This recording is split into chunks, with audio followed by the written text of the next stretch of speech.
declare open this public hearing of the Standing Committee on Regional Development, Infrastructure and Transport's inquiry into local government funding and fiscal sustainability.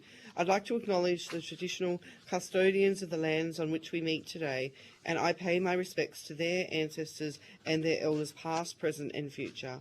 I extend this respect to all Aboriginal and Torres Strait Islander peoples in their cultural and spiritual connections to Australia's lands and waters. In accordance with the Committee's resolution of 28 August 2025, this hearing will be broadcast on the Parliament's website, and the proof and official transcripts of proceedings will be published on the inquiry website. I remind members of the media who may be present or listening on the web of the need to fairly and accurately report the proceedings of the committee. I now call on representatives from the South Sydney Regional Organisation of Councils to give evidence. For the Hansard record, would you please state your full name and the capacity in which you appear before the committee? Certainly. Craig Swift-McNair, General Manager of Wallara Council, representing SS Rock. And Michael Mamo, General Manager of Strathfield Council, also representing SS Rock. Thank you. Although the committee does not require you to give evidence under oath, I should advise you that this hearing is a legal proceeding of the Parliament and therefore has the same standing as proceedings of the respective houses. The giving of false or misleading evidence is a serious matter and may be regarded as a contempt of Parliament. The evidence given today will be recorded by Hansard and attracts parliamentary privilege and is being broadcast live. To assist with the transcription of the public hearing, it would be appreciated if you could please state your name before responding to each question. I now invite members of the committee to introduce themselves, including those joining by teleconference, but we don't have anyone by teleconference. Yeah. So, Matt Burnell, Federal Member for Spence, Northern Suburbs of Adelaide. Jo Brisky, Federal Member for Maribyrnong in Metro Melbourne. And Fiona Phillips, Federal Member for Gilmore on the New South Wales South Coast. Alison Penfold, Member for Lyne, Mid-North Coast of New South Wales. Good morning, Helen Haynes, Member for Indi, North East Victoria. How you doing? Matt Smith, Member for Leichhardt, Cairns to the border of Papua New Guinea. I now invite you to make a brief opening statement before we proceed to discussion. Thank you, Madam Chair. So, as I said, my name is Craig Swift-McNair, General Manager of Wallara Council. I also chair the SS Rock Finance Group and the Greater Sydney Financial Sustainability Advisory Group. We're looking for a shorter name. Thank you for the opportunity to present. We do appreciate it. SS Rock is the Southern Sydney Regional Organisation of Councils and represents 12 metropolitan councils broadly south of Sydney Harbour and representing almost 2 million Sydney-siders. It's clearly, as most regional organisational councils are, an exchange of ideas and thoughts, and we work together across that region. We did make a submission to this inquiry on the 2nd of February, and that followed a submission we made to the previous federal inquiry back in May 24. We focused very heavily on financial sustainability. In April of last year, 2025, we developed an advocacy paper around financial sustainability, which was part of our submission to you. One of the issues that came out of that was a summit that we held in July last year, which was represented by 28 of the 33 metropolitan councils in Sydney, and from that we've created this Greater Sydney Financial Sustainability Action Group. And they are actively meeting now to work through all the issues. I guess at the core of what we want to talk about today is that local government are asset managers, and that is something that we need to bring everything back to. Between the 12 SS Rock member councils, we manage over $26 billion worth of assets, and that's just 12 metropolitan councils. And bluntly, the funding model for local government in New South Wales is simply not supporting that level of asset responsibility that we all have. Now, at the above-mentioned summit that I mentioned a minute ago, we identified a range of financial sustainability issues. I'm just going to rattle off some of them, and Michael will talk to them in more detail. And there's millions of them, but the special rate variation is an issue, rate pegging, statutory fees and charges not changing, build to rent is one of the new developments that we're dealing with, generally New South Wales planning reforms, developer contributions, pensioner rebates, and asset management I'll touch again on is the fact that we don't have capacity to actually maintain and renew the assets we currently have. We need to be able to deal with the impacts of climate change as that continues to grow. and be able to build back better. These are some of the key issues from an asset management issue. Increases in population clearly are an issue for all of us, and cost shifting.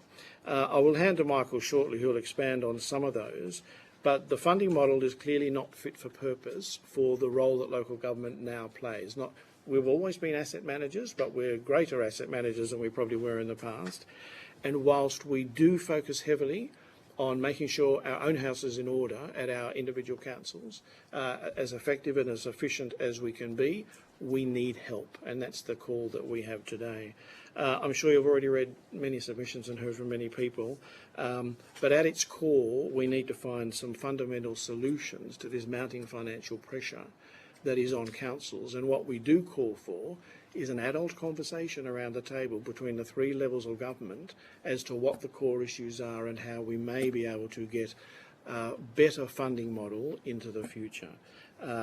So I might just hand over to Michael on that point, if I can. Thanks, Craig, and through the chair. So my name's Michael Mamo. I'm the General Manager at Strathfield Council. I'm going to focus briefly on some of the practical areas that we see opportunities for improvement, particularly in financial sustainability. And as Craig said, we're not here representing our individual councils. We're here representing the 12 councils that make up SSROC and also the majority of Sydney Metro councils who have also participated in the summit that we recently held. So at the highest level, while there's a number of reforms that we think would make a difference, we do acknowledge the committee has heard extensively about the financial assistance grants. We would just simply reinforce that a phased return to 1% of Commonwealth taxation revenue would be probably one of the single most impactful changes to the sector. But we're not going to labour that point other than to say it goes directly to funding certainty and long-term planning. Where I'd like to focus is on how funding is structured and how outcomes and what outcomes it drives. So at the end of the day, as Craig said, councils are asset managers. Across New South Wales alone, we're responsible for infrastructure assets valued at close to 200 billion with a reported backlog of 5.6 billion. And that's the core of the challenge for us. So what we're seeing, however, is a continued focus on funding programs which require the delivery of new infrastructure. So while that's welcome, the unintended consequence is that we are expanding the asset base while assets continue to deteriorate, and critically without the funding to maintain or renew them. So in effect, we are creating new unfunded liabilities through increased depreciation and maintenance costs that councils simply do not have the capacity to absorb. So as a sector, we're not going to say no to new funding. However, the form that the funding takes is just as important as the funding itself. So a shift towards asset renewal and maintenance funding would have a far more immediate and sustainable impact. The second issue we would highlight is the misalignment between funding programs and infrastructure priorities, so particularly in the context of housing growth. So in many cases, funding is tied to specific purposes. We'd really encourage and support the opportunity for the three levels of government to collaborate and align on determining what those priorities ought to be. So for example, active transport, which while important may not align with what is needed at a particular point in time. So to give a practical example, and in my own council area, we have a significant funding opportunity available for active transport. However, the immediate need associated with growth is open space, recreation and community infrastructure. So delivering infrastructure out of sequence not only reduces its effectiveness, it can result in rework or damage as development progresses. So more broadly, councils are being asked to support significant population growth in the SSROC region alone. There's tens of thousands of new dwellings without the commensurate and flexible funding framework to deliver the enabling infrastructure at the right time.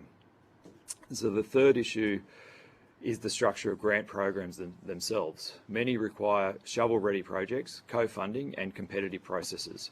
So for many councils, particularly smaller and resource-constrained ones, this creates a real barrier. So it favours those with the capacity to prepare projects in advance and allocate funding up front, rather than ensuring equitable access across the sector. We would encourage a loosening of these constraints, better alignment with local priorities and a move away from effectively pitting councils against each other for limited funding pools. There are, however, models that work really well. So programs like the Roads to Recovery provide direct, predictable funding aligned to core local government responsibilities and could be expanded to other asset classes. And then finally, I'll touch on cost shifting. So in New South Wales, there's an estimated bill of around $1.36 billion per year. And we're not here to focus on retrospectively trying to fix that, but there's a real opportunity to set some clear principles going forward that where responsibilities are transferred to local government, they are also accompanied by funding that reflects the full cost of delivery. So put simply, if responsibilities are handed down, the funding really should follow.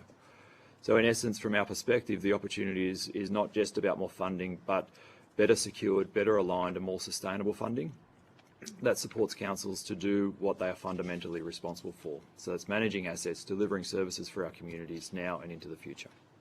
Thank you. Thank you. Okay, I might just start. So you've talked about collaboration between councils to ensure you get the best value for money and save money. Can you talk about how your councils are working together on procurement to save money? And is there a risk to reducing the quality of services that are being provided, is there a risk to job security for council workers if you are heading down that track? Thank you for the question. It's Craig responding, Madam Chair. That's a few questions in one. I think I'll take the first one. Okay. We work one of the key focus areas for SSROC is joint procurement. And I'm just referring to our submission actually to you all. There's 34 contracts at that point in time. There may be a few more now, which was February, estimated around $500 million that not necessarily all the 12-member councils are part of, but we pick and choose which suits particular councils. There are some contracts where we are broader than the SSROC councils. For instance, the sustainable pavements, and we also have Program for Energy and Environmental Risk Solutions, I always have to get the name right, which is 25 councils. So the reality is SSROC is a great leader in trying to bring together procurement and cost savings in that manner. So just as an example, that Paving the Way program, which is sustainable pavements, there's a spend of $157 million over 4 years, but that has saved us around $10 million across council. So there's a range of those things. The power contract has saved about $11 million for those councils in 24-25. So there's all that work that takes place. And we will continue to do that. There's actually a procurement team that sits within SSROC, and we all work with them on a regular basis, and that will continue.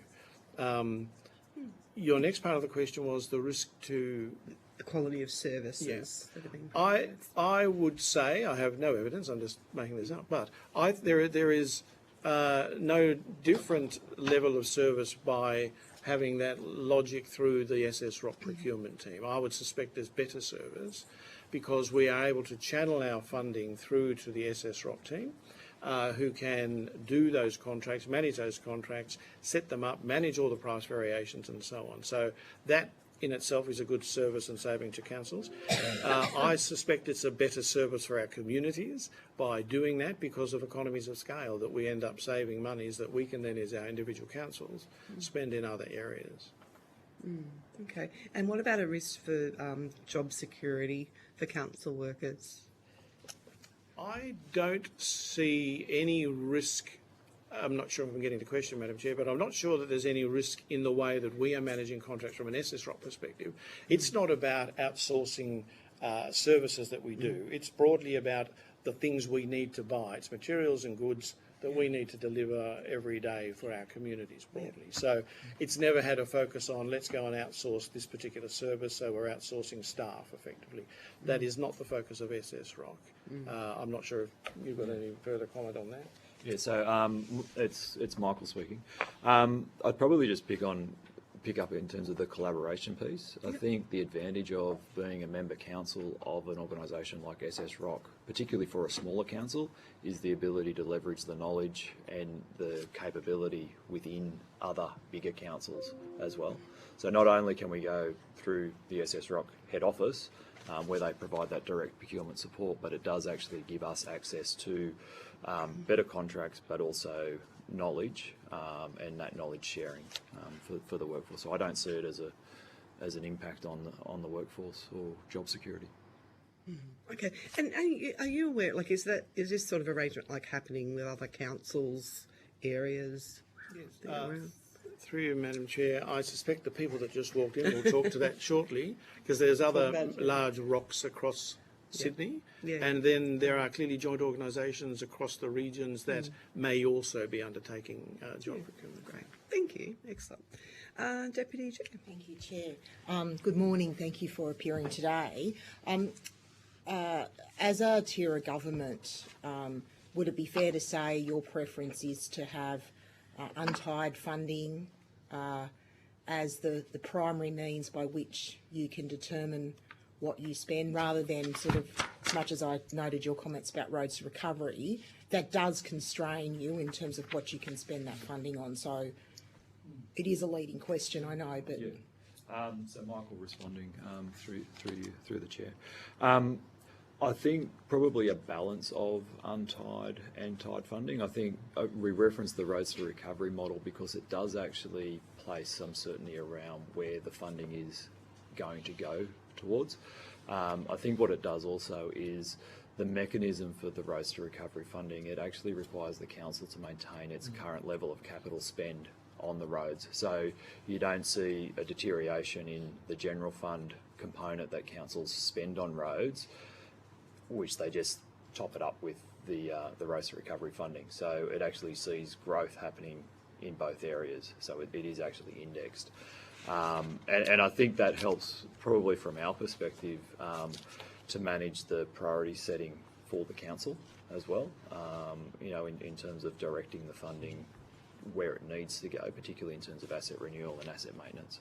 Would so going back though to the issue of sort of being able to set your own destiny with what you spend, do you feel constrained in your ability to raise more own source revenue, and what are the constraints that are placed on you as councils? Through Madam Chair, that's Craig speaking. Yes, well, firstly, to answer your question, I'd love more untied grants, full stop. I think that would be good. We also understand the complexity that brings for other levels of government and their priorities, etc. Own source revenue is a real challenge for councils. Clearly, rates are the biggest revenue raiser we have. They're constrained by the rate figure. New South Wales have been since 77, etc., etc. I'm sure you'll hear a lot about it. That is the biggest barrier, I would suspect, at this point. There's a range of others. We don't have that many levers, depending on the size of your council, whether you're regional, rural, metro, large or small. There are limited levers. So Wallara, a small 12 square kilometre LGA in the Metro Sydney, we don't have a lot of levers. Everyone loves a parking fine. I mean, they're the sorts of things that we have at our disposal.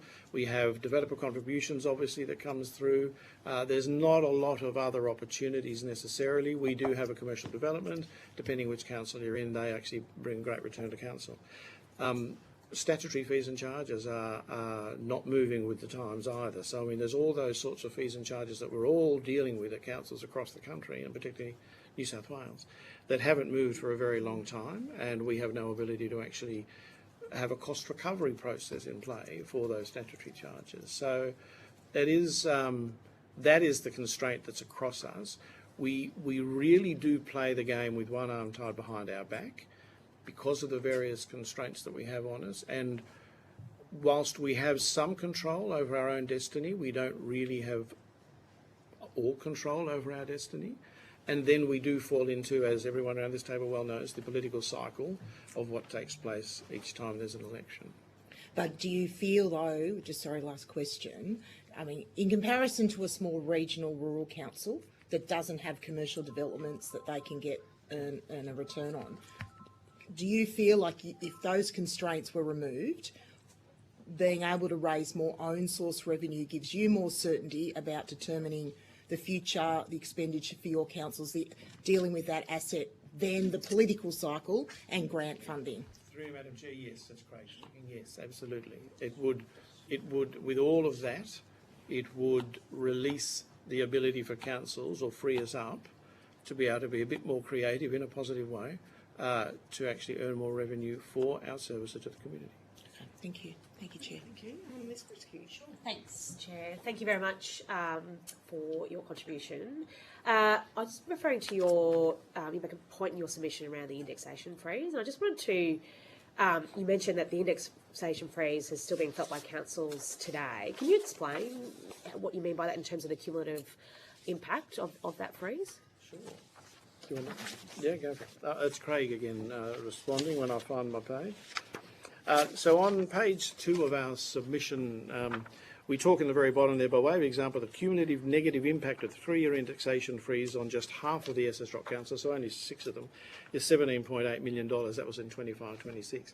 There was no catch-up, I guess that's the key issue. Once the indexation freeze was there, we still are feeling that every year as we move through. So it was a point in time when, for all the right reasons potentially, that was put in play. What that means for councils, though, is that every year you have to stop and think. It gets a bit further to Ms. Penfold's question. That, well, what are we not going to do now? Because all of a sudden you've lost this particular amount, which was channelled into X, Y, and Z across the different services. You no longer have that. There is no catch-up coming. So again, it's this priority conversation that we all have on a very regular basis with our councils and saying, all right, well, your bucket's gotten a bit smaller. How are we actually going to make that spread across all the services? And in terms of some of the, as a point that you made in your comment before around the Roads to Recovery program as an element of predictability and focused, you also then mentioned an idea around how that model could be used for other asset classes. Can you just expand on that a bit for me? Yeah, I suppose if you take the principle of the Roads to Recovery, it was introduced at a point in time, and councils were required to maintain, and still are required to maintain, their same level of own spend on the maintenance of roads. I think if you were to look at our other assets, and we've got many other assets that we look at, so buildings, for example, stormwater, these are. Those assets also require a high level of maintenance and renewal cost, and quite often you'll find that councils are deferring those costs, and that is continuing to add to the backlog. So if there's a level of certainty around funding that has to go towards those asset classes, but there's also the requirement to maintain the level of existing spend, that will then help it keep pace. Does that make sense? Yeah, no, thank you. Great. Thank Thanks, you. Chair. Dr. Haynes? Yeah, thanks very much, Chair. Thank you both. I just wanted to pick up on Ms Brisky's point around the impact of indexation and just ask you, do you have a recommendation, a solution around what kind of independent mechanism could be used to ensure future indexation keeps pace with your actual cost pressures? It's Craig speaking. That is a great question. I don't think we have the answer to that necessarily at this point in time. I think you're not just referring to the federal assistance grants indexation, No, or in general. Yeah. Yeah. Well, the magical mystery of CPI. I mean, that always pops up depending whether you're talking rate peg, award increases for staff, and so on and so forth, and nothing ever quite matches that clearly at this particular point in time. There has been much discussion about, do we try to tie things to a CPI for argument's sake, or another index like that. There are pros and cons for that, and most of them seem to be cons in relation to the fact it is up and down and there's no long-term guarantee. We haven't come to a position yet as SS Rock, and Michael may correct me, in relation to what would be an ideal model moving forward for how we can do that, because I think there's different parts at play that may, indexation over here might need to be X and over here needs to be Y, or tied to something differently. So I don't think there's one size fits all, but I think that's the sort of adult conversation we need to be able to have. I'd love you to apply your minds to that, Yeah, we because it's something that we hear a lot about, but we're really seeking solutions. Yes, and absolutely. Look, it is one you solution. Touched on the capricious nature of changing governments, for example, so some kind of independent mechanism could be useful. Thanks, Dr. Could I ask you, in your submission you talked about the impact of climate change, recurrence, serious severe weather events, and you use that term build back better. Have you got examples you could give us about where Commonwealth or state governments have been an impediment to building back better, or indeed have enabled you to build back better? Yeah, through you, Madam Chair, it's Craig again. Not with us, so I mean, we could certainly provide that for you. I won't pretend to speak for our regional or rural neighbours, because clearly there's a lot of other issues. In a previous life, I did have that regional experience, and the barrier there was you can only replace what was there. And this is really at the crux of the issue, even in a metropolitan sense. That is slowly but surely changing, but that is the issue. There is no point putting a timber bridge back where there was one before, because you need to have a very longer strong life. lived experience of this. Yeah, absolutely, as I do. So those are the sorts of issues that we need to ensure that any funding mechanisms that are coming from the state or the federal are catering for. But ignoring for the moment disaster and those particular issues, it's just regular asset replacement. As Michael's talked about, the renewal and maintenance. Stormwater is a classic. We've all got kilometres and kilometres of it sitting under the ground. The quality of it varies all over the place. We don't want to just be replacing what we had at the same quality that we had. It needs to be X, Y and Z better. That's one of those statutory charges. It's been the same for 12 years, something to that effect. It's not keeping up pace with the sort of asset requirements that we've got outside of disaster issues. That's a general everyday to-day issue. And the example there, which I think we talk about in one of our documents, is Sydney Water charge about $81 per household for stormwater. We're only allowed to charge $25. Why? You know, and there's one of those. Who's barriers. holding you to that number? The state government. State government. Yeah. Right. Okay. Chair, have I got just one more? Thank you. Can I move our thinking across to housing? And of course, you are right in the midst of being under direction from the Commonwealth and state governments who are setting targets around housing. Significant commitments to housing supply. I'm curious for your reflections for the committee around what support you may or may not be getting from state and federal governments in regard to the critical enabling infrastructure for meeting those targets in new housing supply. I'd really like to throw to Michael, but I'll answer this one. It's Craig speaking. Great question, Dr. Haynes. It's challenging, and I know the people following us here will have a greater lived experience than I do necessarily in the metro sense in this. At this point, there is very little. As an established metropolitan council, I'll speak for Woollahra on behalf of SS Rock. We have a state-led rezoning process happening at the moment, where the state government wishes to see up to another 20,000 people in our LGA in the next 10 to 15 years. Fine, that process is happening. And we're working with the state in some respects on that. But there is no conversation at this point as to how this is a guess, just for the record, $400 million worth of community infrastructure I will need to find. There is no conversation about how that will be funded at this point in time, nor is there any preemptive conversations about that. Michael is no doubt having the same sorts of issues in Strathfield, and I suspect, well, I know that's the same issue across all the SS Rock councils, is that we have all the development happening, the housing targets, not ignoring the housing crisis, etc. But how does a small LGA fund that level of growth and fund that level of community infrastructure when we're already constrained doing what we're doing today? Could I ask you, in terms of a solution to that, do you think standalone grants from the Commonwealth or the state is the answer to that, or do you think that overall injection of a higher proportion of untied grants through federal assistance is the way? What's the way? Look, through you, Madam Chair, and thank you, Dr. Haynes, it's Craig again. I think it's probably a bit of everything, but grants aren't the solution necessarily. Again, no local government wants to knock back any grant because it's money, and we don't want to knock back any untied grants. But I think it's the mechanisms for developer contributions, it's the mechanisms for the uplift that people are getting. My LGA is only 12 square kilometres, and I may get these numbers wrong.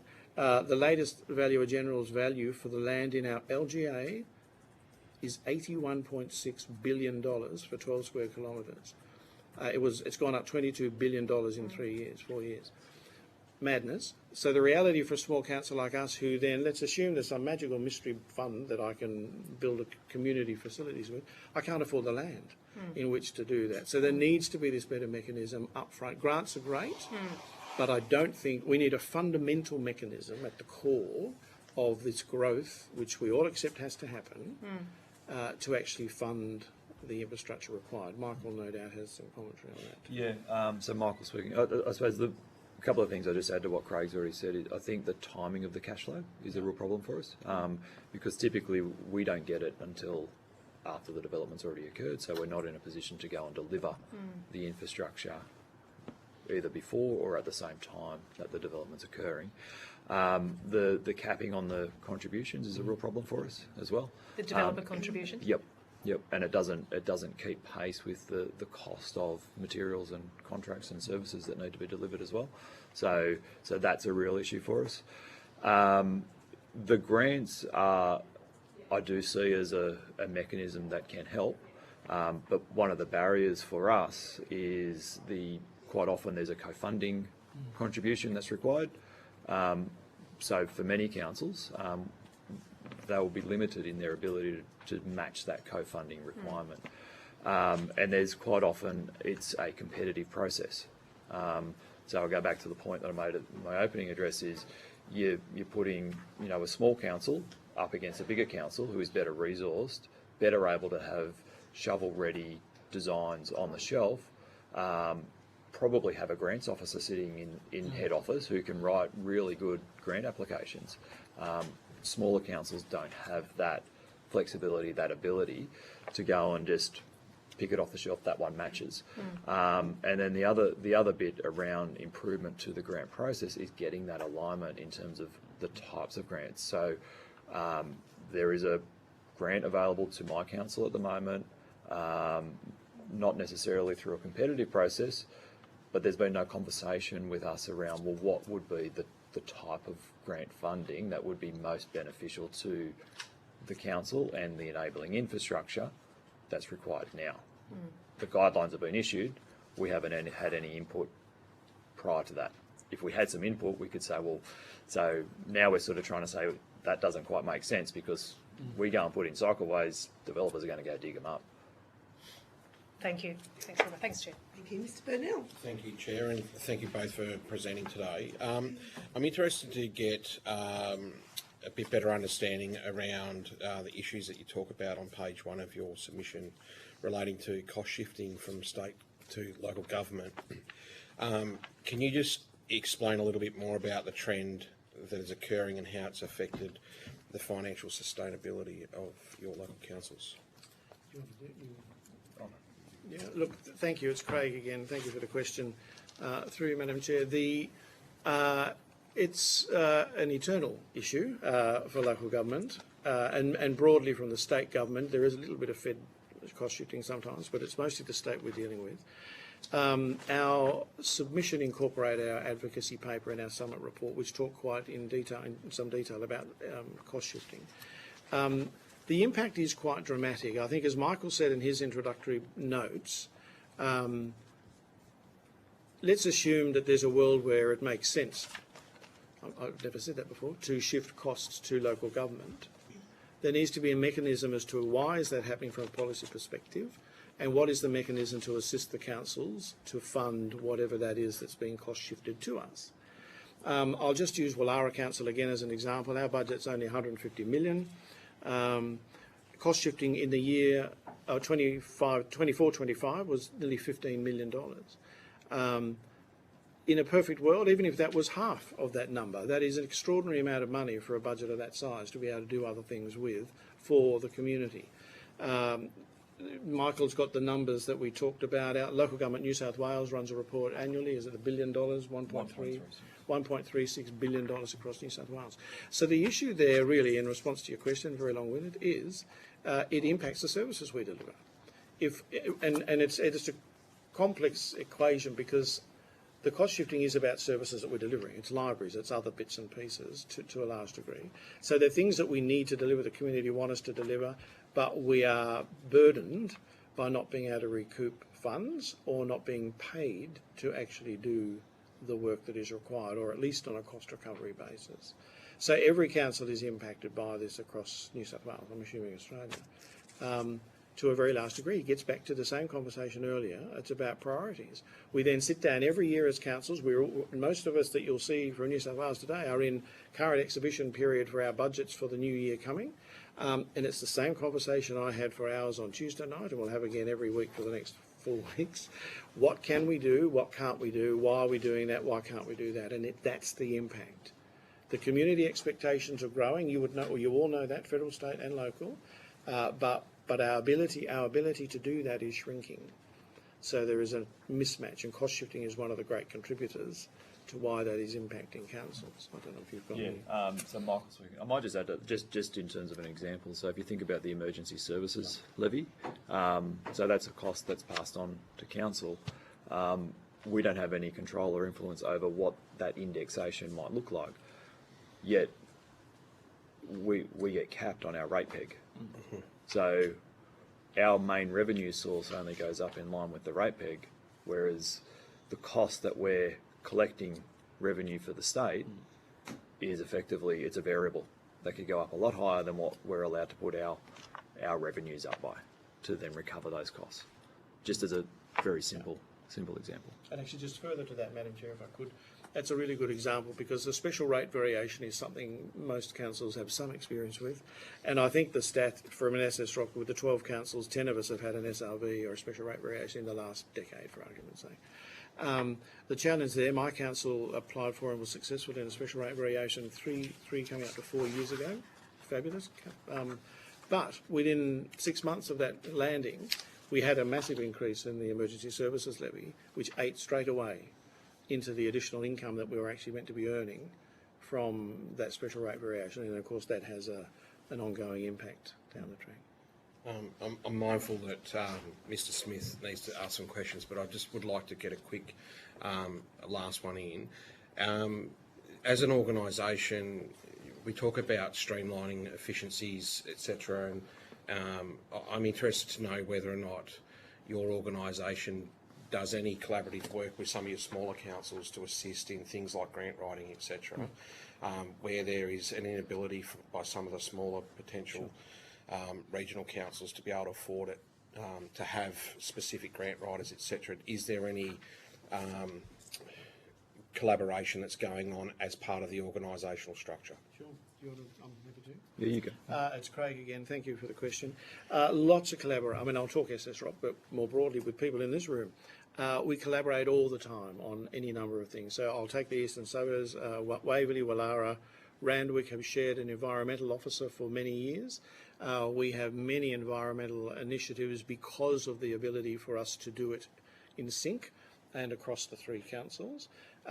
Grant writing, we don't necessarily do a lot of that across SS Rock, but we are always working together on policy, we're always working together on process, we're always working together on submissions to inquiries and the like in relation to what is it we need to do. This is why we established in SS Rock and the Greater Sydney Financial Sustainability Advisory Group, so we can work together across the metropolitan area of Sydney to highlight what are the key issues that we want to deal with so that we can have this adult conversation at some point with federal and state government. Thank you very much. Great. Thanks, Chair. Mr Smith. Thank you, Chair. You talked yourselves, I guess, you're asset managers, and asset management plays a large part of local government, particularly around community assets, sporting fields, libraries, childcare, community centres, things of that nature. Are you self-insuring these assets, or are you running through insurance companies? And then I guess, are there any cost recovery mechanisms built into these? Are the tenants of these places, the anchor tenants, your football clubs, for example, contributing to the upkeep management of these areas? Do you want to? So Michael speaking, through you, Chair. So majority of councils would be insuring through a mutual, through a provider. I'm not aware of any councils that are self-insuring for assets. I think they do it for workers' compensation, but not for assets. In terms of your question around recovering that cost, we do, when we're setting our fees and charges, we are factoring in the costs of providing those assets and what it costs to maintain them. and building that into the fees and charges. But if I think about sports fields, for example, and the user fee that's charged, if we did do that on a cost recovery basis, it wouldn't be possible for those sporting groups or community groups to really access those facilities. So it does come at a subsidy that the ratepayer pays for access to those facilities. And I think that's broadly the case across all councils. Good. Thank you, Chair. Yeah. Okay. Any other questions? No? Okay. Well, thank you for your attendance here today. If you have been asked to provide any additional information, would you please forward it to the Secretariat by the 22nd of May 2026? You will be sent a copy of the transcript of your evidence and will have an opportunity to request corrections to transcription errors. I'll now suspend the public hearing.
now call on representatives from the Blue Mountains City Council, Liverpool City Council, Blacktown City Council, and the West Sydney Regional Organisation of Councils to give evidence. For the Hansard record, would you please state your full name and the capacity in which you appear before the committee?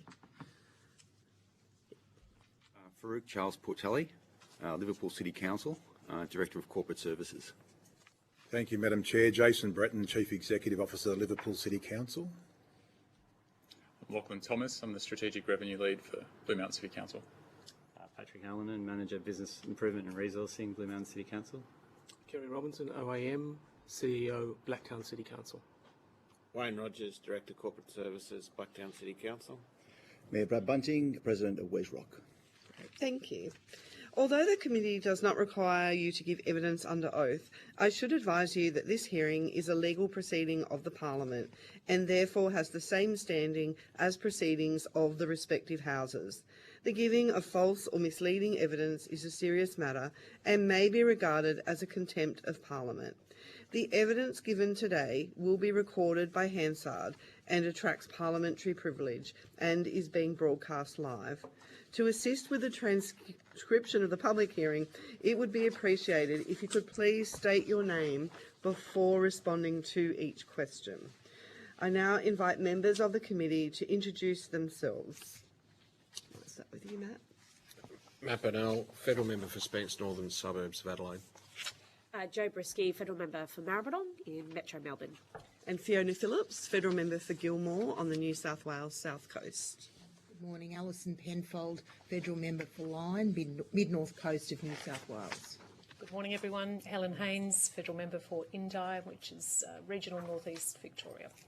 You know, and Matt Smith, Member for Leichhardt, Cairns to the Papua New Guinea border. I now invite you to make a brief opening statement before we proceed to discussion. Don't know where we start. Can I start? Brad Bunting, representing Wes Rock. I want to start with thanking the Minister and the Federal Government for holding this particular inquiry. Every single place that I go, every conference that I go, financial sustainability of councils is the #1 concern. Yes, we're concerned, getting infrastructure, but having enough money to deliver for our communities is really, really important. And every single budget that we go into, we're always deciding, are we going to deliver more or what do we need to cut? Because it's the money coming in from councils, the way we're hamstrung, the way that we get funding in, only allows us to do so much. We're under strict regulations in New South Wales here with rate capping. You'll hear from everybody in regards to that. You'll hear from everybody in regards to the 1%. It is the #1 thing at the conference in Canberra every year. Where's our 1%? And I won't get into that. But as the only elected representative on this side of the table, I need to just quickly touch on what it means for our community. And each one of the members here would understand going to your community and talking to them about what they need every single day. And local government touches on that more than any other level of government. We have walking paths, we have playgrounds, we have childcare centres, dog parks, these things that make life better for our community. We touch on more than anybody else. We only receive 4% of taxes and we deliver 24% of services for our community. So I think we're doing pretty well when it comes to lifting our services with the amount of money that comes in. But when I go around the city, as all of you would as well, there's not one person that says to me, can we have less services, please? We don't need our grass cut this week. The potholes are okay. They all want more. And in growing councils in Western Sydney, who I represent, it becomes even more and more important that we deliver these community services, and we just can't with the funding setup that it is at the moment. Over 250, 300,000 people are moving into the Northwest Growth Centre. Now that's more than most councils. Only probably 10 councils in New South Wales that have more population. but yet we cannot build one new library for kids to study. We can't build one new aquatic centre for them to cool down or for them to be able to learn to swim, or a community centre for them to be able to gather. And it is impacting in regards to where we need to, where we're going to spend our money. And some councils, because I represent Wesrock, and there's 13 councils in Western Sydney, but only 5 of them are part of Wesrock. And there's already 2 of them looking at saying, do we still need to be part of Wesrock? Because we can't afford it anymore. We need to spend our money elsewhere. Now, that can be absolutely terrible, you know, for the future of an organisation like Wesrock, who deliver good quality stuff that other councils don't do. Our work in heat, our work in rubbish. We held a litter summit yesterday. Other councils aren't doing these sorts of things, and that's what's at danger now for places like Wesrock and other rocks that are going to be talking here today. We're in danger of not being existent into the future. Thank you. Thank you. Madam Chair, thank you for the opportunity. Really appreciate being able to be here. I speak as the CEO of Blacktown City Council, a council which has a resident population of about 460,000 people. We look after about 35,000 businesses with 2,500 staff, with a 26-27 budget of about $1 billion, and dealing with the issues of an asset base of about $9.1 billion. We're the 4th largest council in Australia. Some of my notes are going to try and give insight to the committee to some of the things that other people won't be talking about. Those things like the quantum of FAGS grants, local government's ability to absolutely deliver grant funds quickly are givens, if you like. So I'll draw some attention to some other things, particularly the difference between states which don't have rate capping and those which do have rate capping. So rate capping was introduced in New South Wales in 1978. What our council is funded to do is what it did in 1978 plus CPI. Our admin building had no computers in 1978. Last year we spent $3 million on cyber security. That's $3 million taken from other services to the community, because rate capping pays no credence to changes in society, nor changes in standards of demand for services. That leaves us with an average residential rate of about $1,100 per dwelling. And I'll just digress slightly. We have a sister city, Porirua, in the northern suburbs of Wellington in New Zealand. The average residential rate is about $4,500, which caused me to look at the average residential rate in Auckland, $4,500. The average residential rate in Wellington City, $4,500. 4 councils which do broadly the same suite of services. And you see that in the community pride, the maintenance of public places, the health outcomes through the delivery of quality indoor recreation facilities, which I'll touch on more later, that we are unable to fund.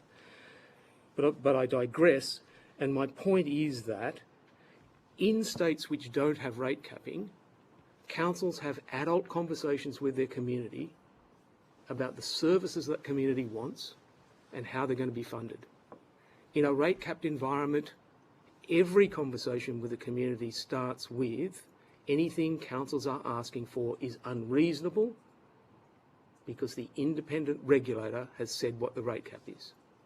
We are always behind the 8 ball in attempting to have a logical conversation with community. If I can move to changing expectations. Each year, Blacktown Council accepts about 10,000 new residents each year. The rate cap assumes that we have infinite free capacity in our depots, in our office accommodation, in order to accommodate that growth.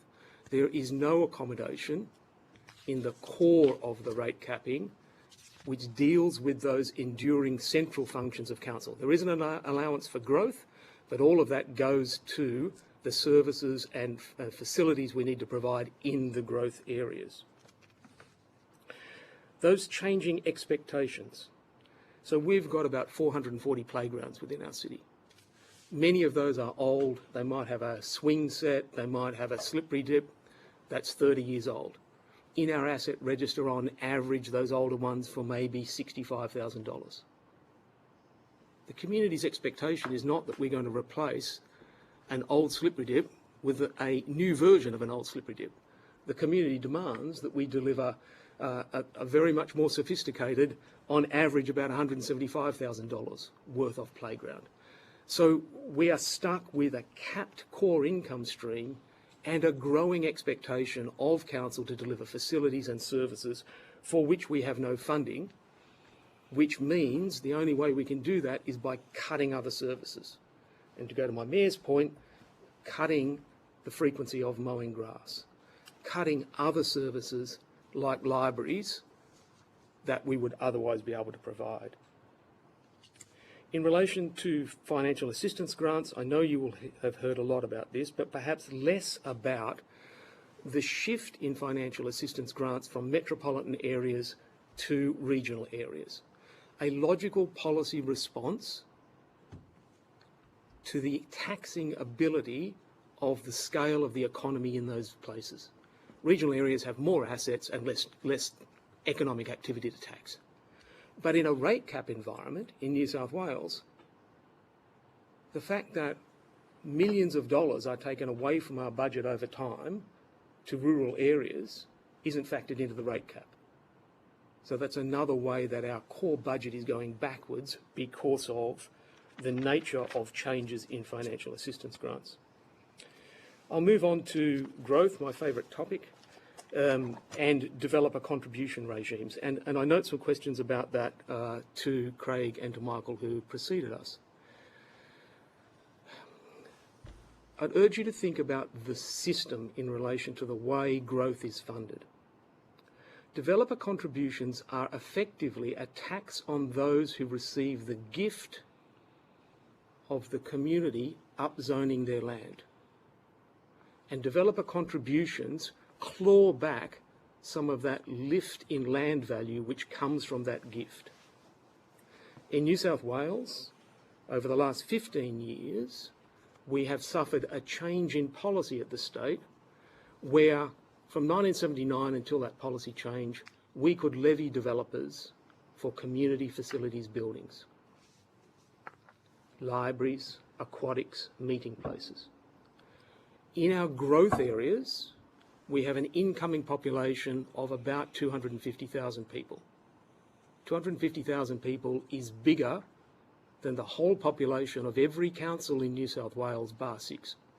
And that's just our growth area. And we have no budget under current state policy to provide libraries, to provide indoor aquatics, to provide any meeting places. That's an unfunded liability that we have of $750 million.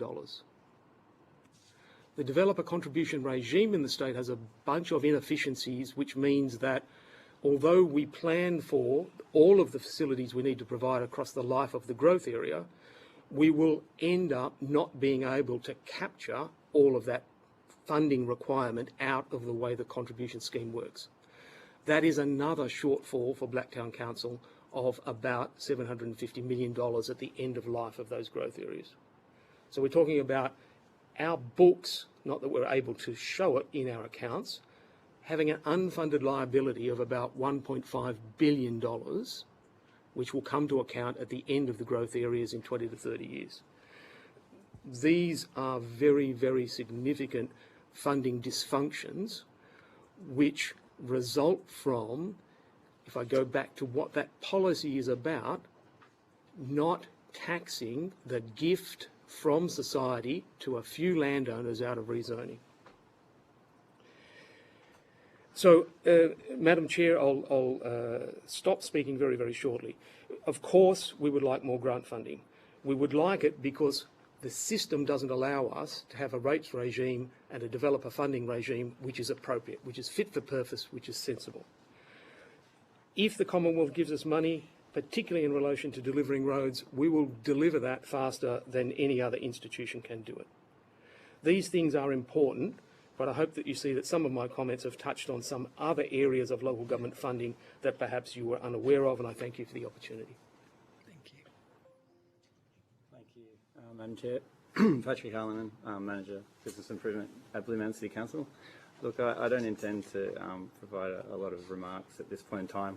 Just we're really looking forward to potentially take some questions from the committee on our submission. We believe many of the issues are really well documented across not just our submission, the submissions that were put forward by representative bodies. So I mean, many of the issues are well known, well documented, some unresolved, obviously from many councils' perspectives, but we'll probably just leave our opening address there and look forward to questions specifically on our submission. Thank you. Thank you. Thank you, Madam Chair, and thank you for inviting Liverpool and the Noah's Ark of council problems for Australia. By 2030 plus, 4% of Australians will live in the LGA. We have every single problem that I heard about earlier on, but what I think Liverpool want to do is take a very uncouncil-like approach to this inquiry and also any solutions that we might offer. Having been my first council, I'm not embedded in LGA. I came from the corporate sector where some of the problems aren't some of the problems are more agile in their fix. So we want to talk today about some solutions if they come up in some of the things that Liverpool are doing outside grants and rates, rates and grants and rates, and look at how assets relate to revenue. That's one thing. Also, we treat ourselves again like a top 200 ASX company, not like a council, in trying to look at solutions around some of these problems, which are real problems. But if we keep repeating and repeating the same problem statements to the same committees in ad infinitum, you're not going to have the solutions. We really have to think around what council does with their money, what they're allowed to do with their money, and hopefully I'll get a chance to talk about investments and also Project 26, which is a local initiative in relation to what Liverpool are doing about some of these solutions around revenues. Thank you. Great. All right. Well, thank you. So I've just got a question about asset renewal and maintenance for local councils, because it's obviously something that's been raised time and time again. And one of the recommendations that we've seen is through some sort of dedicated asset renewal and maintenance fund. Do you think that such a fund should be Commonwealth or a state-based initiative, and how would you see it being administered? Wayne Rogers, Blacktown City Council. Just if I can just go off topic very quickly. I've been at Blacktown 21 years, seen the population grow from 285,000 to 460,000. At the time I started there, worked with people who had been at the council pre the introduction of rate pegging. So Blacktown's probably the biggest growing council constantly in the state. Asset renewal's been a long-term problem for us. We try to fund it ourselves by having an infrastructure renewal fund that we put money into by a rate increase and then pay for that. There is no way, if we try and fund all of that through a rate increase, through rates, it'll ever fund the backlog we've got.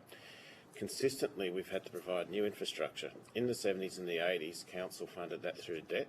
Rate pegging turned on, which meant that the debt costs crucified council's operating costs and it under-maintained its assets. Blacktown used to have, until the 90s, the worst roads in Western Sydney. It then directed as much funding as it could to road maintenance in the 90s to the 2000s. It underdid other things like rec spaces. We're still paying for that. The need for new infrastructure is driven by population growth. And if the federal government sets population targets, which areas like Blacktown and other states, Maribyrnong, take, we have to somehow fund that new infrastructure. There is no automatic mechanism for asset renewal. I'll talk a lot to IPART. The current regime in IPART gets it a lot better than it did in the past. It has adjusted the rate peg for us to give us a little uplift in our rate peg to compensate for a diminution due to population growth, but is adamant that if you need any more money for asset renewal, you have to go to the community via an SRV. We're going through that process now. It's pretty toxic. No one, when asked if they want an additional increase in rates, will support it. They think, no, you're inefficient, do better. Your question was, is there an alternative to just councils funding it either through federal or state? We would welcome both, but it's got to be, whatever that solution is, recurrent revenue. It can't just be one-off grants. every new asset you built, you need to spend roughly 1 to 1.5% a year on maintenance. Most assets have a life of 50 to 100 years, which means 1 to 2% a year of that capital cost you've got to spend on renewal. So, yes, we would welcome funding, but it's got to be a recurrent, perpetual source. Can I just add to that? Sorry, Brad Bunting. Not only am I the President of West Rock, but also the Mayor of Blacktown. And as Wayne Rogers just said, we're going through an SRV at the moment. Every single council has a backlog of some sort, and there is no way of funding that. We would welcome, obviously, federal or state helping us out with that.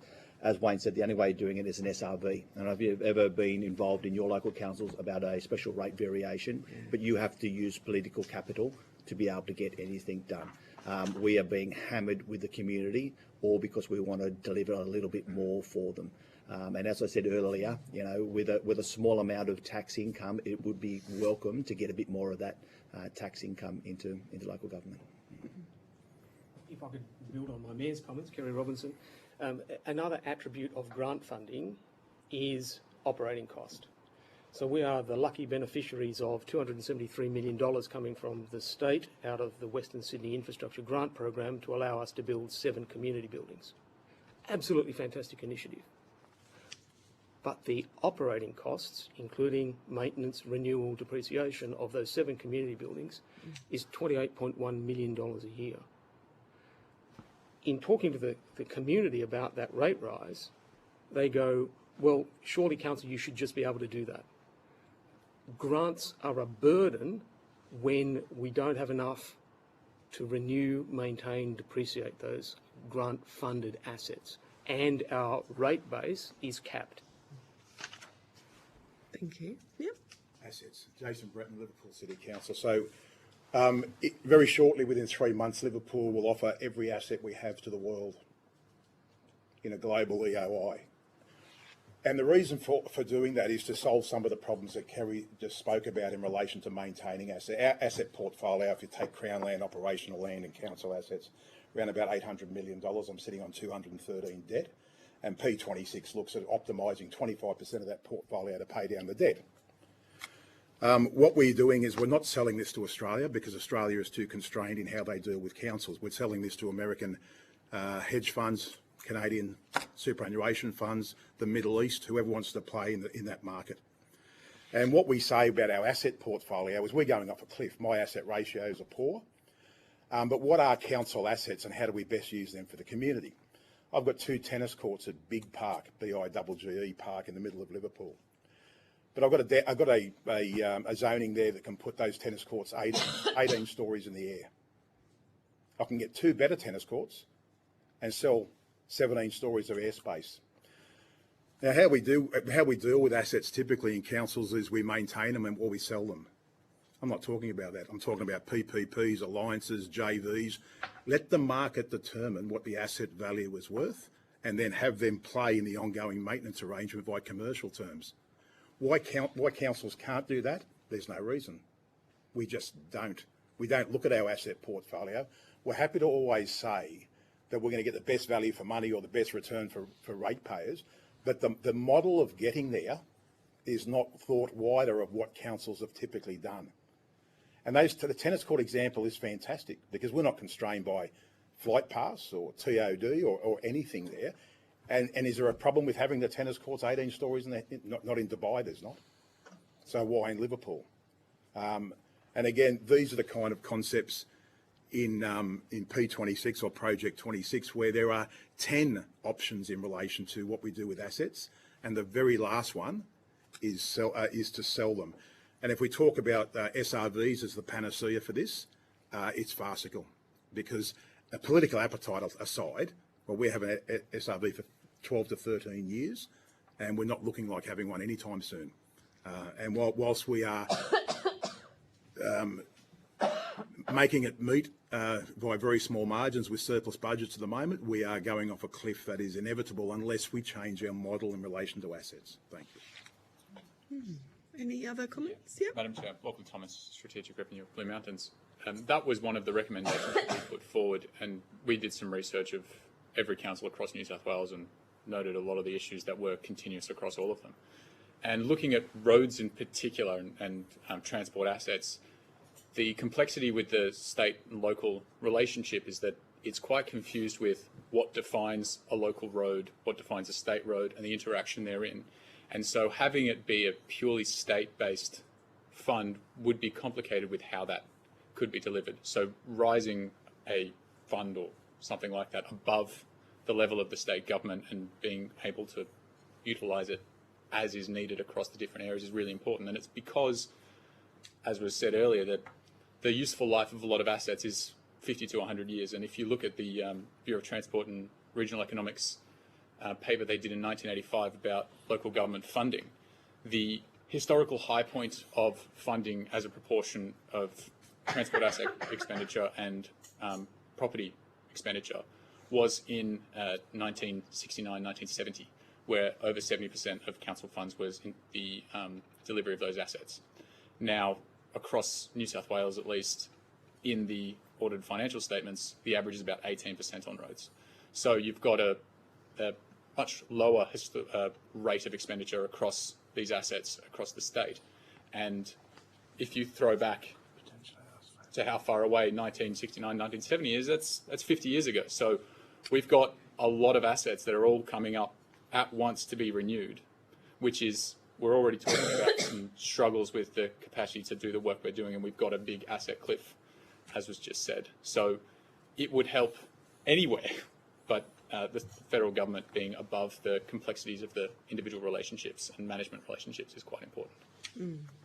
Thank you. I know we've got Ms. Binns that's joined us. Would you just like to introduce yourself briefly? All right. Apologies, firstly, for being late. Yes, my name's Francine Binns. I'm the new CEO of West Rock. I'm in my second week. So, however, prior to that, I was CEO of IPWEA, the Institute of Public Works Engineering Australasia. And just to pick up on the previous point there, we did do a piece of research back in, I think, 2023 around a shortfall of funding, about $300 million in roads going to local government. And there is confusion between communities around what is a state road and what is a local government road. So I played in that space for quite some time. We're not here to talk about that. We're here to talk about, you know, looking for some additional funding from the Commonwealth. And I'm not quite sure how much Mayor Bunting has said. I might have missed. No, you don't have, yeah. So I think a few things. I spent 10 years in the Middle East, in Abu Dhabi and Dubai, as a commercial business person, and then came back here in 2014. And some of my observations are pretty much what the mayors and GMs and CEOs are talking about in local government, that the structure needs to be reformed. And I probably everybody in this room may agree with that. We need to be progressive in the way that we're moving forward. Having some Commonwealth funding, I think it used to be about 1% into local government. This is my research and it could be incorrect. And now we're at about 0.51%. So if you take that from dollar terms, say, let's say $6 billion, then the injection is only about $3 billion, which means there's a shortfall of $3 billion. So if Commonwealth federal government would consider injecting even, 0.07% or 0.08, and looking at injecting funds into local government. Greater Western Sydney is so, a lot of people know about the communities in Western Sydney because it's such a growth area. And we have, now we have a time to really plan, rather than the horse and track that we used to have in the George Street way back when. This is a monumental innovation, which I know everybody would agree with. So getting that right and be able to strategically plan Greater Western Sydney, having the Bradfield Airport or Nancy Bird Airport there is definitely going to put us back, into really, grow our reputation, expand our reputation. And when you come as a tourist to Australia, you really want it to be a great experience. And so I think if during this inquiry, if there is opportunity to inject some funds to help those key councils moving forward to really showcase Australia and how beautiful this country is. Thank you. Thank you. I'll hand to the Deputy Chair. Thank you all for your very interesting submissions and evidence to date. I just want to pick up on reform to own source revenue versus reform to financial assistance grants. What would give you more flexibility to make the decisions you need to make in terms of your renewal gap? Reform to your ability to raise own source revenue, or relying on additional federal government grants? It looks like you need to be, move swiftly to market to get done. So I'm just interested, if there had to be a choice made, would own source revenue be a preferred reform area over reforming financial assistance grants? If I could go first on that one, just context in terms of Blacktown, our financial assistance grant in per capita real terms was at its maximum in 2013, and every year's gone backwards since then. So if we said what we had per capita in 2013 to today, we've lost $940,000 per year, year on year in revenue each year. So that basically means rates income, which is our largest own source incomes, doing the heavy lifting to offset that. So if the choice was between rates income or financial assistance grant, which can go backwards in real term, we would prefer our own source revenue would be there, because that's enshrined in the rate legislation. Rating notional levy goes up each year. The problem is, though, that's subject to an external cap through IPART in New South Wales. So it's either the financial assistance grant, which can be reduced outside our control, or the rate peg can be reduced outside our control. My personal preference would be the rate peg is adjusted to better account for needs for increased asset renewal, and we've got plenty of formulas that can show what that needs to be, but at the same time would welcome an increase back to our at least 2013 level in the financial assistance grant. Madam Deputy Chair, if I could add, Kerry Robinson, to support Wayne, but go back to system. So we have a vertical imbalance in taxing powers and expenditure, which is recognised by economists, and I'm not an economist. I think one needs to look at the overall system and attempt to put in place a regime where the taxing power relates to the expenditure obligation and fix that current imbalance in the Commonwealth, state and local government arrangements, and not try and plug gaps by ad hoc grant arrangements, which are at the whims of particular governments in their electoral cycles. Brad Bunting, Mayor of Blacktown, President Wesrock. I'm interested in what Jason's going to have to say in a minute, because I know he's got some alternative ideas, which we're all up for. But I wouldn't want to choose one. Choosing one or the other is ridiculous. Having both is good, but if you have to say one, it's our own source, because that way we can control. We're at the whim of an electorate cycle. So today we've got a certain government that may say, yes, we want to invest in local government. In another time, they'll say, we don't want to do that. And I would challenge anybody here to tell me one media item about the funding to local government coming out of the federal budget. Everybody will be talking about other things to do with capital gains tax, things that are going to happen with gas and things like that. But not one article will say that local governments received additional funding or local governments received less funding. We're just forgotten about in local government. So to be able to control our own destiny is a better way. But I'd please ensure that at least this committee, these recommendations can start us in the right direction in regards to funding from the federal government. Farouk Patelli, Liverpool City Council. I agree 1,000% with my colleagues. At the end of the day, rate pegging has, I guess, limited our potential. The other levels of government obviously have a basis for asking for taxes. We don't. We're reliant. We have incoming and outgoing councillors who, last thing on their mind would be to go back to their constituents and ask for a rate increase. The constituents typically I think councils can do more with less. They aren't really informed with the information that's being provided today. The political body obviously doesn't want to change or say anything that's obviously going to be detrimental to them. We've put the case to them in the past. As previously said, we haven't had a special rate variation increase for over 12 years. And we're going backwards, very quickly. Our condition of our assets and the percentage of income to maintain our assets has gone down. I mean, from perhaps over the last decade, from about 90% of what's required for maintenance to less than half of that, to 50%, and that will continue because typically the councillors want to see the same services, and the thing that you see less in the eye, I suppose, is a diminution of those fixed assets out in your roads and your bridges and your footpaths and the like. But they're real, and they're a liability which is continually growing and causing grief. So if we have to choose between the two, I agree with my colleagues that a de-restriction on our rates, ability to collect rates is a preferable one.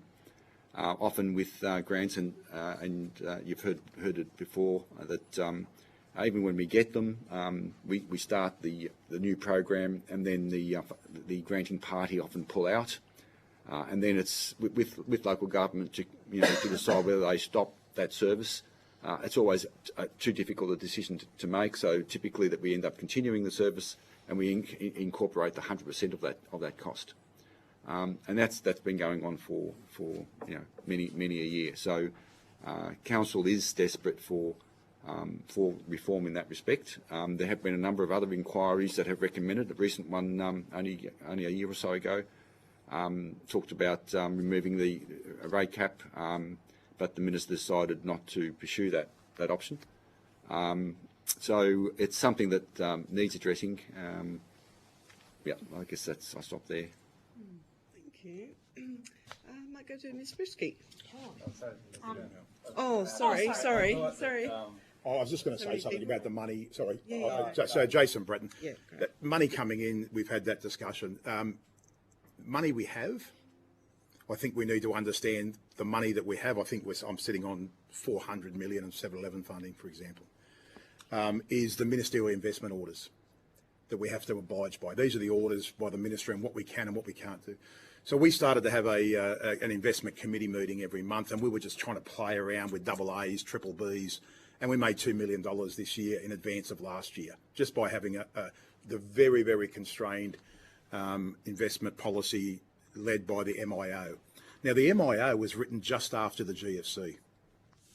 Now, I'm not advocating to this committee that I'm allowed to go down to Crown Casino and put it all on black, right?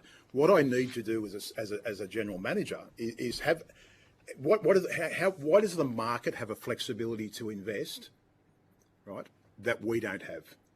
Why are we constrained by the MIO written, again, 2008, 2009, that is counterintuitive to actually the very thing that I'm trying to do, is get value for money for our money we're holding. So if there's an ability to have a look at the MIO from this committee and say, well, you know what, these aren't school kids, these are big businesses. Again, if they weren't councils, they'd be ASX listed businesses. Why can't they play in the market with some sureties and some probity and some guidelines? But I think we need to look at the MIO and just extend it a little bit so we can play a little bit wider onto what's predominantly government-backed securities, right, that might not hit the MIO, but we're allowed to play in. I think that's a space where we can make more money that we have, let alone coming in. Sorry. Sorry. Yeah. Just to complete that, if I can just add, Farouk Patelli, the ministerial order that we got with investments currently doesn't allow us to invest, for example, in real estate. Of the $400+ million we've got in the bank, most of that by far are developer contributions. From the time we collect those funds for specific purposes until we actually expend them can take years and years, because we have to acquire properties. Some of it will be developed into open space land. Some of it will be obviously developed with roads and facilities. What we have is we invest the $400 million and we earn 5% interest. What's happening is the increase in value of land is going up several times that amount annually. So the gap between what we've collected to provide and what it's going to cost to provide has just done that. It's widened enormously. We can't keep up. A very simple change to the investment order, allowing us to invest in real estate assets for the purpose of our developer contributions, would allow us to undertake basically a natural hedge. So what if we were to be able to invest in real estate assets, then what we could do is, when we get this $400 million, keep in cash what we need for the short term, but convert that to buying real estate assets in our local government area, and then 3, 4, 5, 10 years down the track, when we are ready to use those to acquire the properties to provide the infrastructure, we can then sell the assets, which would have appreciated at the same rate as the land that we have to buy in order to compulsory buy in many cases to provide the facilities, and you'll have a natural hedge.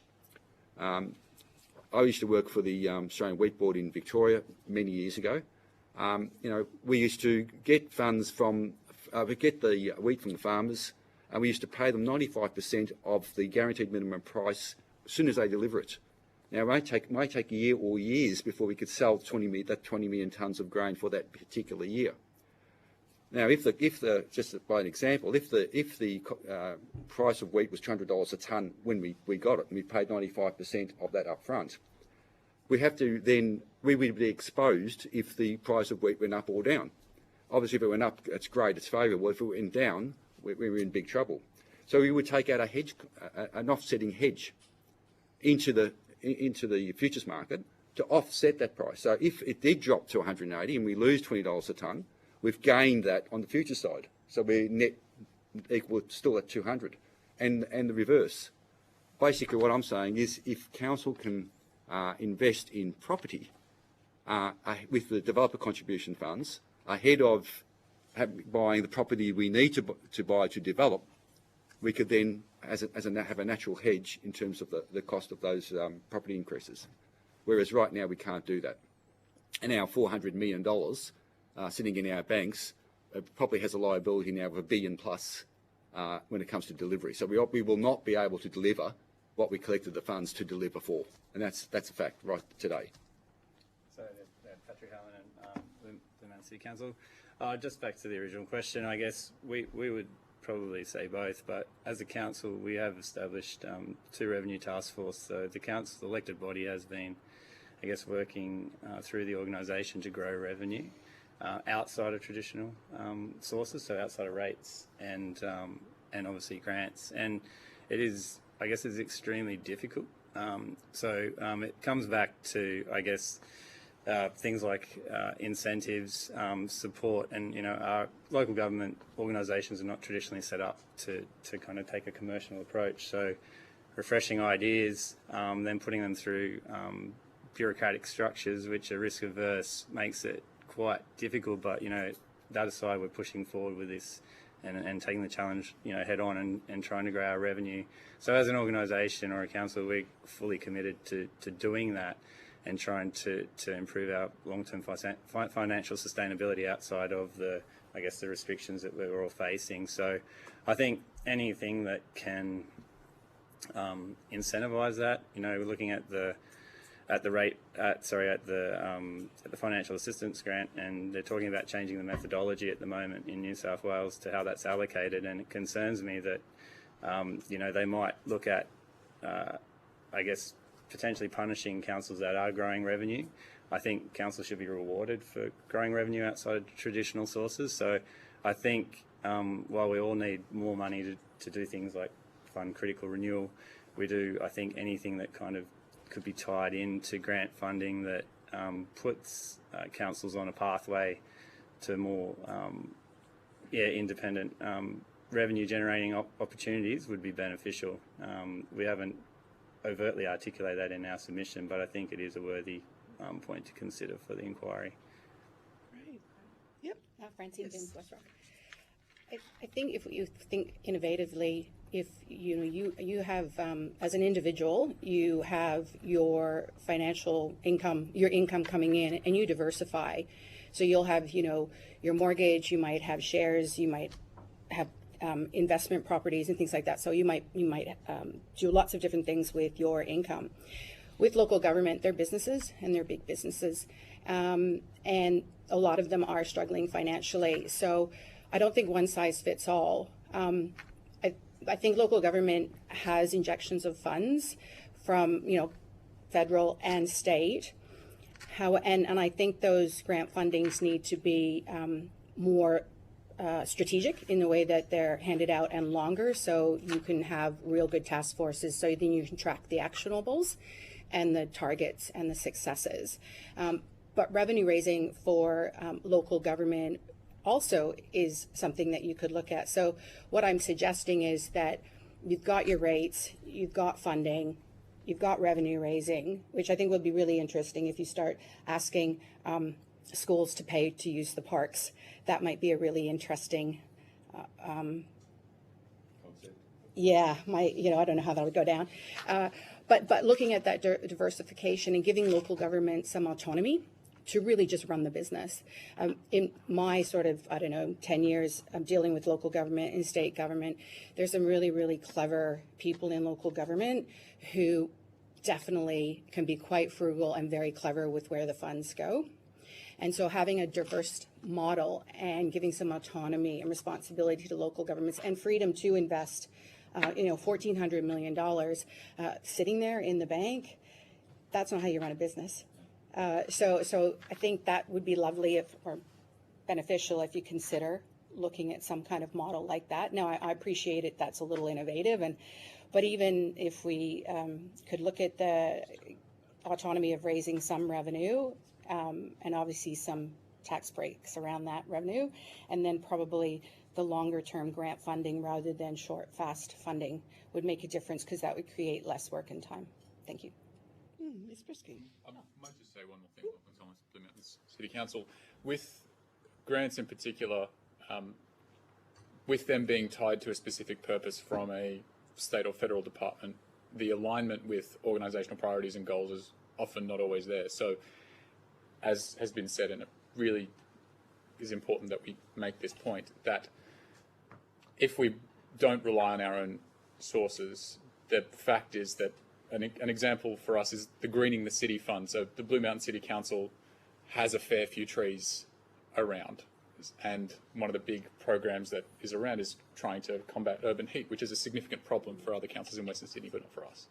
And so having to negotiate the purposes of grants with our actual needs, which is not that, and then the other complexity, which is co-contributions to grant funding, which is often we've decided our budgets well in advance and often don't get a significant amount of warning or a significant amount of time to write an application for these grant applications. Like sometimes we get 2 weeks from the grant application being announced to having to submit, and then the grant body gets 6 months before they get back to us at all. So it's not, so if we were to focus on one or the other, the grants in particular are a really difficult area to rely on funding. They are more a sugar rush rather than, a low GI approach, to use a health analogy. Thank you. Thanks very much. It's been some really interesting evidence that we're hearing today from you guys as a collective.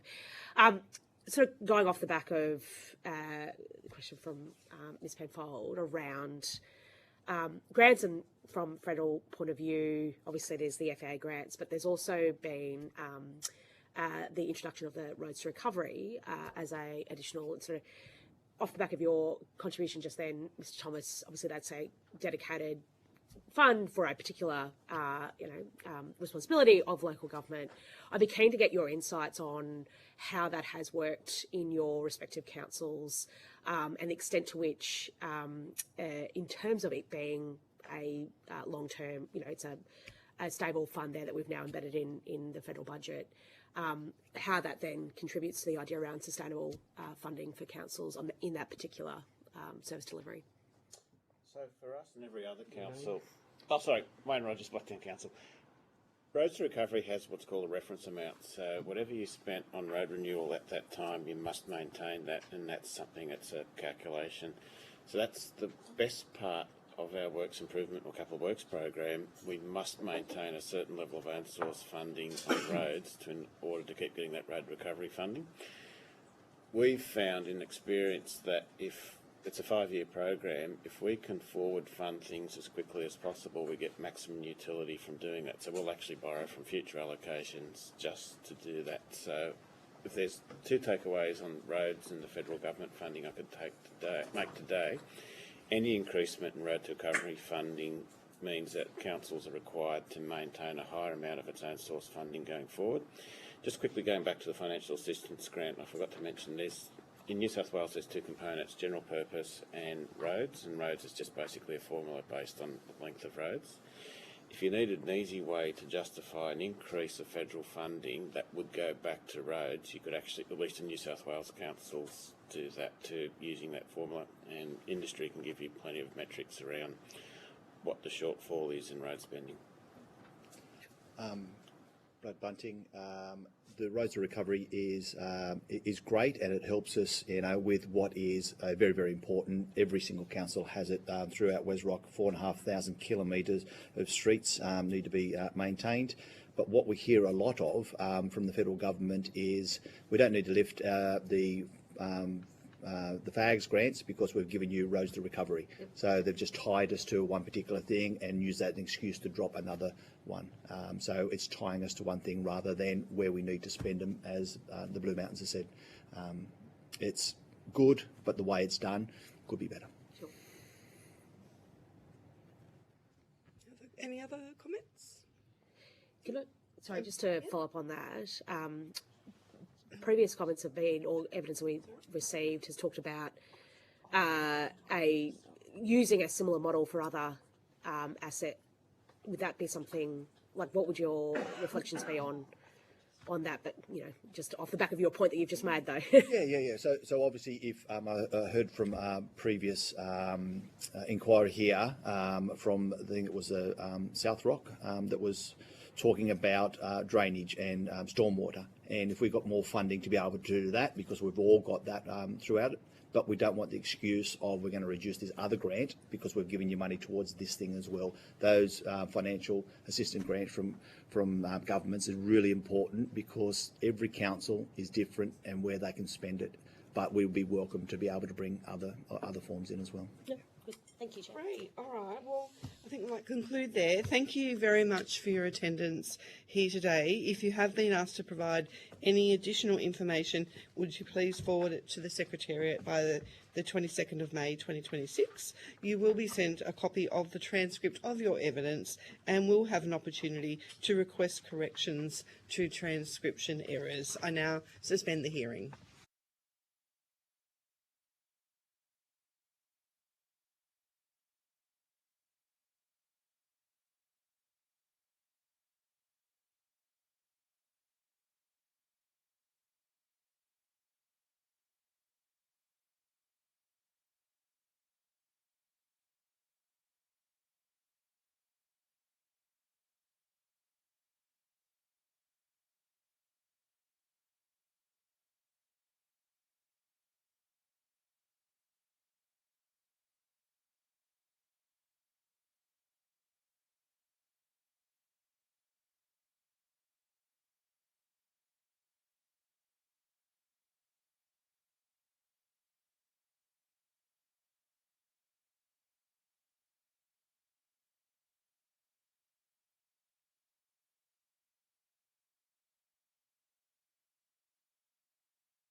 Resume the public hearing. I now call on representatives from the Northern Sydney Regional Organisation of Councils to give evidence.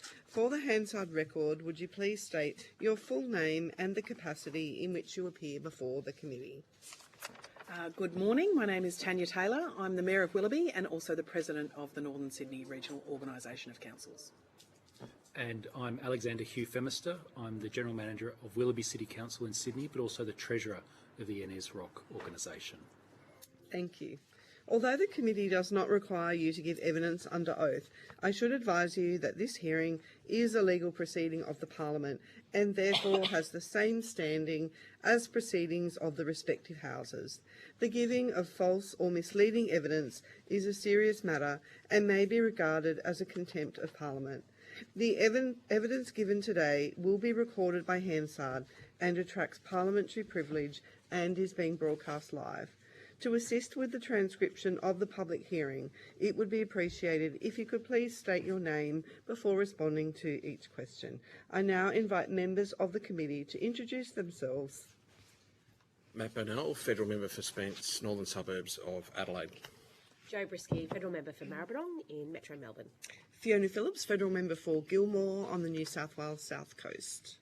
Alison Penfold, Federal Member for Lyne, Mid-North Coast of New South Wales. Morning, Helen Haynes, Federal Member for Indi, North East Victoria regional area. Matt Smith, Federal Member for Leichhardt, all of Far North Queensland. I now invite you to make a brief opening statement before we proceed to discussion. Well, first of all, thank you so much for the opportunity to appear before the committee and contribute to this inquiry into local government funding and fiscal sustainability. The Northern Sydney Regional Organisation of Councils, NSROC, is a voluntary association of 8 local councils who have come together to collaborate and promote a united voice on key issues in our region. Our member councils are Hornsby, Hunters Hill, Ku-ring-gai, Lane Cove, Mossman, North Sydney, Ryde and Willoughby, so the northern region of Sydney. We do not include Northern Beaches at this point in time.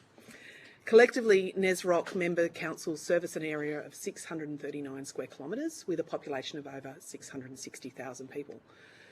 Councils, as you know, are the level of government closest to the community and we have a strong understanding of services that our communities want, the standards they expect and the infrastructure required to meet these demands. Community expectations are also evolving, driven by demographic change, increased density and more complex social and environmental challenges, all of which increase demand for local infrastructure as well as services and amenities. State and federal governments rely on councils to deliver critical services and infrastructure to our shared communities. Accordingly, it is essential that councils are funded effectively, sustainably and with certainty. Fundamentally, financial sustainability requires that councils generate sufficient income to fund the operational and capital expenditure necessary to provide services and facilities to meet the needs of their communities. However, councils' ability to generate income on one hand and control costs on the other hand is heavily influenced by factors outside their control.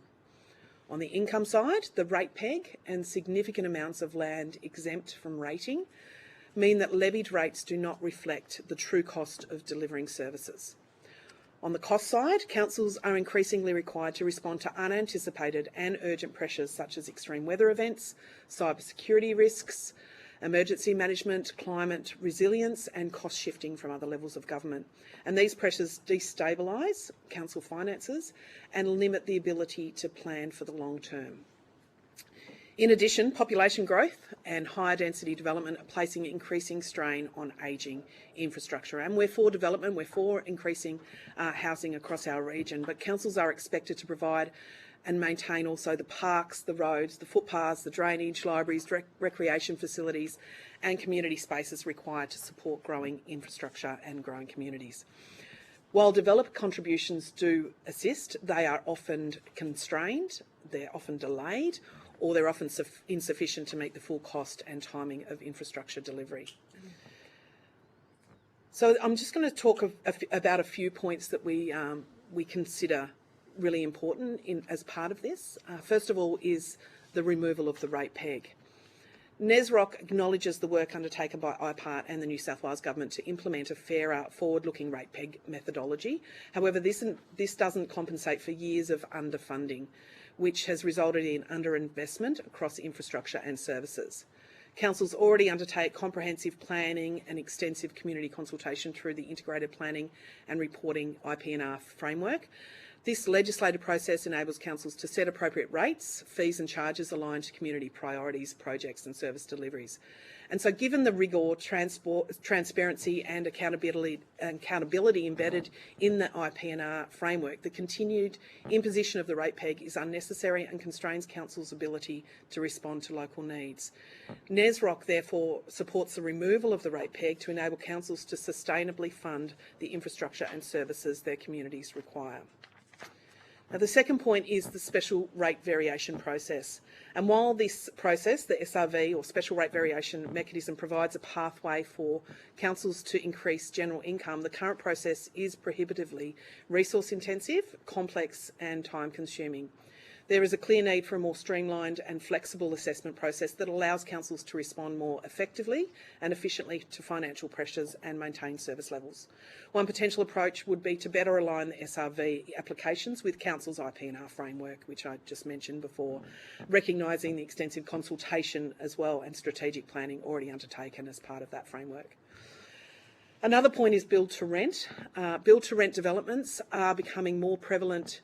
However, the current rating framework creates a real inequity, and we've got a number of them on the boil at the moment, particularly in Willoughby. An example of one of these is this development actually in Willoughby. It comprises 327 apartments and will pay approximately $47,000 per annum in council rates. By comparison, an equivalent strata tile development would generate approximately $370,000 annually. Happy to answer some more questions on build to rent shortly.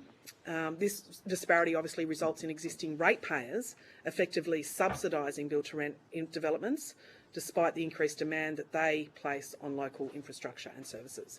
So NSROC recommends the introduction of a specific rating category for build to rent developments to ensure a fair and equitable contribution.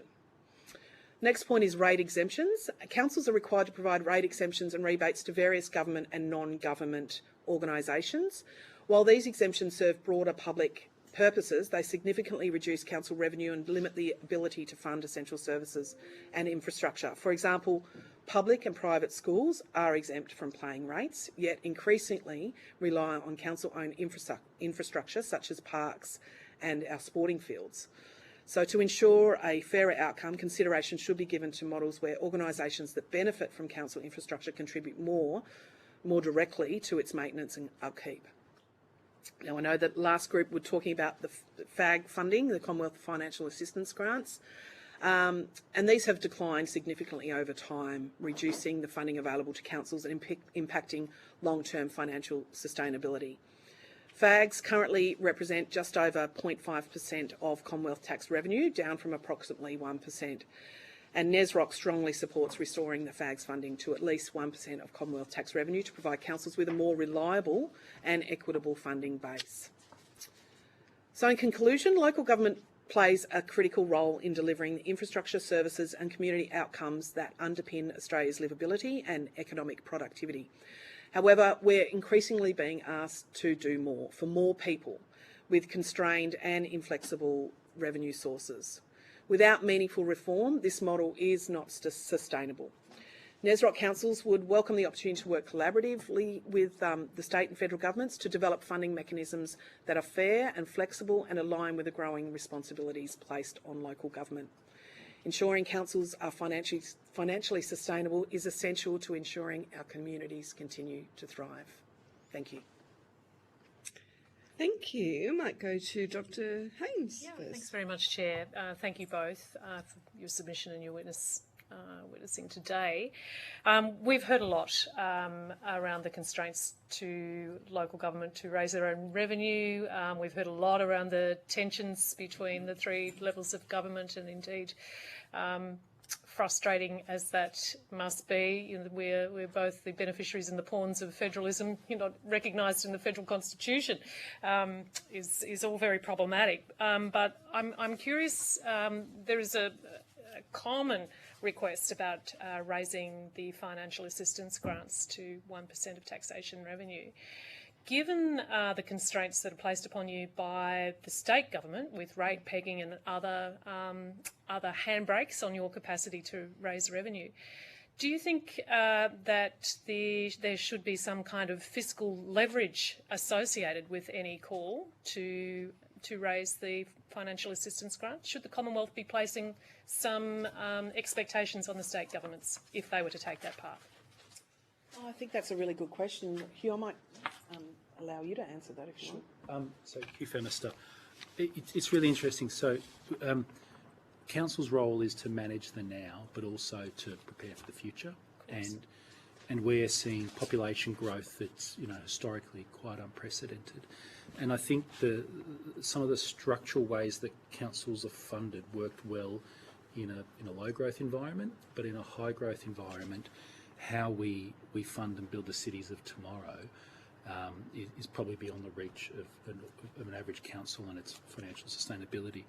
And I think how the federal government can contribute to front-running some of that really important community infrastructure. So in New South Wales, we've had an extraordinary amount of and tremendous investment in transport and roads and metros and light rails. But the fine-grained elements of community infrastructure sit between that, from parks to indoor sports facilities to swimming pools, get really hard to fund. And I think each council's different, right? So there's always the risk that we see councils as a homogenous group across the country, but their funding requirements are actually really different depending on growth and depending on how the economics of their area stacks up. So some councils have a very large residential ratepayer base and some have a business ratepayer base, and some of those businesses are booming. And if you think of the northern region of Sydney, in Willoughby we have Chatswood. Chatswood is booming, whereas our neighbours to the north in Ku-ring-gai don't have a big commercial centre, so they don't have that business rate base. And I think if we're going to fund growth, councils that are producing significant amounts of housing are contributing some very significant GST revenue through to the federal government, and the amount of that then comes back through the financial assistance grants is really quite a small percentage. So, absolutely understand that. Yeah. What I'm curious to know though is, we've heard consistently that councils don't like tied grants. They want untied grants. Essentially, that's what the federal assistance grants are, untied. But what I'm saying is that, or what I'm asking you is, given the many constraints that you experience from the state governments on top of this, and the need for the Commonwealth to have some answerability to the taxpayer about how these monies are spent. Should there be a broad kind of fiscal leverage on this? Should there be some intent in a federal assistance grant, for example, that it would fund, if the Commonwealth to uplift it, fund some of the critical enabling infrastructure for housing, for example, without tying you to something very specific? We're really aware of how heterogeneous our councils are across the nation. I guess I'm looking for a solution here and something that is credible and enduring. Well, I think. No. Sorry, Hugh Famous. So I think it's the reason we get tied up in funding in bundles for grants and are restricted is obviously to make sure the money is spent on what it's spent on. And the problem is when you layer all these restrictions of all these pools of money together, you do the right thing by that grant, but overall you may not be getting the best outcome for the residents and future residents. And I think one mechanism to deal with that is having councils and regions of councils have very strong infrastructure plans, and so you tie councils to their long-term infrastructure plans as opposed to very specific funding buckets which tie us up in knots. Okay, that's helpful. Yeah. Tanya Taylor, just further response to that question. I think there's definitely merit in having a state-based funding mechanism for councils that is not tied to specific grant streams. Our council is constantly looking for funding opportunities, And that is onerous. It's really onerous from a resourcing perspective. And of course, we've got to then do the acquittals and so on. And there's timeframes that are allocated to those funding mechanisms as well. So I think thinking having a broader way for councils to receive funding from state government would be beneficial, as well as from the federal government, of course. Okay, thank you. Thanks, Chair. Mr Burnell. Thank you, Chair, and thank you both for coming in today to give evidence. I just want to go to the rate capping issue, and I just wanted to pick up on something that was said in the previous panel, and I didn't get a chance to clarify, but I'm interested to get your thoughts on this, Mayor Taylor. Mr Portelli was, in his evidence, he suggested that just because there may be a removal of rate capping at the state level, it may not necessarily shift the level of appetite within the elected council bodies to pursue rate increases on the municipal or on the rate paying base. I'm interested to get an understanding of where the level of appetite for rate increases would be at for a council body like your own, if rate capping was to be removed to allow you more freedom to exercise the ability to increase your own revenue base.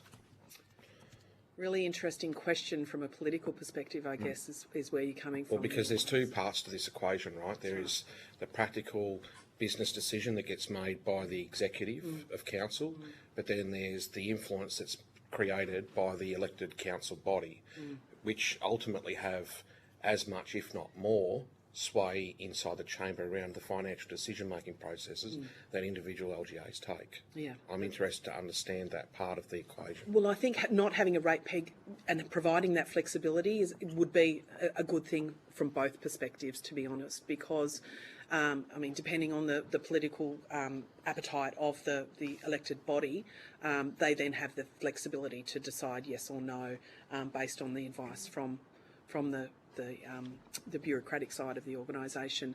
So I think regardless, it would be a better scenario than knowing that you've got a rate peg and then knowing that you've got to go out and the amount of effort that needs to go into asking for special rate variations. It is very, very onerous for staff, and it takes the staff away from their day-to-day jobs and actually delivering the services that our communities need. Hugh, did you want to add anything to that? So Hugh Femister, yes, it is. It's a very brave politician that wants to lift council rates.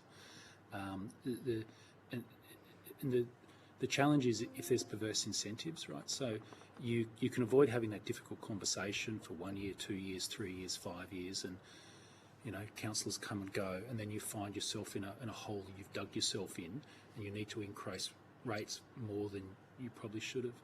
And coming up with a system or incentives that allows council to have mature and sophisticated conversations with their residents around what is the level of service people want and what are people prepared to pay. And I think the rate cap probably gives a bit of an artificial sense of protection, and it allows people to avoid the real conversation. And I know that I won't just talk about Willoughby, but we did a special rate variation process, and largely it was a catch-up to do with the inflation gap between the rate peg and the COVID inflation period.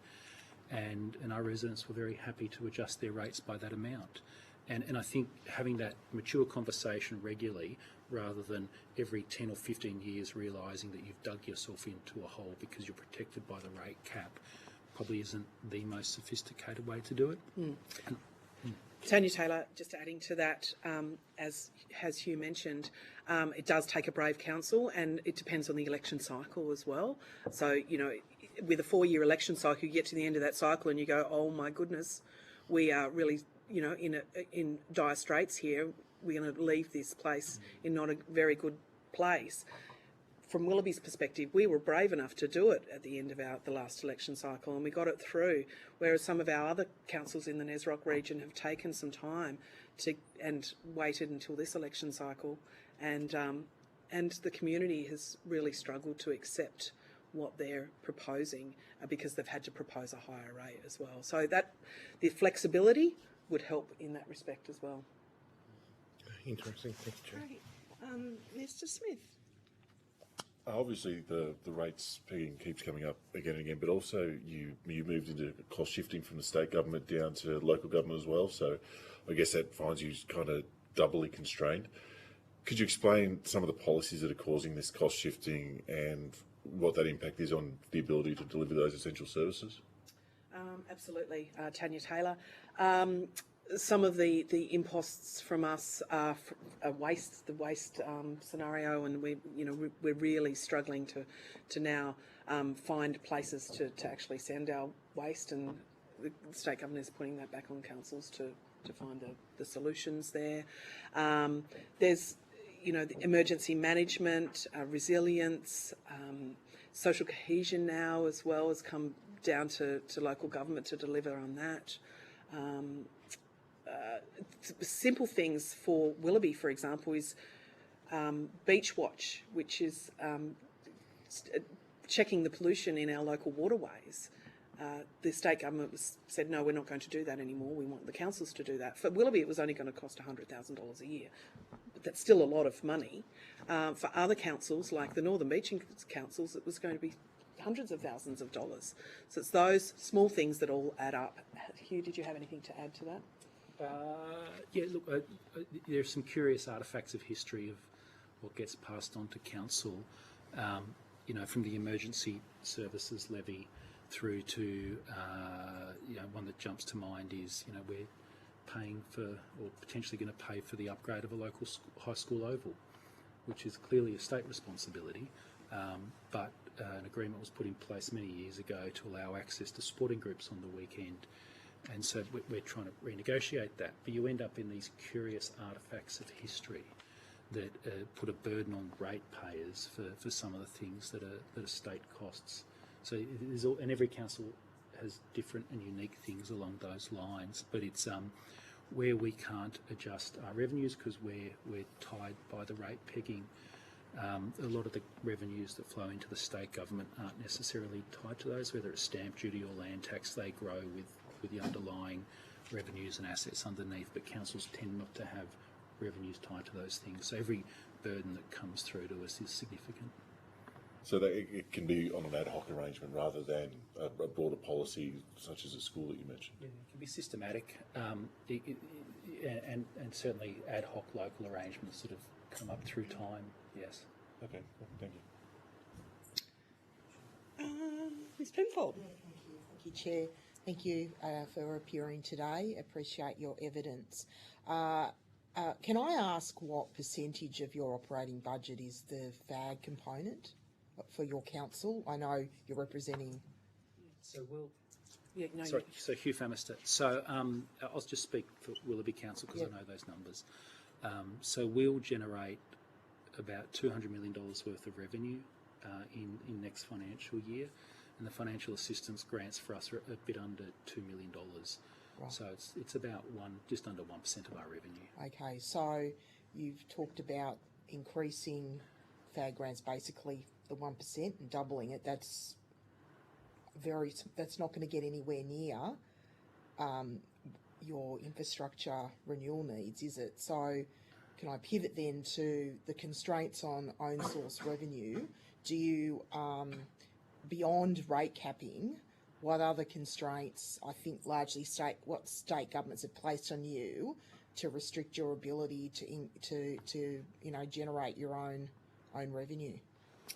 Tanya Taylor, well, there were the things that we mentioned, the build to rent, the non-exempt rating categories. What else, Hugh? Help me out here. So Hugh Famister. So there's two sorts. There's recurring revenues that we get that are very capped by the state government. There's quirks in legislation where we probably don't collect an equitable amount for certain things that we do. But there's also, as you suggest, we're not going to build our way into the city of the future on 1 or 2% of our overall revenue. And some of the things that we need to build, the parks, the sporting facilities, the ovals, because we are worried in time that sporting groups will start to turn kids away from weekend sport because there's just no capacity. And to build that infrastructure, is not $1 or $2 million, it's $30 or $40 million, which is just beyond the reach of the normal operating budgets of council. Potentially where we can be funded for that is through developer contributions or through voluntary planning agreements from developers. They're capped though, those developer contributions, and they vary depending on how many bedrooms are in a unit or a house, but they're capped at $20,000. And if we need to build ovals in the northern region of Sydney, the idea of buying land to build ovals is probably in the hundreds of millions of dollars. So it's really how we're going to build that community infrastructure, and we certainly can't do it the way we're capped to collect money. I'm not suggesting there's any free money or there's any easy money, but if we do want to build a city that in 10, 20, 30, 40 years is livable for people, we need to figure out how that is funded. Might move on to housing, and I know you mentioned obviously the problems around the build to rent. Maybe if you could expand on that a bit more, but also, you know, what are the other barriers to unlocking more housing? And yeah, what would you like to see from the federal government or the state government? Okay, so with regards to build to rent, as I mentioned, the current situation is inequitable in that the development itself is just one rating rather than the strata is individually rated. So that puts an impost on council to provide the services for all these new residents that are moving in, but they're actually not paying the rates for these services. Now, onto the services, and I'm happy to expand on that if you wish. And in terms of the services, I mean the libraries, the schools, the bus services, and so on, and the infrastructure around our cities and our towns and our local government areas really does need to be improved or expanded to cope with additional people coming into our areas. So as Hugh mentioned, at the moment it's really hard for the Northern Sydney Regional Organisation of Councils to provide those services because of the density that we already have in our area. We have a real significant lack of sporting facilities. NSW commissioned a report a number of years ago that shows the deficit in sporting facilities across our region, and it's a real concern. So we want our residents to go out and play and to engage with each other in the community, but we may not have the facilities for them to do that because we don't have the funding to build the facilities, the parks, the playgrounds, the libraries. And so just on that, so obviously you talked about development contributions, so you can utilise part of that to sporting fields, but not for libraries. Is that correct? So Hugh Femis, yes. So there is a restriction on use, and there's also a further restriction that the investment's got to be related to growth, and so we can't wholly fund new facilities out of developer contributions because some of it relates to existing demand, some of it relates to growth. So you get tied up between these various funding buckets, and in relation to housing, what we're seeing, particularly in Sydney and in our region, is that as you go across Western Sydney, Parramatta and Western Sydney, and even coming in a little bit further than Parramatta, is high density and medium density development isn't stacking up economically, so it's not being built. And where we're seeing it is in areas like where we are in the northern region of Sydney, but also south of the harbour. And so that lends itself to infill development and high density development, and that's being focused in line with the government's policy around doing it on transport hubs, and that's fantastic. We have an amazing metro, we've got a great public transport network, so I think we are going to be building the housing in the right location. The challenge is we won't be able to build the community infrastructure for 5, 10 or 15 years down the track as we start to collect minor developer contributions. And arguably the state government's of both persuasions, have done a great job in building, transport infrastructure, but now we need that second layer of investment around community infrastructure that if we build it, it will come late and it will probably cost twice as much in 10 years' time. So the opportunity is for the federal government to play a role in enabling that infrastructure early, and it doesn't mean it can't recoup the money as development occurs, but I think that would be a far more efficient way than letting councils be drip-fed developer contributions and build things 10 years too late. Okay, excellent. Other questions? Sure. Thanks, Chair. Thank you very much. A lot of what your submission and others have given us today is around some of the restrictions or policies from both a state, predominantly state, and into some respects a federal level. But outside of that, I'd be interested to get your insights, both at your current council and across member councils in your organisation, around some of the, are there any other sort of innovative ways in which councils are looking at revenue raising in their own capacity? What is there something that you're seeing that is that we could share to others? Or I'm just intrigued by how councils are they themselves thinking about different ways to generate revenue. Tanya Taylor. Well, certainly each council looks at their own communities in a different way, and we have, capacity to do things in a different way. As Hugh mentioned earlier, the Chatswood CBD has, is a significant hub for us, and we have ways to, we've got parking, we've got the businesses and so on that we can raise revenue from. We've also revised the way that we charge developers for things like hoarding permits and things like that help us continue to improve our area through a development. Hugh, would you like to add anything to that? Hugh Femister. So we're talking about Willoughby, but we're here to represent the region, but I know our numbers better.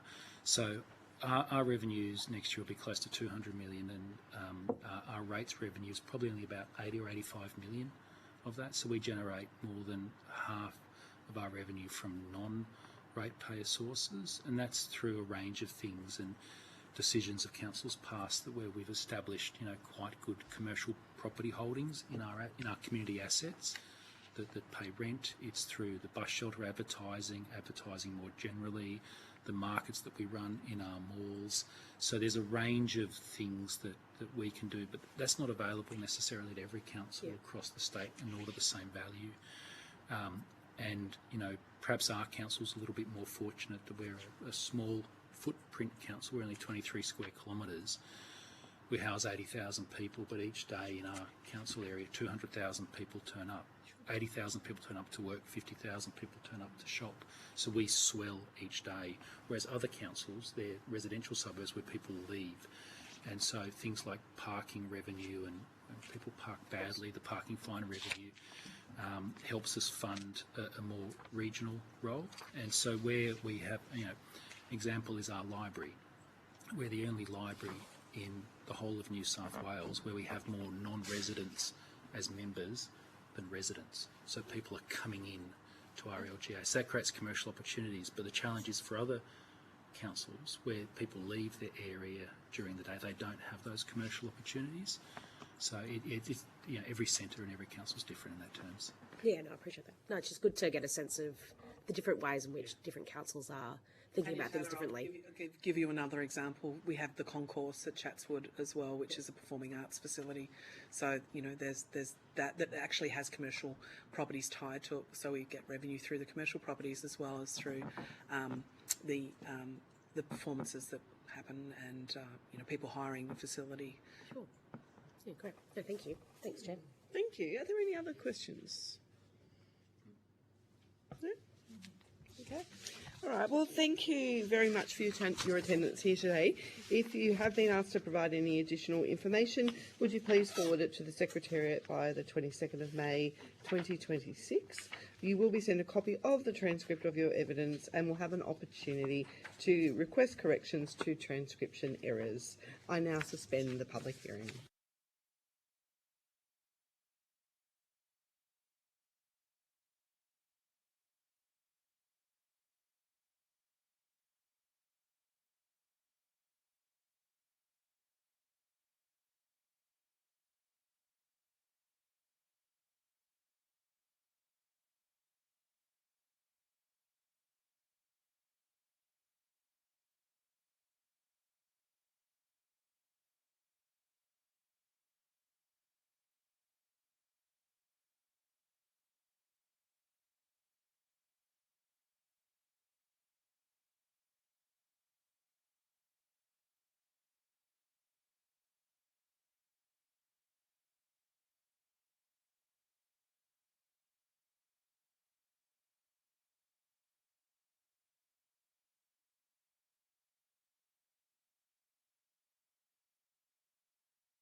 Resume the public hearing. I now call on representatives from the United Services Union and Professionals Australia and Local Government Engineers Association to give evidence. For the Hansard record, would you please state your full name and the capacity in which you appear before the committee? Daniel Paps, Industrial Manager, United Services Union. Graham Kelly, General Secretary, United Services Union. Stuart Small, Vice President of LGA New South Wales and National Treasurer of Professionals Australia. Bede Spanigal, President, Local Government Engineers Association of New South Wales, also the General Manager at Nambucca Valley Council. And Alicia Vasilangos, Executive Officer of the LGEA New South Wales and Lead Industrial Officer with Professionals Australia for our local government team. Thank you. Although the committee does not require you to give evidence under oath, I should advise you that this hearing is a legal proceeding of the Parliament and therefore has the same standing as proceedings of the respective houses. The giving of false or misleading evidence is a serious matter and may be regarded as a contempt of Parliament. The evidence given today will be recorded by Hansard and attracts parliamentary privilege and is being broadcast live. To assist with the transcription of the public hearing, it would be appreciated if you could please state your name before responding to each question. I now invite members of the committee to introduce themselves. Matt Burnell, Federal Member for Spence, Northern Suburbs of Adelaide. Jo Brisky, Federal Member for Maribyrnong in Metro Melbourne. Fiona Phillips, Federal Member for Gilmore on the New South Wales South Coast. Alison Penfold, Member for Lyne, Mid-North Coast of New South Wales. Good morning. Helen Haynes, Member for Indi, Regional North East Victoria. Matt Smith, Member for Leichhardt, all of Far North Queensland. Great. I now invite you to make a brief opening statement before we proceed to discussion. If I can commence, Minister. Graham Kelly, General Secretary, United Services Union. I talk to you today with a little bit of history in local government. 50 years I've worked in local government, Canterbury Council for 14 years and 36 years here with the United Services Union, formerly the Municipal Employees Union. And I just want to preface my comments with this, that everything we do is about the betterment of the industry. We understand it, we live it and breathe it every day. Our members work in the industry across the nation every day. We're one of the largest branches of the ASU, the Australian Services Union, and we have members in every single council across the nation, 537 of them. We represent members working there. And this may sound flippant to you, but I took a year off last year to travel our nation.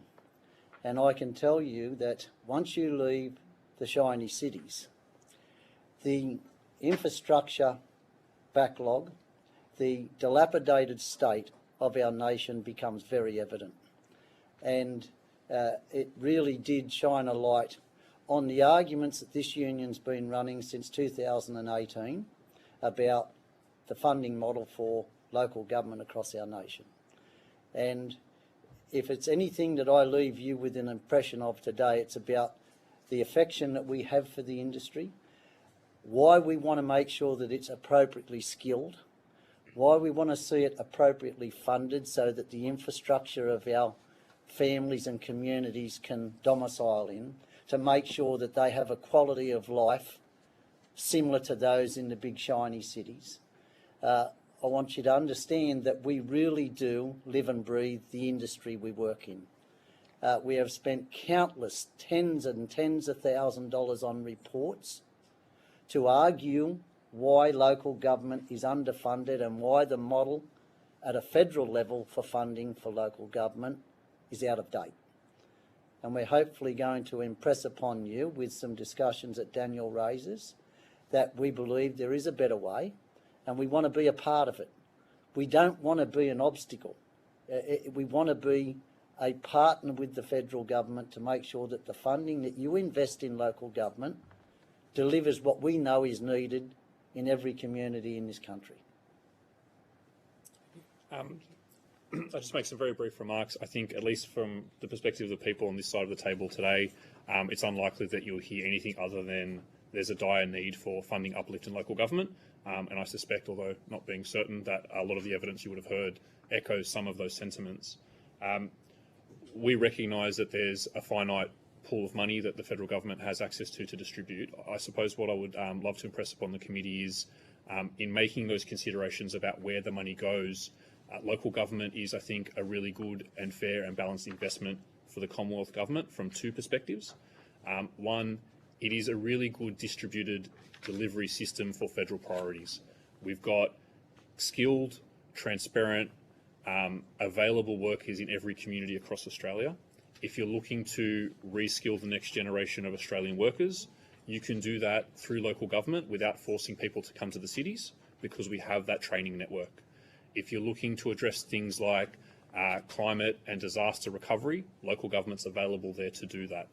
So I think from one perspective, when we're considering what are the priorities of the Commonwealth Government, local government is a delivery mechanism to deliver some of those priorities. And I think I'd encourage the committee to consider that in terms of some of the recommendations it might make. And then the other remark I'll leave you with is we all appreciate cost of living is difficult across the country. Everyone is trying to do something to address that. When you invest in local government, you deliver cost of living relief for the people who need it most. When local government isn't fairly or sustainably funded, there are only really two options. One is to levy fees and charges to users, which disproportionately affects the people who can pay the least. The people who access community services in a local government context are those that don't have a lot of disposable income and need a free library service or an affordable childcare service or affordable parks. And then the second point is that when funding from the federal government flows through to local government, those services can be delivered at an appropriate rate for people.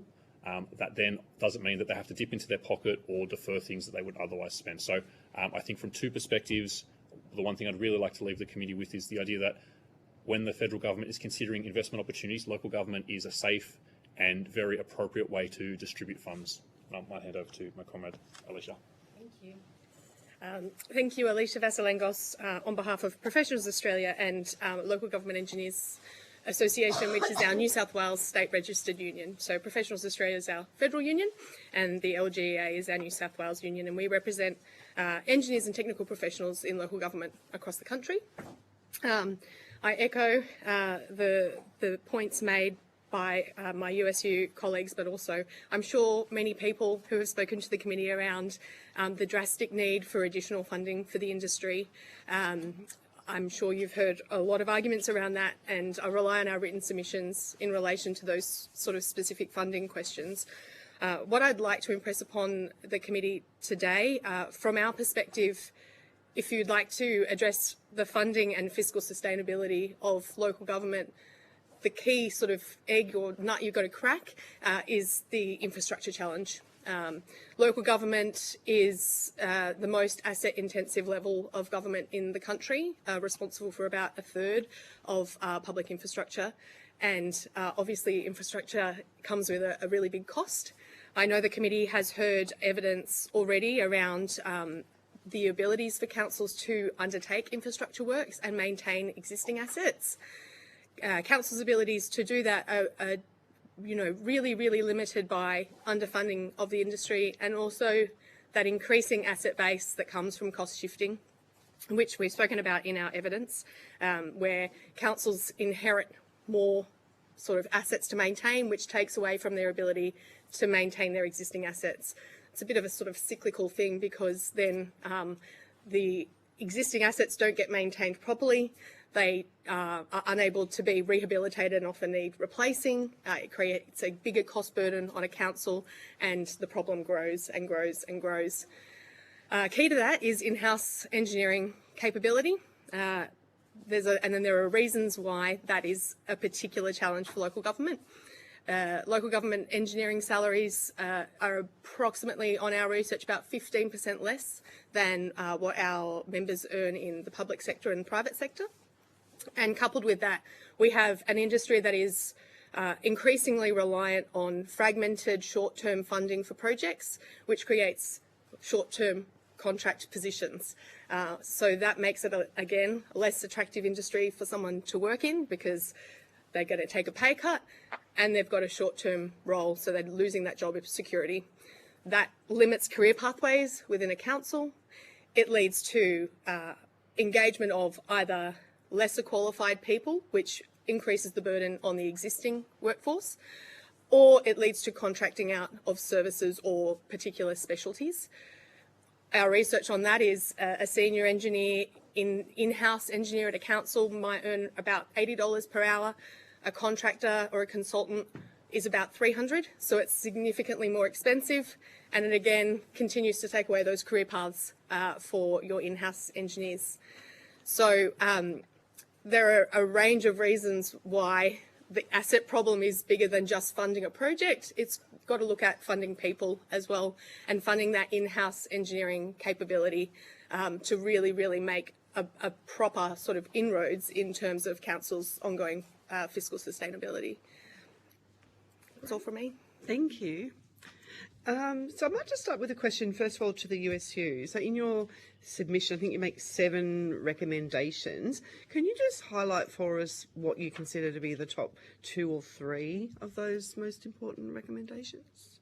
If I could get to the point, I think I'll highlight the most significant one, if possible. Yep. I think it's really returning federal assistance grants to 1% of Commonwealth tax revenue. We've seen a slow deterioration over 25 or 30 years, a series of governments where that number has gone from as high as 1.3 down to somewhere around 0.5%. And the reason why we say that's a really significant barometer is the untied federal assistance grants money allows council to make long-term investment decisions. What we're sort of stuck in a cycle of is very project-determined, short-term itinerant funding arrangements, which forces council into this invidious position of making very short-term decisions about how they're going to structure their workforce, how they're going to structure their training, and how they're going to structure their budgets. And it means that in the short term, those decisions are completely rational, but over a 3, 5 and 10 year horizon, councils underinvest in plant and equipment, underinvest in staff and security, and underinvest in training, which means they come to a position where they don't have the staff to deliver services, or the services they deliver are below what one would expect. So I think what I would say is a key priority from our perspective is ensuring that increased level of funding to allow councils to invest in long-term decision-making, which will ultimately drive better outcomes for communities, but also better financial outcomes over that longer term. So I think that's really, if I could ask the community to take away one thing from our submission, it's ensuring that level of funding goes back to what we say is a historically appropriate level. Can I just make a comment as well?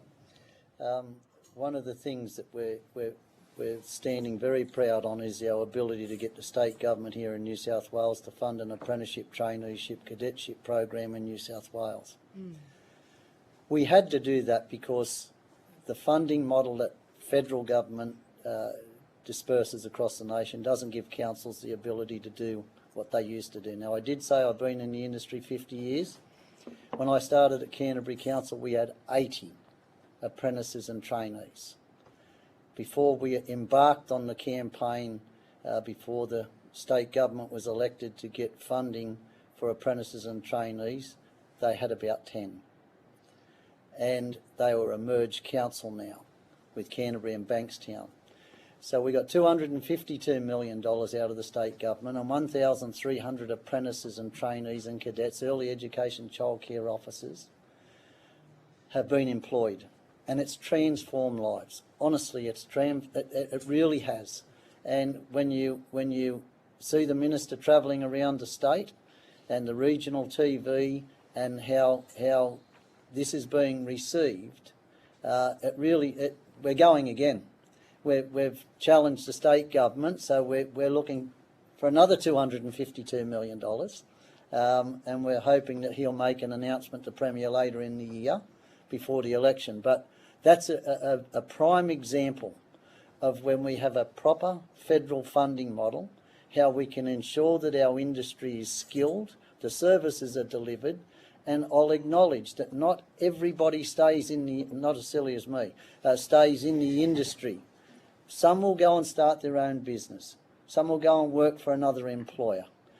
It really does educate our young and give them an opportunity in life. And local government was proudly the vehicle for that, and now we're slowly getting it back in New South Wales, that is, to that sort of notion of wanting to skill up and give children or people in their local communities an opportunity to work for the Shire and get a job, a lifelong job. So it really, that highlights it for me.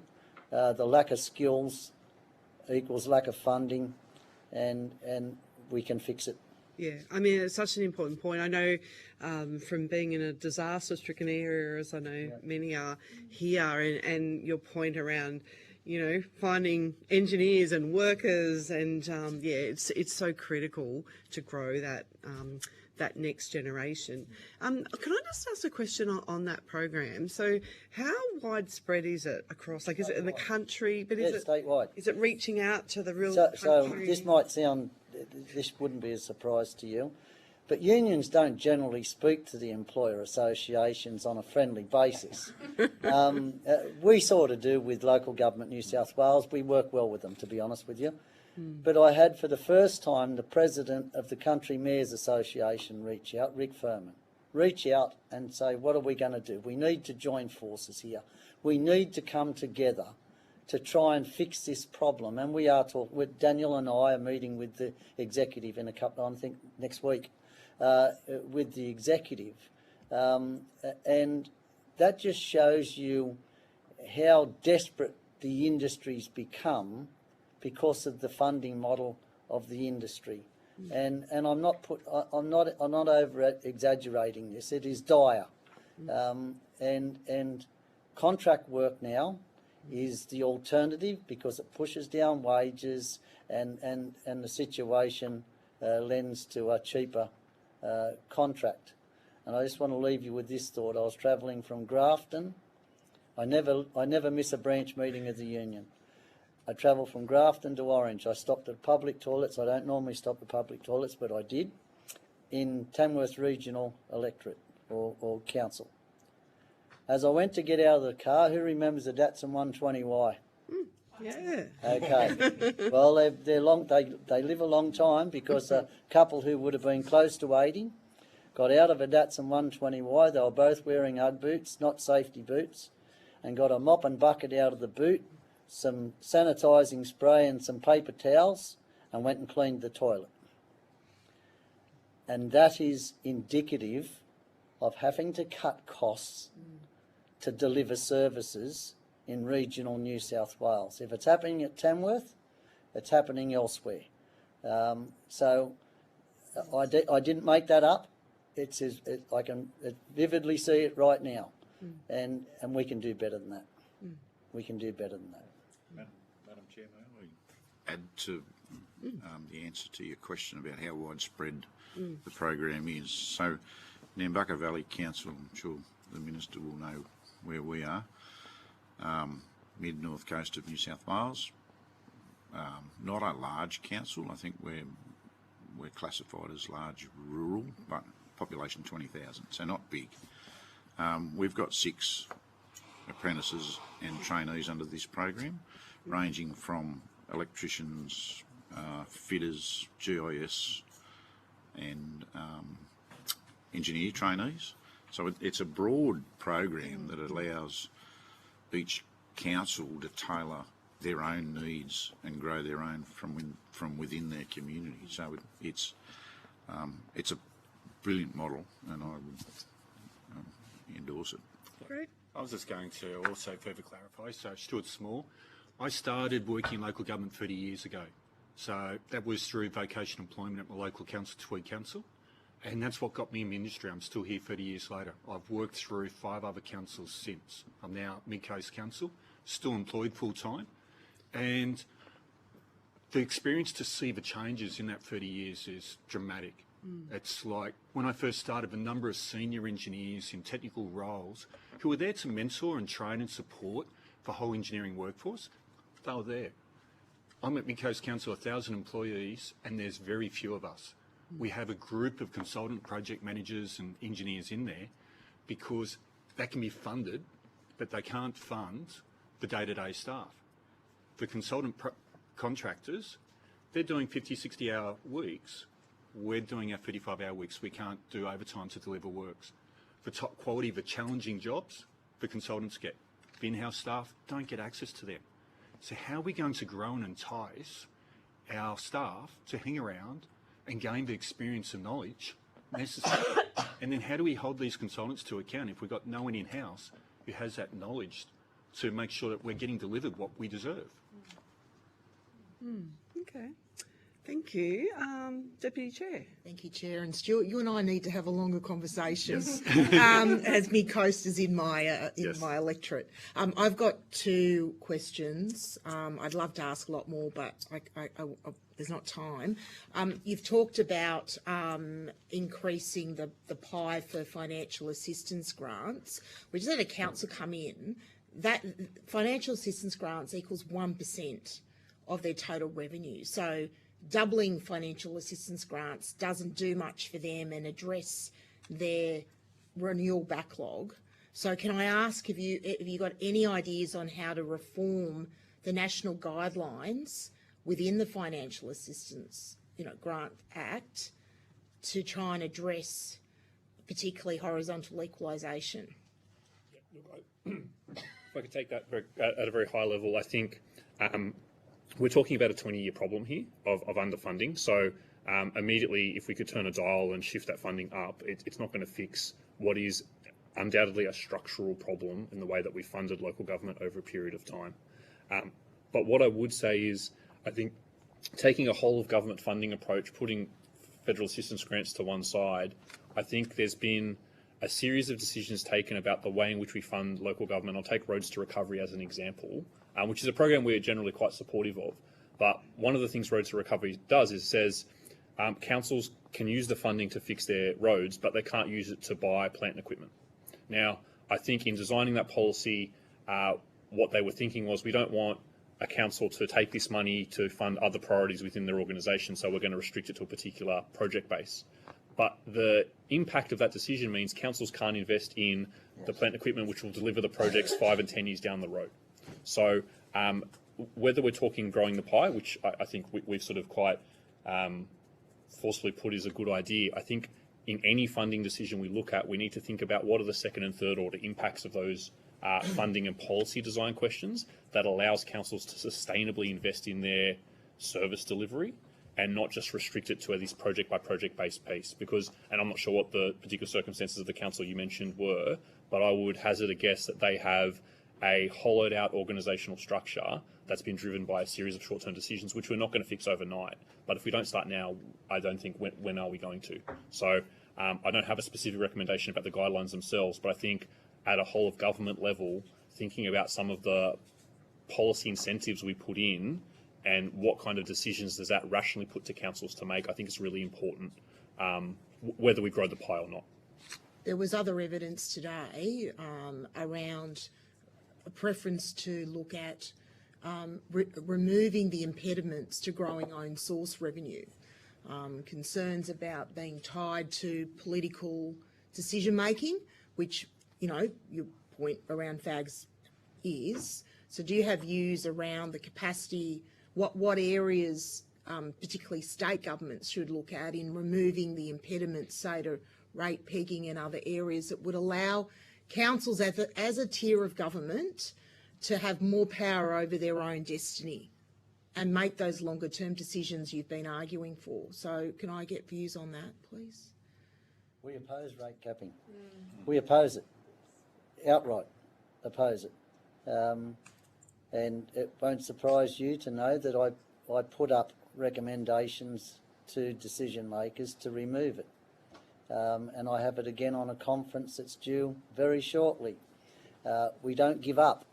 But I'm also acutely aware that whoever does it may have a very quick tenure in government. So we don't support rate capping. It really does. It does cut a lot of the ability out of councils in New South Wales and Victoria to deliver the services they need to do it. So, still small. So over the years, being on the National Board of Professionals Australia, seen enterprise agreements that have been resolved down in Victoria for our local government members down there, where the rate caps were like 1.5%. All the enterprise agreements cap the wages increases to the rates cap. The rest of the country had wages increase more than that. So can you imagine those councils that are trying to attract staff when they're being capped as to what they could even pay their staff because of that rate cap? The flow-on effects over time are dramatic. Can I just make another comment? We're in the middle of award negotiations for New South Wales local government employees. And without naming councils, I can tell you that our wage increase has been predicated on what regional councils can and can't afford. We have councils telling their association if the wage increase is above X, we won't be able to afford to pay our staff. And we're not talking outlandish wage increases either. We're talking, we're very fiscally responsible. We understand the industry. We understand the impediments on it financially. And it's a foolhardy union or unions that try to push the envelope too far. So what we do is try and make sure that the conditions of employment, Daniel and his team this time around has led our negotiations, and we've had no trade-offs. So we try and get a better work-life balance and try and balance that with what the industry can afford as a living wage for our members. But we have councils that are urging the association not to go above X because they just simply won't be able to afford to pay the wages of their employees. They'll have to put staff off. And that's where we find, that's the first time in my 50 years and 36 years as a full-time official with this union have I ever heard that said before. We are at a point in time where we've got to start to do things better. And apologies, Daniel, perhaps to you, if I could just make one sort of final point on the own source revenue piece and rate capping, and obviously it's an issue that's not necessarily within the ambit of members here, but I think the discussion about rate capping and the discussion about project-based funding, which is probably more a Commonwealth question, I think they're in dialogue in this particular way. When you cap funding at a certain arbitrary level, or when you cap funding to a certain project, you're pushing the cost down to communities, because oftentimes what councils have to do when they have either a rate peg or a project-based funding model is charge $3 extra to enter the pool, or increase charges for parents to put their kids into early childhood education care centres. So from my perspective, when I speak to members and politicians at every level of government, what I say is the question isn't how much do we charge, it's how do we charge it in a sustainable way.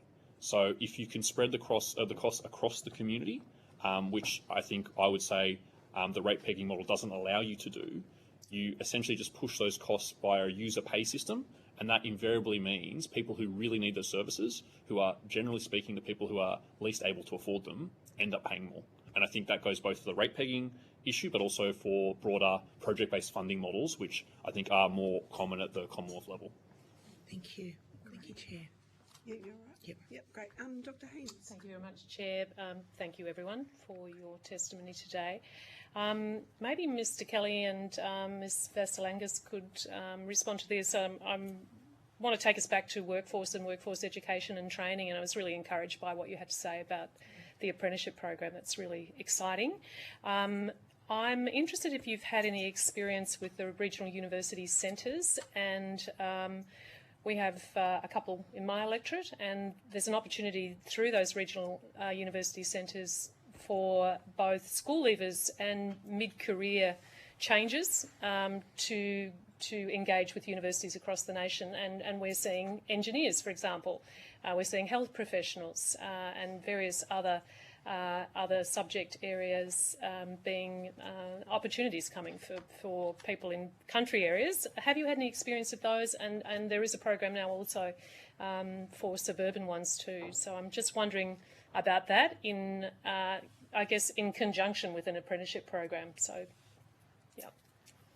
Thank you, Alicia Vassilangas. I'm not familiar with regional university centres, but certainly in terms of regional university access, we certainly have seen a number of our members engaged by councils in regional areas as cadets, and to work through working part-time and studying at the same time through those regional university alliances, if you like. And that's certainly something that has been happening at a higher level since this New South Wales government-funded training and cadetship program.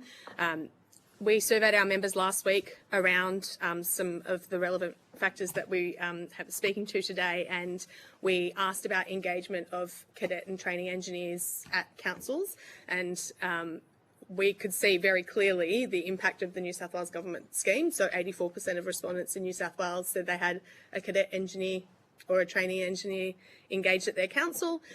When we looked at the statistics for all of the other states, they were more around the 50 to 60% mark. So the engagement of young people from communities who want to stay in their communities, who are committed to their communities, and an ability for a council to grow their own, particularly in those regional areas where it's harder to attract people, noting the comments I made earlier around the salary discrepancies.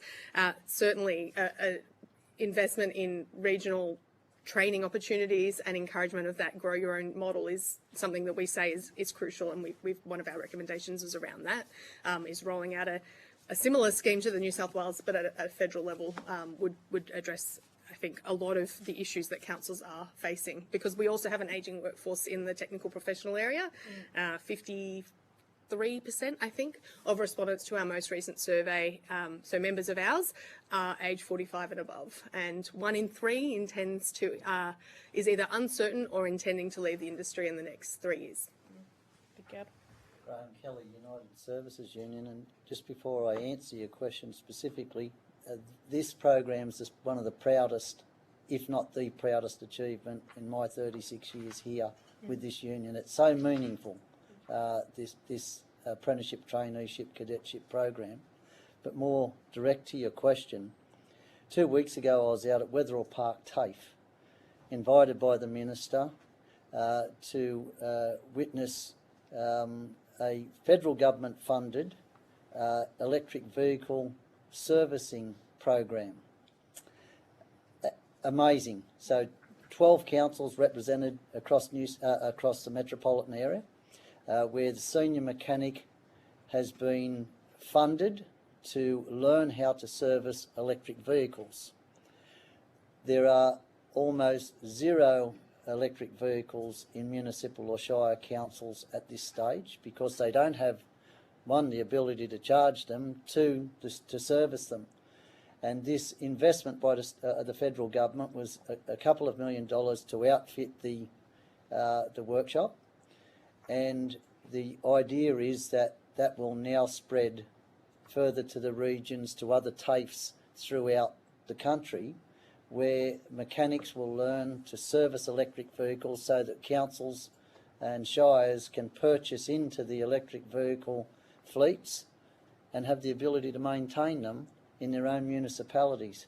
And I indicated at the time that this is groundbreaking for us. I travel overseas with my wife, and I see in European countries where you've got the city here in Sydney City, you have to send runners up laneways here, 3 and 4 at a time, to drag multiple bins down onto a road where they can lift on the back of the vehicle, where they have purpose-built vehicles that they can fit down the alleys. They're electric, quiet, non-disturbing, and they can collect the bin and move on, and becomes a lot more economical for the council. So that's one of the examples that I think I can point to in answer to your question.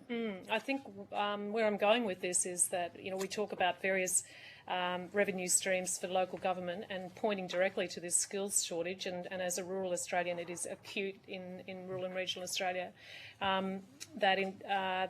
Yes, we've got the ask for an uplift in federal assistance grants, but the federal government can invest more in TAFEs and in regional universities study hubs, for example. And I guess I put that to you. Would that be something that you would think was again a good use? It sounds like so. I mean, of Commonwealth funding that would have a real impact on workforce. Yeah. So Mid Coast Council, our previous headquarters, Taree, as Alison Penfold would know, is one of these hubs where council, I believe, is still renting it out for that utilisation. The impact upon the local community has been significant. There's a lot of the community who are making use of it, and there will be council staff who are also making use of it for doing further education to support their work. Mm. But as for a primary source of income, it's not our bread and butter. It was just advantageous that we had a building available, and the council's always there to try and help the local community. Mhm. So we'll facilitate, Mm. but our core business is the other services that we provide. Yeah, I'm not suggesting councils should, be in the business of hosting them necessarily. Yeah. Sometimes, as you've indicated, it makes sense to. I'm more interested in the role they can play in workforce development. One of the other. Oh, Oops, sorry, if I could just add this. Graham Kelly, USU.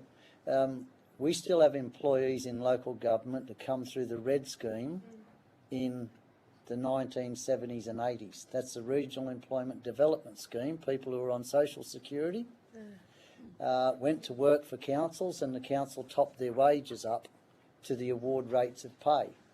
And a lot of people went through that program and went through apprenticeships and traineeships that gave them lifelong skills and have seen them stay in the industry. And it's another barrow we're pushing for regional employment and development schemes from the federal government for local government. To us, it's a no-brainer. You have people who are looking for work on social security, councils in dire needs of skills replenishment, and I think it's their waiting really just needs drivers of it to get this up and running. Thank you. Thanks, Sorry, Jeff. can I just add one more thing? Apologies. Alicia Vasilangos, Professionals Australia. We talk about engineering skill shortage in local government, but it's not only in local government. It is a federal sort of wide engineering shortage of engineers, and arguably local government is one of the best training grounds for a young engineer. I love this quote from one of our members in New South Wales. Local government offers some of the best hands-on end-to-end engineering experience going, but it's buried under poor culture, unclear career pathways, and a failure to actually back and promote our people. Good engineers don't leave because of the job, they leave because of the noise, the stagnation and the lack of recognition. Fix that and retention fixes itself. Obviously that's around funding, but there's also a really important point there in that local government trains up engineers fresh out of university in a way that they get exposed to a whole host of engineering that they're not getting perhaps in a private firm or perhaps not getting the support. So a good investment in upskilling engineers in local government is an investment in the broader Australian workforce. Great, thank you. Ms. Bresky. Thank you. Thanks for your participation in this. As I said, we had ASU members give evidence before us earlier in the week in Melbourne, and I just want to acknowledge that being able to hear directly from the workforce is so important and valuable for our committee. One of the questions I had of those members, and in particular is off the back of some evidence that was given by one of their early childhood educator members, was the extent to which councils in Victoria, now I'm asking this to USU, councils here in New South Wales who applied for the early childhood educator wage increase from the federal government, the 15% wage increase. We're keen to get your insight on that and the extent to which you had councils apply, and perhaps if you want to sort of take that on notice in terms of numbers, but I'd be really keen to hear your insight into that. And then the broader question that I have for both is the other elements of, and you sort of touched on this in your answer just now, but the other elements of job security and what are you seeing, obviously outside the funding constraints, but what are the other ways in which we can look at better job security and culture and things like that across local government for local government workers? Daniel, perhaps the United Services Union, I might take the worker retention payment question first. I will take on notice specific numbers, but I think the overwhelming majority of New South Wales councils applied and most were granted the worker retention payment, which is something that we're very supportive of, and I think gave early childhood education and care workers who are generally underpaid and generally in a female-dominated industry a very important uplift. The two observations I would have is one, and it was always designed as a term-limited funding model, so that funding rolls off in, I think, November of this year. So there is a very live question as to what happens to those workers, and I think puts councils who are already struggling financially, as you've heard, in a very difficult circumstance as to whether to fund those ongoing increases or roll back the wages of their already underpaid workforce. So I think that's one question which I don't know the answer to, and we've made representations around that more broadly. The second piece I would make, comment I'd make about that program is it obviously applied across the EC sector broadly, both local government, not-for-profit and private for-profit providers. And this is not directly a criticism, but may sound as though it wasn't designed with local government in mind. And I think that's had some really perverse consequences. And I'll point to one. There is a Sydney council that runs 4 centres, 3 of which are really struggling financially because of enrolment numbers, and 1 of which is doing all right. The government placed some restrictions on which councils could access the funding based on whether they raised their fees to a certain amount, which made a lot of sense. They didn't want councils to raise fees to communities and take government funding. That council's been locked out of the program because they needed to raise fees for 3 of their centres, but to be equitable for their community, we're going to raise fees for that other more financially viable centre at the same time. So they've not been able to access that funding on behalf of 4 centres, 3 of which drastically needed it, because the program at a policy level was designed to assess local government as if it was a profit private provider rather than a community service. So I think, again, and this goes back to some of my earlier comments about local government as a distribution network for federal or Commonwealth priorities, if we're designing programs to go towards a more universal early childhood education and care system, which I think is the general trend of the policy design, I would be sort of suggesting we turn the dials a little bit more towards local government. It's safe, it's transparent, and it's reliable, and designing these programs to suit local government rather than asking local government to fit into a different kind of for-profit model, because I think it throws up some perverse examples like that. Thank you. Great. Beach Panagal, in this case, and I'm the president of a childcare and preschool centre, probably for my sins. One of the things we found, so we applied for it, and one of the restrictions around it is you can't increase your fees. The reason I became president is because in Maxville, it's a fairly small community, and we're considered one of the 15 childcare deserts in Australia. So this childcare preschool was going broke. They've asked me to step in from a governance point of view and turn it around, which we've done. Childcare workers are chronically underpaid, and so the wage subsidy is a good thing, but the only way we can set a sustainable model for the Maxville Preschool and Childcare Centre is to gradually increase fees whilst we've got the subsidy in place, so that there's no cliff at the end of it, because we simply don't have any surplus or retained funds to continue to pay our childcare workers that wage. So, but that we don't qualify for the funding, because without a gradual increase in fees during the period of the funding, it's unsustainable. So, if you can help me with the department, we're right in the middle of those discussions at the moment. Had a little bit of involvement, and to your point, it was a shift around sort of one size fits all was definitely highlighted through that, and there was opportunities for a range of different services to have different engagements with the department. But the reason I raise that is around the extent to which what are the other avenues of federal government and Commonwealth funding that go directly to those who work in across early childhood or work in a local government, the other avenues for support. But I'd be keen to get across the board your commentary around job security more broadly. Yeah, look, I think the one big call out, I know government's actively considering the Secure Australian Jobs Code, and there's a debate about whether local government is in or out of that proposition. I think we'd firmly be saying that local government needs to be covered by that code. It's probably unsurprising there's a through line to a lot of our submissions before you today. If the Commonwealth Government is going to invest somewhere, there needs to be return on that investment. We understand that. There needs to be ongoing, sustainable return. if they're going to be investing in local government, we want to see that flow down through to workers to make sure they're getting well-paid, secured, well-trained jobs. Now, from a bunch of unionists, that's probably an unsurprising submission to make, but I would leave the committee with this point. When you have people who are not well-paid, it drives an incentive for shortcuts to try and build up that profit model, unsafe work, not particularly high quality, and not community-minded. And I think local government has many critics. Some of them are justified and some of them aren't, but I think what no one can say is local government isn't community-minded. It is community-minded. It is generally very safe in terms of the work that they provide, and it's generally very high quality. So again, I go to this point that the pie is X.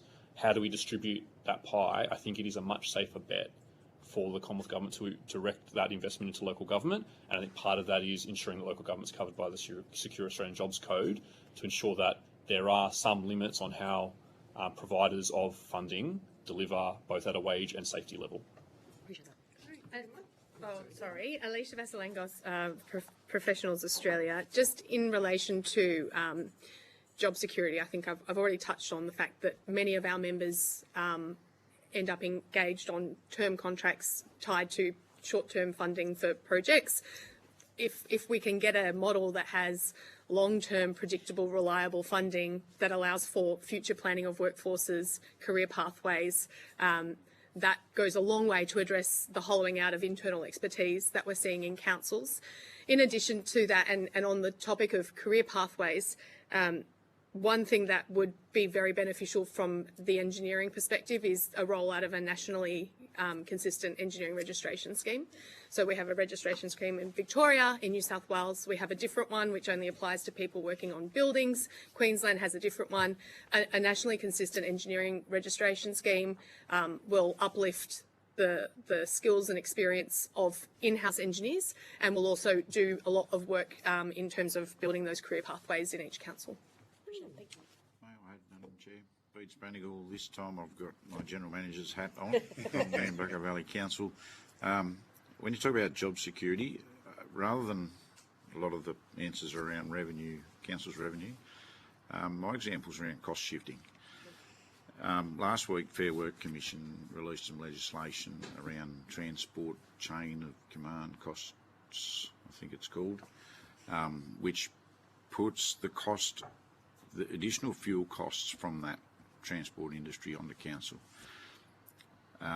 Somebody has to pay this increased cost of fuel, and it's always going to be the community. No matter which level of government it comes from, the community ends up paying. Council has no ability to increase rates because we're capped. It's going to be a direct hit to my organisation of about $500,000 next financial year at the current rate. That is a direct threat to job security, because to deliver a balanced budget, which my council's asked me to do, I have to find that money somewhere.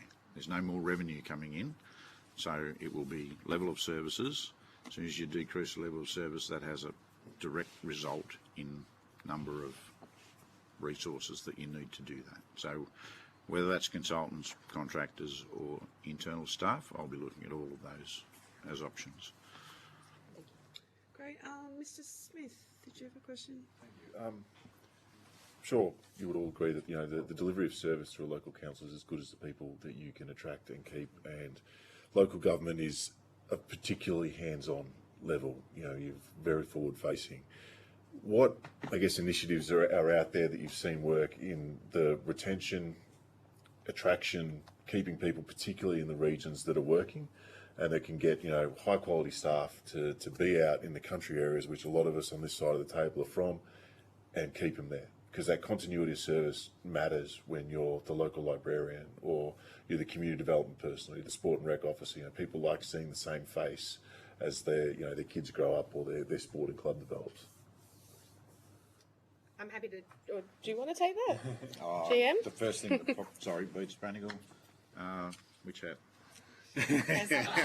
General Manager, Nambucca Valley Council. First thing that popped in my head is the leadership skills of your organisation. So one of the benefits is local government. It certainly not pay, but the conditions that come with it. So there's a lot of flexibility around 9-day fortnights or flexi time, family-friendly employees, and our award, which the USU referred to earlier, is a collaboration with the employer groups rather than a hard-fought award. What it allows myself and other GMs to do is to implement those family-friendly and worker-friendly type things within your organisation, and building that loyalty gives you longevity, both in attraction and retention of the good skills that you have. So it's, I guess, upskilling your senior managers to be good leaders and create a good culture within their council just adds to the benefit of local government as an employer. And if I can just jump in, Alicia Vasilangos from Professionals Australia. I think it's a universally known truth that people who work in local government are deeply community-minded, committed people. Certainly from our membership, something like 60% of the respondents to our most recent survey have worked in the industry for more than 20 years. They're the ones that a council wants. They want to sign them up when they're young cadets and work all the way through and, maybe become a general manager one day. But the reason the councils where they have success in having that long tenure, it comes down to pay, conditions and career pathways, realistically. And as I said, the feedback from our members is the pay is something that they've been able to wear for years. They're happy to take, maybe not earn top dollar because they can live in their community, see their work every day, have some flexibilities around things. Unfortunately, what we're seeing over the last 10 years is the flexibility associated with the industry is reducing, though we're doing our job as unions to try and keep that on the straight and narrow. But we're also seeing with our members a very high rate of workload intensification and burnout. And that comes down directly to staff vacancies, not appropriately qualified people in positions, and an increasing reliance on external contractors or short-term contracts. So that's what needs to be fixed in order to fix the culture, to make it a place that people want to work. Also, Stuart Small here. I've worked, when I first started after university, was out Western New South Wales in small councils. What attracted me to that was that they provided a lifestyle. They provided a house. So you can imagine in these days, someone finishes university, they want to go into a regional rural community, there's no houses to rent. If a council doesn't own a house to provide for them, they're then expected to purchase with no income or guarantee of long-term service. So how are they going to attract people to go out there? The thing is, you start your career going out to some of these little councils, do a couple of years, move on to the next one. But what you'll find is that some people will resonate when they go into those councils and they'll stay. Other people move on. Local government through New South Wales, because we allow long service leave to be carried on from council to council, you'll find that people will come into a community and they'll go, this is one I want to stay at. And they'll stay there. And you'll get that long-term service. You're not going to get it with every professional, but you need to provide the opportunity for them to go out there in the first place. And some of the other things that you can do is provide extra education. So I've been fortunate where I've done 2 masters, partially funded by the councils out west. So they contributed 50%. If I happen to have been there another 4 or 5 years after I started, they were going to cover the other 50%. It's helped me get to a point where I'm a lot more educated than a lot of my fellow local government engineers. That was an attractant for me that kept me in the industry, kept me working in rural local government for a lot longer than probably what I would have. So if we can provide support to those councils to provide housing to their professional staff, to attract them, they're going to provide a better level of service to their community. You're going to drag more people into the industry. And if they don't stay in the industry, they'll go out into consulting and consult back to the industry anyway, and we're getting the better service.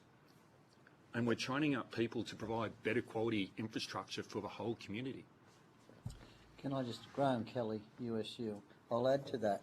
We've become very good at understanding that we have to have an award that is cost neutral or doesn't put councils in jeopardy of going broke. And the first thing that Daniel and the team say to me, the award negotiations are about to start, the first thing I say, no trade-offs. I don't want any trade-offs, because conditions of employment is what has held our industry together. And this time around, we were also burdened with the knowledge that if we went hard on wage increases, that some country councils would go broke and not be able to pay their employees. I think Daniel's team has done a wonderful job. Our last two awards, I think the lowest vote we've had is a 98.5% yes vote. And that's the faith that the members put in us about their conditions of employment. But it's getting tougher and tougher to maintain the conditions the way they are. I'm going to tell them about the My Leave provisions, which I think is one of the most unique but employee retention clauses I've ever seen. So we have 15 days a year sick leave for our members in local government. Other states might have 10. Other states apply the federal modern award rates. We're a state-based system, and we negotiate every 3 years for all of the conditions of employment, and we have industrial agreements at almost every council aside from that on other issues. But a lot of our members are very loyal, lifelong employees who retire with a lot of sick leave still in their account. So the My Leave provisions will see council workers issued with 10 days sick leave and 5 days My Leave, but that 5 days comes out of the 15 days sick leave they get under the award. And they can make application to take those 5 days My Leave days as an extra week's holiday, or another day off if they feel burnt out or they've got a problem with children, sick children. They can take another day off out of those 5 days. We believe that will be universally accepted. We think that is a very good outcome for our members, and I applaud Daniel and his team for the work he's done on this. I think it will resonate throughout other industries. And that'll be a job retention or an employee retention clause that we think will resonate with our members. But they're the sorts of things that we are turning to because we have a restriction on trying to go harder on wages. And the increase that we've got on the table for our members right now doesn't match the recent interest rate figures. And I don't know how our award's going to go this time, and we'll just see. But, you know, we've got to deal with what we've got. And those voting, those meetings for the votes on the award, we've got, I think, 300 mass meetings across New South Wales over the coming 3 or 4 weeks, and we'll come back and tell you how it went after that. All right. Well, thank you very much for your attendance today. It's been so valuable. If you have been asked to provide any additional information, would you please forward it to the Secretariat by the 22nd of May 2026. You will be sent a copy of the transcript of your evidence and will have an opportunity to request corrections to transcription errors. I now suspend the hearing.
Public hearing.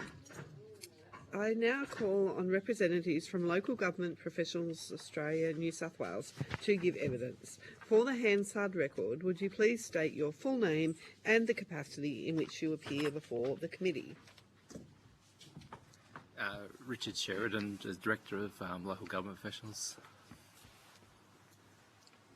David Tuxford, President of Local Government Professionals Australia. Great, thank you. Although the committee does not require you to give evidence under oath, I should advise you that this hearing is a legal proceeding of the Parliament and therefore has the same standing as proceedings of the respective houses. The giving of false or misleading evidence is a serious matter and may be regarded as a contempt of Parliament. The evidence given today will be recorded by Hansard and attracts parliamentary privilege and is being broadcast live. To assist with the transcription of the public hearing, it would be appreciated if you could please state your name before responding to each question. I now invite members of the committee to introduce themselves. Alison Penfold, Federal Member for Lyne, Mid-North Coast of New South Wales. And Fiona Phillips, Member for Gilmore on the New South Wales South Coast. And Joe Brisky, Federal Member for Maribyrnong, which is in Metro Melbourne. Thank you. And we'll be having another couple of members joining us soon. Okay, so I now invite you to make a brief opening statement before we proceed to discussion. Right, Chair and committee members, thank you. Local government professionals obviously represents a group of professionals that plan, fund, build, maintain and govern the essential services and infrastructure of local councils. We're obviously not going to bring you any evidence in terms of it's all grounded on theory. We're obviously not professionals in terms of university lecturers, but we've obviously got a lot of operational experience from our members and the forums we have. In our board, we've got about 25% membership from the rural sector, 25% from large or fringe councils, and about 50% from the metro. So we have a good representation, and there's a GM forum that we run every month, which has about 60% representation from the rural sector. So we're quite versed with some of the issues that are discussed in these reports. Council obviously does operate under the most restrictive revenue environment in the country, in New South Wales, due to rate pegging, or long-term rate pegging, I should say. While at the same time we have absorbed a fair significant costs being shifted from other levels of government. At present, we managed about 180 billion in assets. It runs at about 7% non-compliant, so assets that are greater than old or out of scope, which is about $15 billion worth of assets that are not in the condition they should be. Our submission obviously is pragmatic and looks at national reforms, but obviously we work on the opportunity to work with the committee. In terms of scale of severity, where we see an issue at the moment is that 80% of our rural councils have what we call a general fund deficit, so that includes the water and the sewer, which makes it very difficult for them to run services, but also even harder to replace assets. Quite often assets are the one thing that get delayed, and services obviously have to get delivered first and foremost. In the rural region last year, there was $54 million in deficits, and they have about $90 million in cash left. So we're looking at a 1 to 2 year element, or a lot of these councils will fail. And we think there's about 7 councils that are in technical financial distress at the moment. So we don't want large-scale failures, but it's getting more and more a reality as time goes by.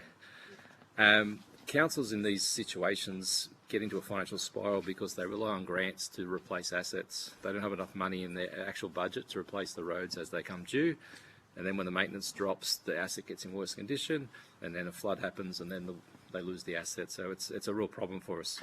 So obviously we don't look at an immediate solution for you guys, but obviously we are asking that we look at a sort of asset-based condition assessment of these councils that are in the worst problem, and grants can be funded to help them get out of the situation. We also think this is good for economic drivers, because these rural councils would use this money to obviously use local contractors, and it would then promote economic development in the future. So there's a good win all around, we think, in terms of providing funding to these ones with the highest needs.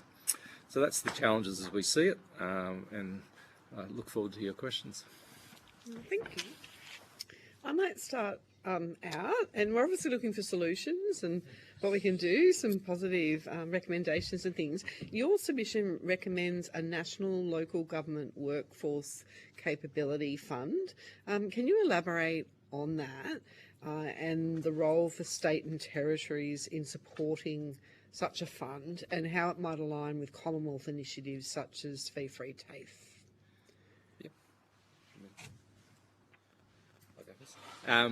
I think one of our concerns is obviously we're not an RTO. We do have alliances with universities in terms of running intensives, so we do train people in our group, but we find that there's just not enough money in the system to train the essential services around the engineering and the place and the roles that are the highest needs. So the sector does rely very heavily on contractors to fill that gap. So having some money in there, which then will allow us to target our training. One of the challenges with local government is people just don't understand our sector and our industry very well. It takes a long time for them to understand how we operate, so getting them in from the private sector or the state is not always easy. They don't often survive very long in our environment, so having that something as a professional organisation we can then train people up, do with leadership training and also doing more technical training. At the moment, we only have training intensives around finance, governance, and our IP&R. We don't have anything in the more technical areas, which actually have the highest needs. That's one of the things that we think a national fund like that would actually be very good for us to then be able to implement that. So, so how would what would the fund do? You'd fund different training. It would allow us to sort of target internal training for our organisation without being an RTO, to actually give them the more technical training that's required for our sector only. Okay. All right. Okay, we might go to Deputy Chair. Thank you, Chair. Can I ask what, in your view, is the greatest risk to local government financial sustainability? And can I suggest what we've heard is that largely the renewal backlog? But I'd welcome your views on that. Yeah, it's definitely, I think what's not really well known, I think everyone focuses very much on the operating deficits, but it's actually not the issue. The operating deficits are something which provides money to go towards asset renewal. So if assets start failing, significant problems happen around Stormwater Road and footpaths. So at the moment, most councils don't use their operating money to actually renew assets. They wait for money to come from another level of government. But that means that assets are getting a lot worse condition every day. And if you have something like a bridge collapse on a rural road or an interstate road, then it's going to be a significant reputational risk to those councils. So that's the problem with not renewing your assets, is that you're taking more and more risks all the time in terms of that doing. And in local government, we want to be proactive and hit the renewal at stage of what we call condition 3 out of 5, because we know the costs will exponentially increase once you go past that point, through maintenance costs, and also instead of just doing a quick little patch or repatch or improvement, it may cost you double now to replace it. So you've got this massive cost spike that's hitting councils. So as they fall further into worse condition, the cost to actually repair them back to condition 1 is becoming bigger and bigger. So that's where you get the exponential growth in terms of the costs, and that's where these councils now who are in that position just can't afford to bring it back to a safe standard. So in your submission, you talked about increasing the financial assistance grants pie. And you know that for some councils, we heard one earlier, it's 1% of their revenue, so doubling is not going to make a difference. But councils in rural areas where it might be 25 to 50% of their operating budget, it'd certainly make a huge difference. But just to the point you made, do you think there is scope, or have you looked at scope within the national guidelines under the Financial Assistance Act, the Federal Act, to amend those guidelines to take into account the backlog of renewal? Because it doesn't look to me that that's actually taken into account under the current formula. We have a state-appointed board that actually distributes the grants. They have, only because we had a briefing yesterday, so it's not my responsibility, but they have a $5 million fund, I believe, that they can allocate towards those sort of things, but most of the money is tied up because of the minimum cap, so they don't have a lot of discretion. So they do apply some money, but is obviously not enough. But is there reform? My question is, have you looked at about reforming the formula, the methodology, to actually, because it's clearly not working. So yeah, I'm just sort of, again, to the Chair's point about solutions, have you looked at what reform of the methodology could be, particularly to address the asset backlog? Yeah. So it's something under the control of the local government, Office of Local Government. They have a appointed grants commission. They have met councils yesterday and they are doing exactly that, but it won't happen until 2028, I believe. So they are actually now re-looking. They did 2 or 3 years ago take away a lot of the disability factors and direct a lot more money to regional councils. But yeah, it's their response. We have a specific grants commission to do that. But you haven't looked on the Grants Commission act on the basis of the national guidelines within the Federal Act. You haven't looked at those national guidelines, so you don't have a view on how they could be reformed. That's my takeout? No. Okay, thank you. Can I just add too, I think that technology is another issue that we have in local government at the moment.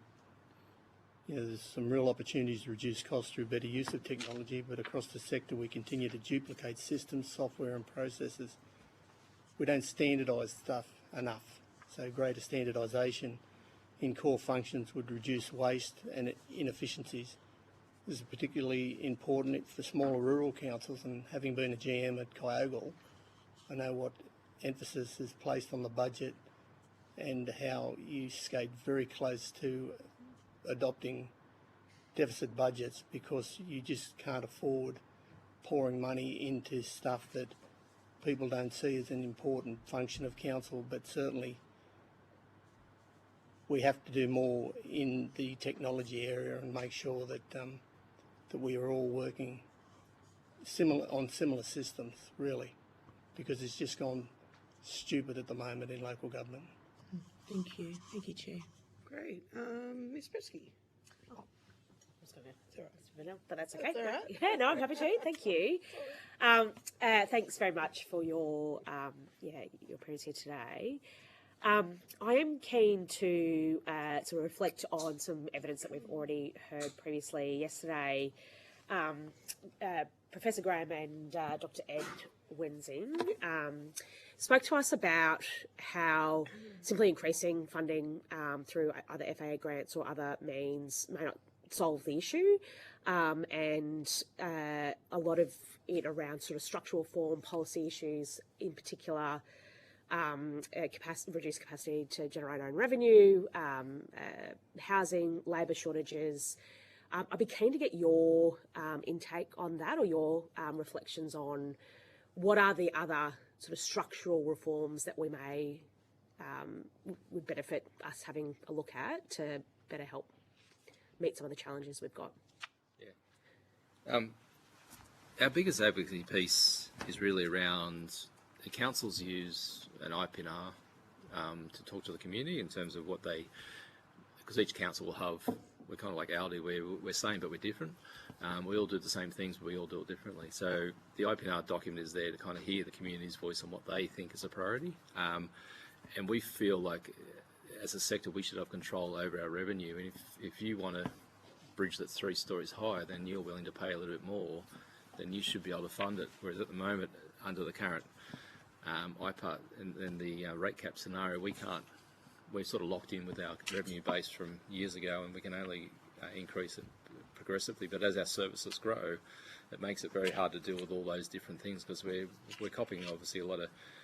During the high CPI, we saw inflation in the construction sector go over 10 or 15%, which we just couldn't keep up with. So now we've kind of fallen behind. So I think it's having governments, we make good decisions, we consult the community well. We should then have the ability to decide at what level of funding we can attach to our business. And I know there's some sectors, the Queensland sector have always had that ability, and they haven't gone crazy and run away with it. But obviously there's been some recent increases in their rates, which has obviously allowed the government to question that as a methodology. But I think because we've been doing it since 1979, our gap has opened up about $1 million worth of lost revenue, $1 billion worth of lost rates, and we just don't have the capability now to kind of address with some of those issues. So really having control over our most important rates base, and the reason why we ask for grants is because grants and rates are the two untied funding sources that we can use to replace assets. Assets have to come through the general fund, especially when we own the assets, the renewal assets. One of the problem we often hear about rates is that we give you as much rates as we've lost, but quite often rates are tied to a project or a new project. They're not tied to the renewal of an asset. And because we're holding the baby effectively, we don't have enough money to keep maintaining those assets. So having that more flexibility for us to do what we can do, and still consult with the community, find out whether they're happy with what we do. And if we do run out of money, then obviously it's then for us to then turn back or turn off things based on the amount of money that they're willing to pay. But we don't have that gaming at the moment. We're kind of locked in a fixed world, Sure. which makes it harder for us to make decisions. Okay, then, Mr. Burnell. Oh. No, Dr. Haynes. This is like just a fairness. I'm Helen Haynes, member for Indi and North East Victoria.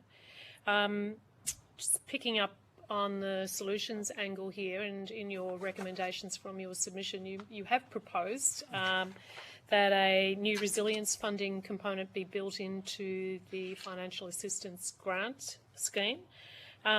So the Commonwealth already funds disaster relief through a patchwork of separate programs, really. We've got the Disaster Ready Fund, disaster recovery funding arrangements, competitive grant rounds, rather than a formula-based predictable stream. So I'm curious for you to speak to this idea.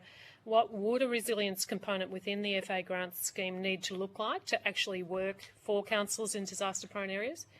And would formula-based delivery produce better outcomes, in your view, than the current competitive reactive model? I'll have a go at this one. My time in local government, I've always been fascinated why councils can't come together and do joint projects. We seem to want to build a library here, and then across the LGA border there's another library. So you've got two libraries when what you really needed was one.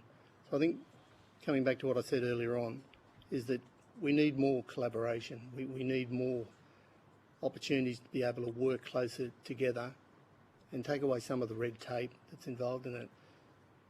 Having worked in Queensland as well, where they don't have a rate peg, it doesn't work. What doesn't work? Having a rate peg. Oh. So, yeah. What we need to do is we need to still go down the same path we go down with IPART now, because we need to convince our community that if we're going to raise the rates to whatever it might be, that it has to be substantiated by projects or whatever we're going to do with that money. So just because you can increase your rates up in Queensland by as much as you like, basically, it doesn't work. It just doesn't Can I work. bring you back, though, to your recommendation around building resilience, disaster resilience, into the financial assistance grant program? Yeah, sure, but I think the resilient component wouldn't be across the local government set of councils, because there's going to be some councils that have more natural disasters than other councils. Yeah, which is my point. Like, what would the formula, like, what kind of formula are you suggesting? Are you, We'd have to take that what's on- the reform you're yeah, thinking about? We'd have to take that on notice, because there would be some councils that would have to have Yeah. a very high Yep. opportunity to be able to derive income from that resilient fund, to be able to make a mark on what they need to do with, Yeah. natural disaster. And there'd be other councils who are very fortunate where they don't have the same problems with natural disasters. So I think we'd have to take that one on notice and Have you- really give it some thought. Yeah, please do. Have you had any experience with the Disaster Recovery Fund, the Commonwealth Fund, and have you had any experience with building back better or building back the same? Anecdotally, from what we've heard from general managers who have been in some of those northern coast areas, where there's two issues. There's knowing the condition of the asset, before the flood occurred, and then them only funding the proportional increase in that value. And the other one is the delay.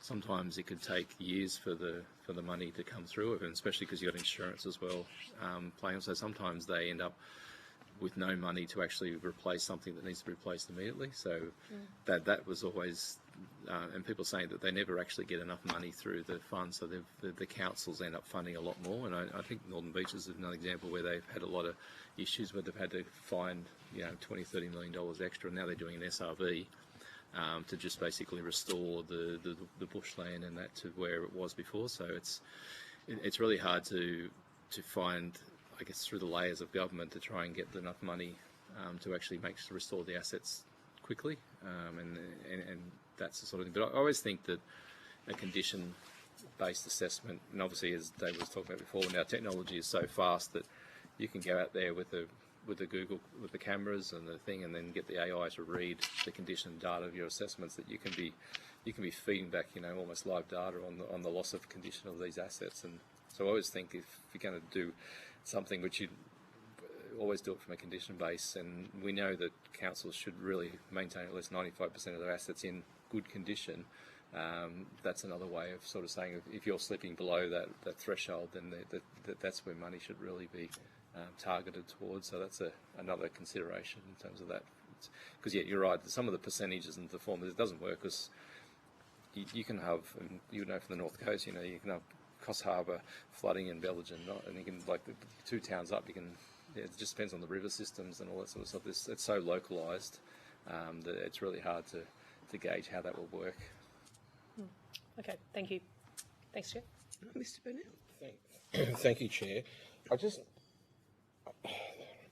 We're hearing repetitively over and over and over through this inquiry about the need to lift the financial assistance grant scheme to 1%. I'm very keen to understand how by doing so is going to magically make councils that are potentially not viable right now all of a sudden viable when the percentage of the grant that they receive is not going to change under the current methodology that's used to distribute funds across the entire 500 plus LGAs we have across the country. So I'm at a loss.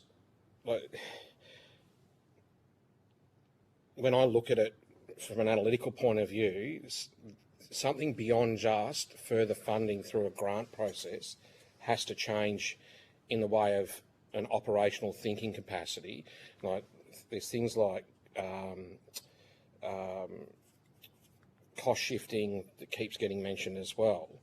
But ultimately there's a decision that's made as to whether you pick up an additional service or not at the local government level. If there's no capacity to fund it, then there shouldn't be a decision to even start to venture down that pathway that then puts the business in a more precarious position. And then I would have thought that then puts pressure back on the next tier up around the decision-making process. So the two probably intersect essentially at the end of the day, that cost shifting plus an FA grant increase. Like, I fail to understand how councils think that this is going to be the silver bullet that's going to fix all their financial woes over the forward 5 to 10 years. So I'm keen to get your thoughts on that. And yeah, I don't think it'll solve it. I think it'll help it, because, you know, to solve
from a federal government funding perspective, without having it sit within potential silos of funding, so that, for instance, things like roads to recovery deliver better road outcomes in regions, without having that level of discipline around the funding stream, there's no guarantee that the funding provided is actually going to deliver better service to the local community. Does that make sense? Yeah, and I think the way that we would see it practically work is as he's talking with the road recoveries, what the councils need is consistency and knowing that the money is going to be available to them when they need it. So if it was a bid process where councils, if the funding was increased and then councils were bidding for the money through like a roads to recovery program, they would then be able to validate the assets and why they need the money, and then as long as the money was available. At the moment, it's unfortunate that the money just goes through to a state body and just gets distributed, and you kind of get what you get. But you're not assessing the need of each of those individual businesses. And you're right that councils are making a lot of decisions, and we're a very complex business, but in some situations where councils have got really bad conditions and they're the last provider of services in town, they find it very difficult to say that you can't have a childcare centre here, you've got to go 110 miles up the road. So they really can't drop those services. So I guess that's the role of the local governing body, is to make sure that those services are still provided, because we're mainly talking about people who are adversely affected, and it tends to be people in rural and remote areas. So I think that's really your target audience when you say you want to increase federal funding. It's got to be towards those people that are actually in the highest need. So yeah, I think that's what and if you can get a consistent and reliable fund over 5 years to know that when you need it, you can apply for it and the money will be there. The other good thing about renewal is that it's the one part of the council capital budget you don't need to plan for. As soon as you've got the money, you can go and deliver it the next day. Like it's not like there's not a long process like a project we need approvals and limits and takes 2 years to set up the project. These things can be turned on and spent straight away. So that's where I think that the biggest benefit for the federal government is to sort of put the money into the regions, and then the money can be spent, as long as you don't give it all at once, because then they'll fight over contractors and staff, and you cause a capacity constraint. But obviously it's got to be trickled in at a time when those people can move around to different regions and do the work, because that's happened with the footpath grants, the pothole grants. So we gave every council a couple of $1 million, and then all of a sudden the constraints in the market went, there's not enough people to deliver the work. So yeah, you kind of got to be careful what you wish for sometimes, but yeah, it's got to be done in a way it's reliable, and they know the money's available when they need it, and when for the situations that they ask it for. I'll just chuck in a suggestion. I haven't given it much thought, so I apologise if you look at me strangely and say that's a stupid idea. We've got developers' contributions that you can't charge maintenance costs against, but yet you can build the asset with the developer contributions, and then you've got to come up with the money to maintain it. So one would think that the obvious choice with that scenario is that why can't you maintain it with the developer's contribution? It was built with the funding coming from there, so why couldn't you maintain it? And that might help some councils out as well. The rural councils where there is no development, I'm not suggesting for a moment, but I'm suggesting that 40-odd city councils that rely heavily on developer contributions for their capital works program and so on, that might be something that could be looked at. Thank you. Just got some questions around outsourcing. Can you just provide some comment on what you've seen in recent years with outsourcing by local councils, and in your view, what are the implications of outsourcing for local government sustainability? I might have a go at this one. Okay. I've been in local government for over 40 years, and certainly it's always been a push by the unions, and rightly so, is to keep the workforce or the work inside the organisation and not go out to contractors. But then there are some things that you don't want to employ someone full-time to do the job because it's not a full-time job. They're the things that need to be contracted out. And the staff who are responsible for the maintenance of different aspects of the council business, sure, their job should be protected and we shouldn't be going to contractors for every little thing, but there are things that you just would not keep in-house because it's not a full-time job. It might be, I don't know, a job that goes for 4 to 6 weeks and the job's finished and there's no other item that needs to be fixed or maintained or whatever it might be. We don't need someone sitting around waiting for that to break down or whatever, deteriorate. So they're the people that we still need to go to the market and get contractors to do those sorts of jobs. And the other thing I think it's if you think about a council as a small entity and an asphalt machine and the asphalt companies that run it, you would only use that machine for 5-6 weeks and then you basically sit there idle and it would cost you a lot more. So councils have to weigh up what is the best economical cost of using that machine. If we could share between councils, I guess that would be a different scenario, but we always find sharing a little complicated. But yeah, it's trying to get the best utilisation out of those things. And but over time, I guess we have lost skills in those areas now. We couldn't resurface a road in a metro council now. We just don't have the people at the moment. So yeah. So just on that, in terms of sharing skills, so is that something that you see more of between councils in sort of similar regions? I don't Or think we see more of it, but I think more of it's got to happen. Really, I mentioned collaboration. Yeah. We have SS Rock, Right. Southern Sydney regional councils. So we've got the rocks to be able to do that function, and we've got to utilise it and do it, because the more you can share around, I think the better you are as a neighbour of the other council as well, because you're working pretty close with them in their community. But it's also getting the job done, and probably not at the price you'd be paying for, as we just mentioned earlier on, contractors that would otherwise have to come in and do that work. Okay. Any other questions? Yep. Thank you, Chair. Just a query. You're talking a lot about, we need to increase the pie because of the backlog of asset renewal. Is there standardised measurements across councils, or so that there's a pool, like we can know a global figure as to what that backlog adds up to? Yeah, there's obviously there's a group which supports Common called IPWA. They do a state of the assets report, and they're quite often using engineering data. So they basically look at a road and they've got all these formulas for rutting, curbaging, cracking, all that sort of stuff. So there is, in the engineering space, a very formulated thing, and most councils will have an asset management plan which is produced basically using that engineering data. So we if everyone's doing what they should be doing in the IPNR, we should all have a report which we can give you the condition of our assets, and then we call it a sustainability figure, which is how much money we need to renew them over the next 10 years. And does that report, because we've heard other evidence where once it reaches, really an asset reaches a 3, then it's time to kind of do some work. Does that report kind of therefore say, well, of the global pool of assets that need to be removed, there's X billion, I'm using B's, not M's, billion, that, so there's a sense of just what the scale of the exercise is. The problem we've got is that the regulator in New South Wales don't collect it centrally, so each council has it, or the IPWA do it on about 80 councils. So yeah, it might be a situation that we need to collate all that data to get you the global view. But everyone's using a fairly consistent formula, so it wouldn't be too hard to collect the data. So states aren't actually collecting this data? No, that doesn't go through LG at the moment.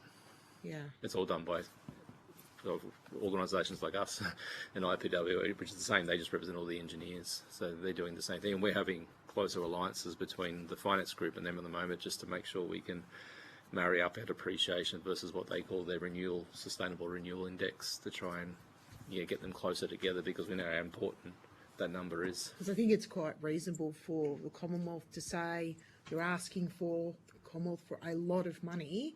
Well, what's the quantum, and what's the outcome that we would get from that level of expenditure, because like local council, you know, the government too is accountable.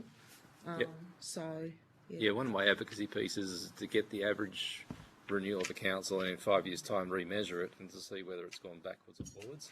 But at the moment we have an annual renewal ratio which doesn't make a lot of sense, so we're trying to, well, they have scrapped that, so we're trying to move to something which is more condition-based, because it makes more sense. If you're not spending enough money, your asset conditions are going to go down. You can't, the engineering data doesn't lie. It gets worse, so that is a good methodology. Any other questions? Okay, all right. Well, thank you for your attendance here today. If you have been asked to provide any additional information, would you please forward it to the Secretariat by the 22nd of May 2026? You will be sent a copy of the transcript of your evidence and will have an opportunity to request corrections to transcription errors. I'll now suspend the hearing.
The public hearing. I now call on representatives from the Insurance Council of Australia to give evidence. For the Hansard record, would you please state your full name and the capacity in which you appear before the committee? Matthew Jones, General Manager of Public Affairs at the Insurance Council of Australia. Duncan Shepherd, Senior Advisor, Resilience at ICO. Great, thank you. Although the committee does not require you to give evidence under oath, I should advise you that this hearing is a legal proceeding of the Parliament and therefore has the same standing as proceedings of the respective houses. The giving of false or misleading evidence is a serious matter and may be regarded as a contempt of Parliament. The evidence given today will be recorded by Hansard and attracts parliamentary privilege and is being broadcast live. To assist with the transcription of the public hearing, it would be appreciated if you could please state your name before responding to each question. I now invite members of the committee to introduce themselves. Do you want to? Good afternoon. Helen Haynes, Federal Member for Indi, Regional North East Victoria. Alison Penfold, Member for Lyne, Mid-North Coast of New South Wales. Fiona Phillips, Federal Member for Gilmore on the New South Wales South Coast. Jo Brisky, Federal Member for Maribyrnong in Metro Melbourne. Matt Burnell, Federal Member for Spence, Northern Suburbs of Adelaide. I now invite you to make a brief opening statement before we proceed to discussion. Thank you very much, Chair. And thank you for the opportunity to appear for the committee to discuss our submission, and we welcome the inquiry into local government funding and fiscal sustainability. Examining how the three levels of government interact, local government's funding sources and opportunities to strengthen the fiscal sustainability of councils is critical in this current environment.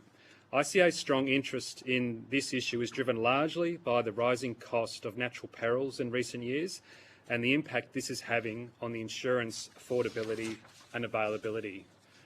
We know that extreme weather events are occurring more frequently, and when they do, they are doing more damage to our homes and to our businesses.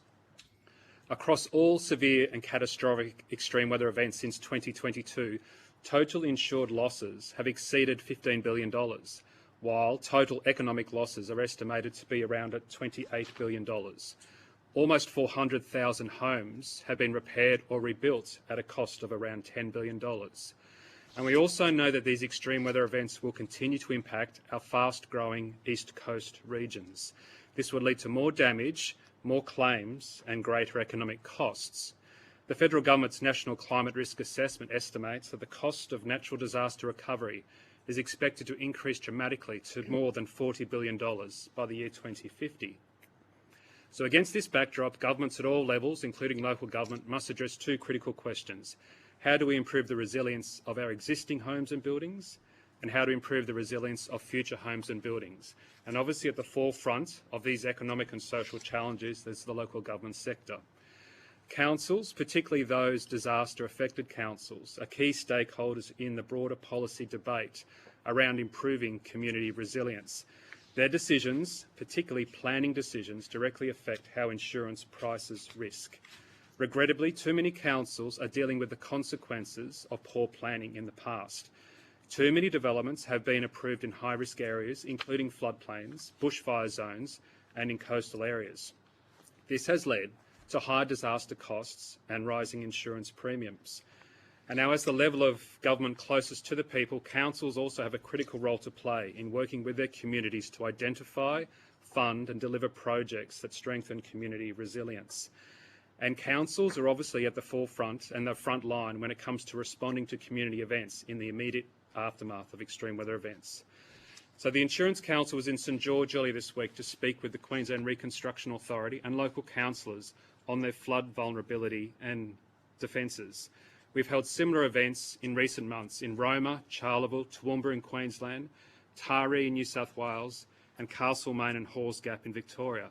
And what those visits have highlighted is there is great effort required to enhance councils' capability to respond to extreme weather events and the resourcing and the capacity restraints that many of them face.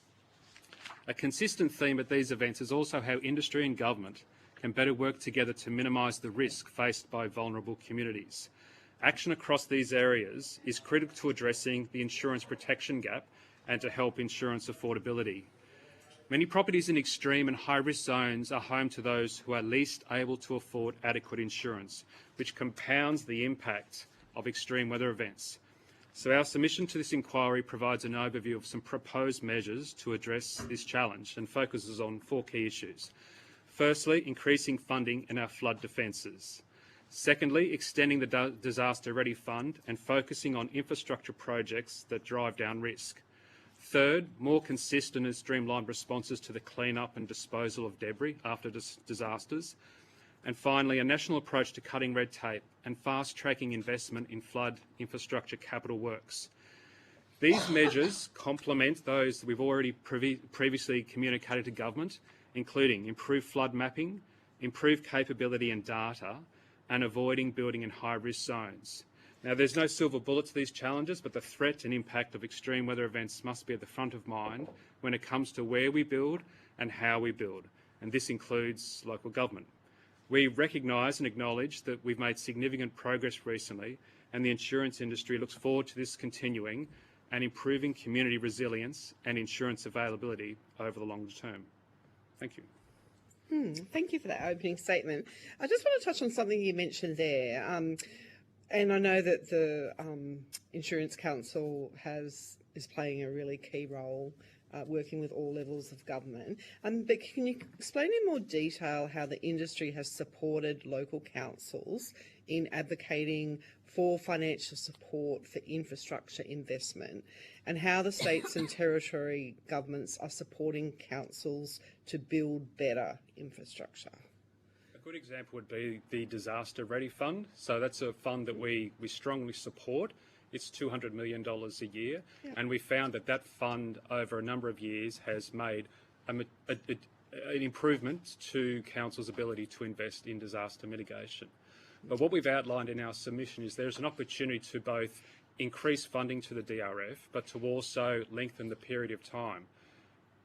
The DRF could be and should be comparable to infrastructure and transport funding programs, which are over a 10-year period, and they're indexed. So I think that's probably the main area in which we think there should be greater support provided through funding mechanisms. In our previous submission to the Council, we've also highlighted there's capability and capacity building required at the flood mapping level as well. So we work with councils to provide them assistance and work with them on the flood mapping they undertake that insurers require to build an accurate picture of risk. And one of the things we found with councils is they have varying abilities to provide that flood mapping. And so that information, which is fed into our National Flood Information Database, doesn't necessarily provide a full and accurate picture. So we believe there's scope for greater funding to be provided to local government in that regard. Yeah. And I think in your opening statement, correct me if I'm wrong, but you were mentioning like a tweak to the guidelines for the DRF so that there was a greater emphasis on infrastructure to prevent. Correct. So in round 3, in the most previous round of DRF funding, there was about 90 or so projects funded, and that compares to around 180 in round 2. What we advocate for in the DRF is a really strong focus on larger scale infrastructure funding that materially and demonstrably drives down risk. There are still a number of projects which don't really move the dial when it comes to potentially insurance premiums. So as an industry that prices risk, we're really keen to see that DRF focused on larger infrastructure projects.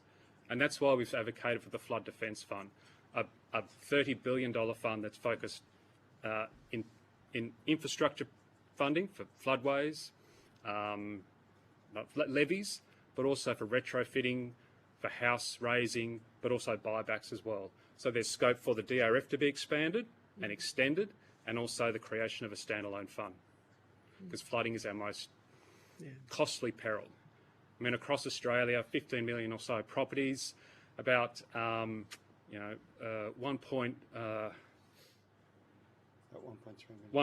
million, 1.4 million are at that severe and extreme level of risk. So the 5% AEP, 1 in 20. Of those, around 242,000 are of the most extreme level. And so we know that more than half of those people don't actually have flood insurance. So that sort of underscores why we need a stronger focus both on the DRF and also the creation of a standalone flood defence fund. Oh, thank you. Deputy Chair. Thank you, Chair. Thank you for appearing today. I think it was Kempsey where you had the forum. Tara's coming up. I just put that on the record. I've got just a couple of questions. Firstly, do you see any value in a Commonwealth reinsurance pool for local government assets? You've put another proposal on the table in terms of dealing with risk, but just wonder whether your views are on that. The reinsurance pool idea has come up particularly since the creation of the cyclone reinsurance pool. And as Duncan said in his opening statement, there's no one silver bullet to these problems that we face. And reinsurance pools may be appropriate in some locations and for some perils. But the problem with reinsurance pools is that they don't drive down the underlying risk. And in some cases, if they're not designed properly, they can mask that risk, which encourages poor behaviour by those people who benefit from the pool, who, because their insurance premium have come down, continue on their merry way thinking that it's a safe and appropriate place to live. And what we really want to see is driving down the risk so that those people are no longer in harm's way and their property isn't in harm's way. Now, we know that even with the best intentions and an appropriate level of funding, will take some time, and so there may be cause for interim arrangements to be put in place, and that may include some form of reinsurance pool. Okay, thank you for that. Can I now go to some of your comments, Mr. Shepherd, about flood mapping and that being responsibility at local government level? There seems to be a lack of consistency, and you noted that, around councils undertaking that mapping. I've got an instance in my own electorate where several communities are within the 2430 postcode, which is Taree, but they themselves are not flood prone. It appears that the flood mapping that was done for that area goes back to 1991. So do you have any ideas on what could be done to support councils to update that mapping, to update the database, which then enables, I think particularly using AI, much more localised, specific premium pricing, which would address essentially calls for example, to have new postcodes created because people don't want to be in what's called a flood-prone postcode? You're right. There is a disparity amongst the capability of local councils to undertake the flood mapping. And in those consultations we've had with local communities, councils have communicated to us that given the breadth of responsibilities they have, which has been identified by AGA in terms of the infrastructure responsibilities they have, and also in the Colvin review, there's a varying degree of ability amongst councils to undertake this work. And as you pointed out, that then does lead to potentially a patchwork approach when it comes to the data which is being collected and then provided to insurance. And the result of that potentially is that insurers may not have a full picture from a local council's perspective of what the flood risk is. Now, the insurers undertake their own flood modelling, but to get the most robust picture of the potential flood risk, you need both the insurers' modelling that they undertake and also the information that's provided by councils under the National Flood Information Database. So like local planning, we believe there's an opportunity for the federal government to provide more assistance. And now whether or not that's in the form of funding or working with the states to uplift capability at the local government level, we think that's critical to provide that full level of risk. And that then, as you've identified, enables people to better understand what risks they have in their local community. From an insurer's perspective, it allows us to price risk accordingly. And that then can incorporate if there have been infrastructure improvements, and that can then be incorporated into the pricing frameworks. Can I just one last add on to that though? I mean, I appreciate that, you know, the federal government's an easy target with our tax raising powers to potentially fund that, but could that not be put on the state governments and maybe through an incentivised process through their block payments to local councils to undertake that flood mapping? Why not the state government rather than the federal government? I think from an insurer's perspective, we would welcome any level of government, federal or state, providing that leadership, guidance and funding support to enable local councils to uplift their capability. I think the federal government has a role to play providing that leadership and guidance. State funding would be appreciated. And so we're agnostic in terms of if it's a federal or the state providing that level of assistance to enable them to uplift their capability. Thank you. Thank you, Chair. I'd go to Dr Haynes. Yeah, thank you very much. Just want to bring you back to the Disaster Ready Fund, the Commonwealth Disaster Ready Fund, and in your submission you indicated that it's more difficult for small rural councils to apply for such a fund, often don't have the workforce capability to do feasibility studies, for example. I'm wondering what your thoughts are on the impact that has on insurance premiums in those regional areas, and whether you think there would be a material improvement on insurance if there was a formula-based approach from the Commonwealth that was non-competitive. In general terms, when you've got insurers pricing risk, any infrastructure at the local level which improves that level of risk, and we can sort of look at the construction of infrastructure mitigation in the Roma area that reduces the level of risk, and those risk reduction measures are then incorporated by insurers. The same applies under the DRF, but I think the point we're making in our submission is that the level of funding which is provided under the DRF is not sufficient to enable councils through their state agencies to undertake the level of works which are necessarily required to drive down that level of risk. When you have a $200 million commitment, that's welcome, but that underscores why we've advocated for the Flood Defence Fund, which is a $15 billion component to build levees, floodways and dams, etc. So in general terms, any piece of infrastructure mitigation which is undertaken on the DRF is welcome, that drives down risk, but I think we've found that there is more required. And if I can just add to that, there are numerous barriers, not just funding or capacity. Sometimes it's political wherewithal or community opposition. The recent floods the recent storms in North Queensland that impacted Bundaberg. There's a flood levy planned for that location. It's been on the books, I think, for 12 or 15 years. There is some community opposition to it. There are obviously other people in the community who support it. It is underway. It does have some Commonwealth funding. We welcome all of that. But our members have told us that if that levy had been built now, none of those homes that were flooded would have been impacted. So not only would their insurance premiums have been cheaper, but they wouldn't have had to go through the trauma of having to deal with the aftermath of a flood. Yeah, indeed. Thank you. Thanks, Chair. Ms. Brisky. Thanks very much. I'm intrigued to hear a little bit more about the Flood Defence Fund. How would you propose that operate, and what benefits would it? Yeah, so we engaged Flood Modellers Realm to do a piece of work for us to analyse what are the most at-risk catchments across Australia and where are investments required to materially drive down risks. So they've identified 24 catchments in Queensland, New South Wales and Victoria, and modelled out what will be the impact of investments and what's the level of investment required.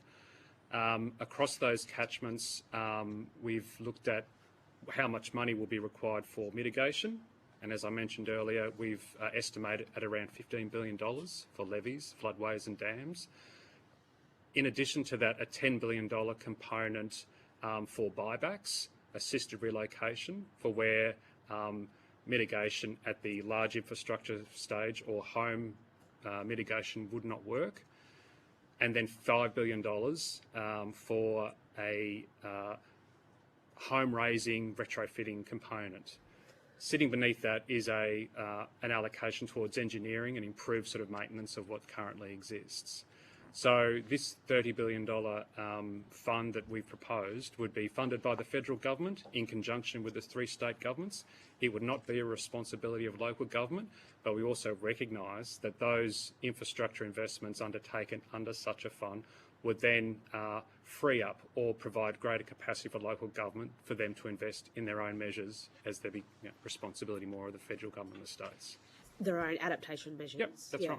Yep. And in doing that, what do you see, or in terms of going back to the local council, how that would then affect the short-term and long-term financial? Well, I think as ALGA have highlighted in their Adapting Together report, and as the Colden Review have also identified, local governments have an appetite and a desire to do more in this space, but they're often hindered by a lack of resources, a lack of capacity, or unsure sort of funding sources. So I think if you have greater propensity from the federal government and states to invest in this flood mitigation works, that then frees up local councils' ability to invest in those other measures other than flood mitigation.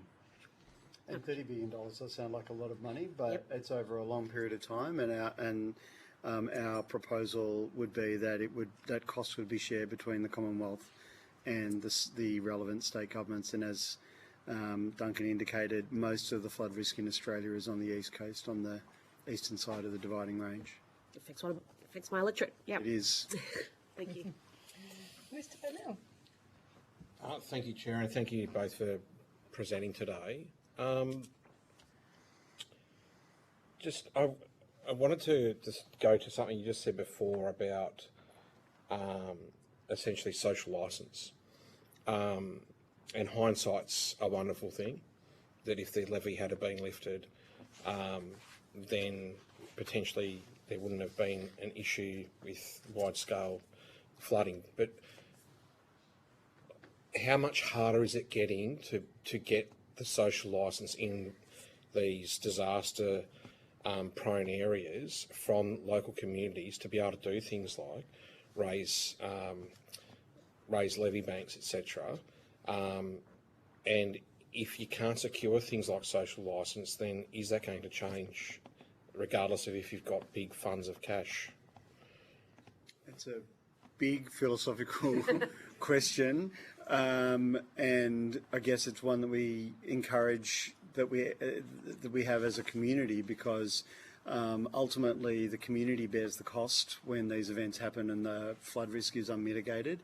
And we need to decide as a community whether we're happy with 240,000 homes facing severe or extreme flood risk, or whether we think that there should be something done about that, even if that involves buying back some of those homes so that those people can move to safer, drier ground. We understand that people are very attached to their homes and their communities and making these kinds of decisions, or even thinking about putting in a dam on a waterway or a levee are difficult decisions to have, but we don't think it's appropriate, even putting aside the impact on insurance, for that number of Australians to be living with such a threat.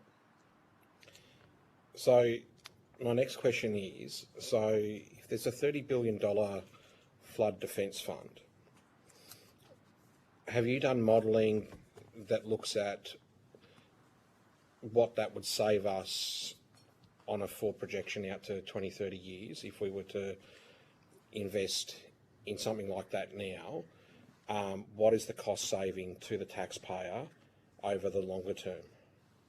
We are working closely with the federal government, and that is one of the things that we are looking at. So agencies, and with Minister Molino and Assistant Minister Wilson.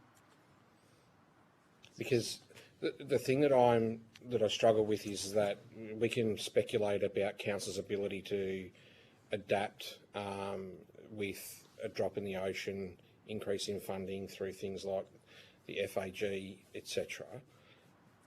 But the reality is this has got to be, especially when we start talking about disaster mitigation funding, it's got to be driven at the higher levels of government, yeah? Yeah, the sums required and the just getting those projects moving does require significant effort from federal or state government, and federal government has much more funding sources that it can draw on than state governments. Okay, thank you. Other questions? Yes, if that's okay. Just a couple of things, and maybe I missed it, but in your flood fund, would you see that as competitive funding, or how would you see that? How would you see it being applied? Look, we haven't gone into the nuts and bolts of how it would operate. We've provided a quantum that we think is required and outlined at a high level where we think that should be spent. We have identified, and it's, you know, the one thing with flood is that it's relatively easy to predict where floods will take place, you know. So it's those locations that require the funding, and in our view, the funding should be allocated based on the needs and the number of people that it would benefit. If I may, Chair, if I could just take us to the disaster ready funding arrangements, the DRFA, as opposed to the Disaster Ready Fund. They're terrible acronyms. Both recent New South Wales government inquiry and the Colvin review both recommended that betterment be built into the DRFA. I'm curious to know if you have a view on having betterment built into those funding arrangements, if that would have a material impact on improving or reducing insurance premiums. As I understand it, betterment investment and funding generally applies to public infrastructure that might be owned by the council as opposed to private infrastructure.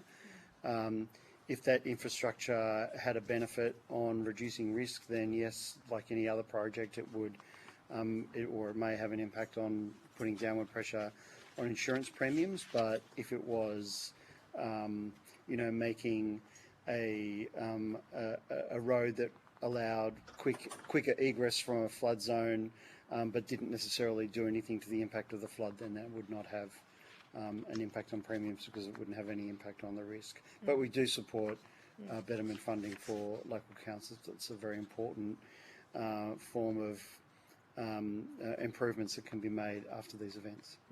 Great, thank you. Thanks, Chair. You noted earlier, whether it was your submission or an early one, I'm sorry, it's been a long day, that often it's people with the least capacity to pay that are in these, I think it was your submission, that are in these flood-prone areas, and obviously with cost of living challenges. My concern is that are we in a position now where we're asking ratepayers in these locations, particularly flood-prone or bushfire-prone, to pay twice, once through their taxes, through disaster mitigation, and secondly with higher premiums? I mean, is that fair to be asking that often of those people with the least capacity to pay? May be the only way forward, but I'm... So with insurance, insurance prices risk, and there's always an element of risk pricing. So if you live in a riskier area, your premium will be higher, and that's regardless of whether you live in a, very salubrious mansion on the banks of a river, or, a home that you inherited that you are unable to pay insurance for. But one issue that we raise constantly and have raised for a long period of time is the level of taxation that's applied to insurance premiums. You're no doubt aware that in addition to GST, insurance premiums in all jurisdictions other than the ACT are levied stamp duty by their state or territory government, which is 8, 9, 10 or 11% depending on the jurisdiction, but usually around 10%. In some jurisdictions, so in Tasmania and New South Wales, there's an additional levy, which is emergency services levy or a fire services levy. And if your insurance premium is higher, then as the tax is proportional to the size of the premium, then you will be paying more. And we do think that that's unfair, that those people who face the greatest risk, or that face the most difficulty paying for insurance because of the risk that they face, also get this whopping great tax bill as well. State governments made $8.9 billion last year from insurance customers directly, so that's not corporate tax or anything else, in addition to the GST, which flows entirely to them through the Commonwealth. And we think it's high time that we had a look at the taxes which are levied on insurance premiums, because they discourage people taking out cover and they unnecessarily increase the cost of insurance. Okay. Final question.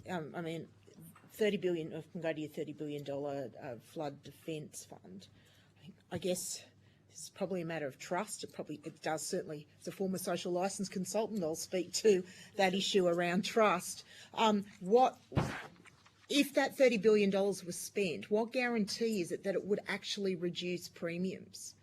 Because that's the critical question that the public's going to want to know, that sort of investment delivers the outcome that they want, certainly in terms of the amount. I mean, in my area, as you well know, a lot of people cannot get insurance at all, or if not, it's astronomical. Yeah. So building a levy in Taree, would it actually deliver? Well, we've shown, Duncan mentioned Roma before, and when the levy was built in Rome, or before the levy was built in Roma, it was very difficult for those residents to get any insurance at all. After the levy was built, insurers came back into the market, and there were very significant drops in the cost of insurance, like up to 75%. So previous experience would show that that does happen. Insurers want more Australians to be insured. It's in their interests for more Australians to be insured. And it's a pretty competitive market. And so there's that element. And then finally, there's monitoring and oversight with the implementation of the cyclone reinsurance pool in Northern Australia. The ACCC has a role in monitoring insurance prices in that area, and they have found in their last 2 reports, I think, that that insurers have, it's been marginal, but there has been a decrease in the cost of insurance for those residents. Now, some of that has been masked, if you will, by the pressures, the upward pressures on insurance that everyone in Australia has seen over the last 3 years through inflation in the building and repair sector, you know, the hardening of the growing cost of reinsurance, the increasing cost of natural disasters. So some of it has been masked, but if the ACCC has found that insurers have done the right thing and passed on those savings. And we would welcome that monitoring going forward to create trust in the public that this was working. Thank you, Chair. Great. Any other questions? I might ask one if I may. A bit cheeky. What work does the insurance body do? Do you ever look at potentially investing in disaster mitigation as The a insurance industry investing itself? No, I mean we do get asked this question. It's insurers' job to price the risk and offer that that product at the most competitive price that they can. Duncan, in his opening statement, talked about some of these developments that have taken place. These are not developments that insurers put in those places. Some of these towns and villages were settled, you know, 150 years ago, and they were settled along a river because it was a great place for transport and the soil was good, so it made sense. But now we're dealing with the aftermath of that, and it's insurers' job to price the risk and to advocate for risk reduction where it's required, but we don't see that it's our role to invest in resilience and mitigation ourselves. And just to add to Matt's comments, the role that the industry plays is to provide that advice to government through, for example, advice on the DRF. So through the Hazard Insurance Partnership, which is an initiative bringing both insurers and government together to discuss risk mitigation measures, insurers are invited to provide input to government on potential DRF projects to provide advice on those projects which would more materially drive down levels of risk. So we see that as an important avenue through which we can provide an insurer's perspective on the relative benefits of potential projects. So I understand the position regarding brownfield disaster zones where you've got established communities of 150 plus years. That we can't wind back the clock and change that, but what we can do is we can change what we do moving forward. And does there need to be consideration around thresholds whereby the acceptable risk level goes beyond a point where development should not go ahead because of the risk exposure to all tiers of government and the need to look at alternate locations to meet the growing need for population housing? Yes. Is the short answer. Yes. How much weight needs to be given to something like that? Improving the planning system across the country, but particularly on the East Coast, is essential to ensuring that we don't bake in, a problem that's worse and that we leave for future generations. Does federal government need to have veto rights on something like that? The reason I ask that is because we're asked to foot the bill when the disaster happens. We have to ultimately fund the majority of that clean-up cost. So does there need to be mechanisms whereby there's absolute no, we're not going to start this development to protect the taxpayer for the longer term? I think the development of a national standard that all states and territories sign up to that provides that level is integral. Rather than having a veto, I think it's going back a step in the process to having an agreed national standard that incorporates both current and future risk. But to your point about how do we sort of ensure that our greenfields development don't have unnecessary or unacceptable levels of risk, it's not just a planning issue, but it's also the levels of resilience that need to be embedded in homes going forward. So we would argue that not only do homes have to be located in the right area, we have to ensure that they're built to a necessary standard, that they're not going to be susceptible to extreme weather events in the future. The cheapest home is the one you only have to build once. Yeah, no, I don't disagree with that. And just to your earlier point about the role of the insurance sector, one of the things that we have been doing is working with other stakeholders to help homeowners manage the risk in their own home. So the Resilient Building Council has an app which allows people to assess the fire risk for their home. And if they go through that process and show their insurer, there are now, I think, 2 or 3 insurers that will take that on board and provide a lower cost of cover for that homeowner because they've been through that process. So we very much support that and look forward to that rolling out for other perils. Okay. Thank you. Appreciate that. Great. All right. There's no more questions. Thank you very much for your attendance today. If you have been asked to provide any additional information, would you please forward it to the Secretariat by the 22nd of May 2026. You will be sent a copy of the transcript of your evidence and will have an opportunity to request corrections to transcription errors.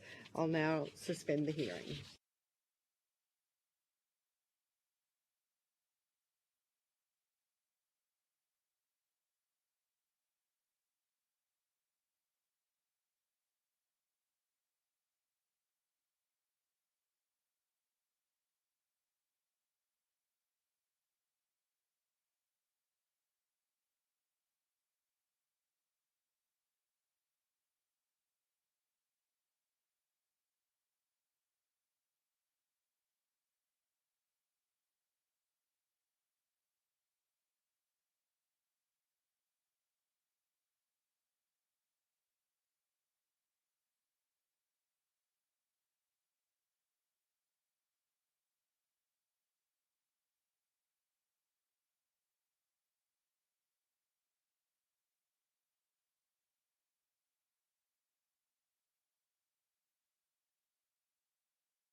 the public hearing.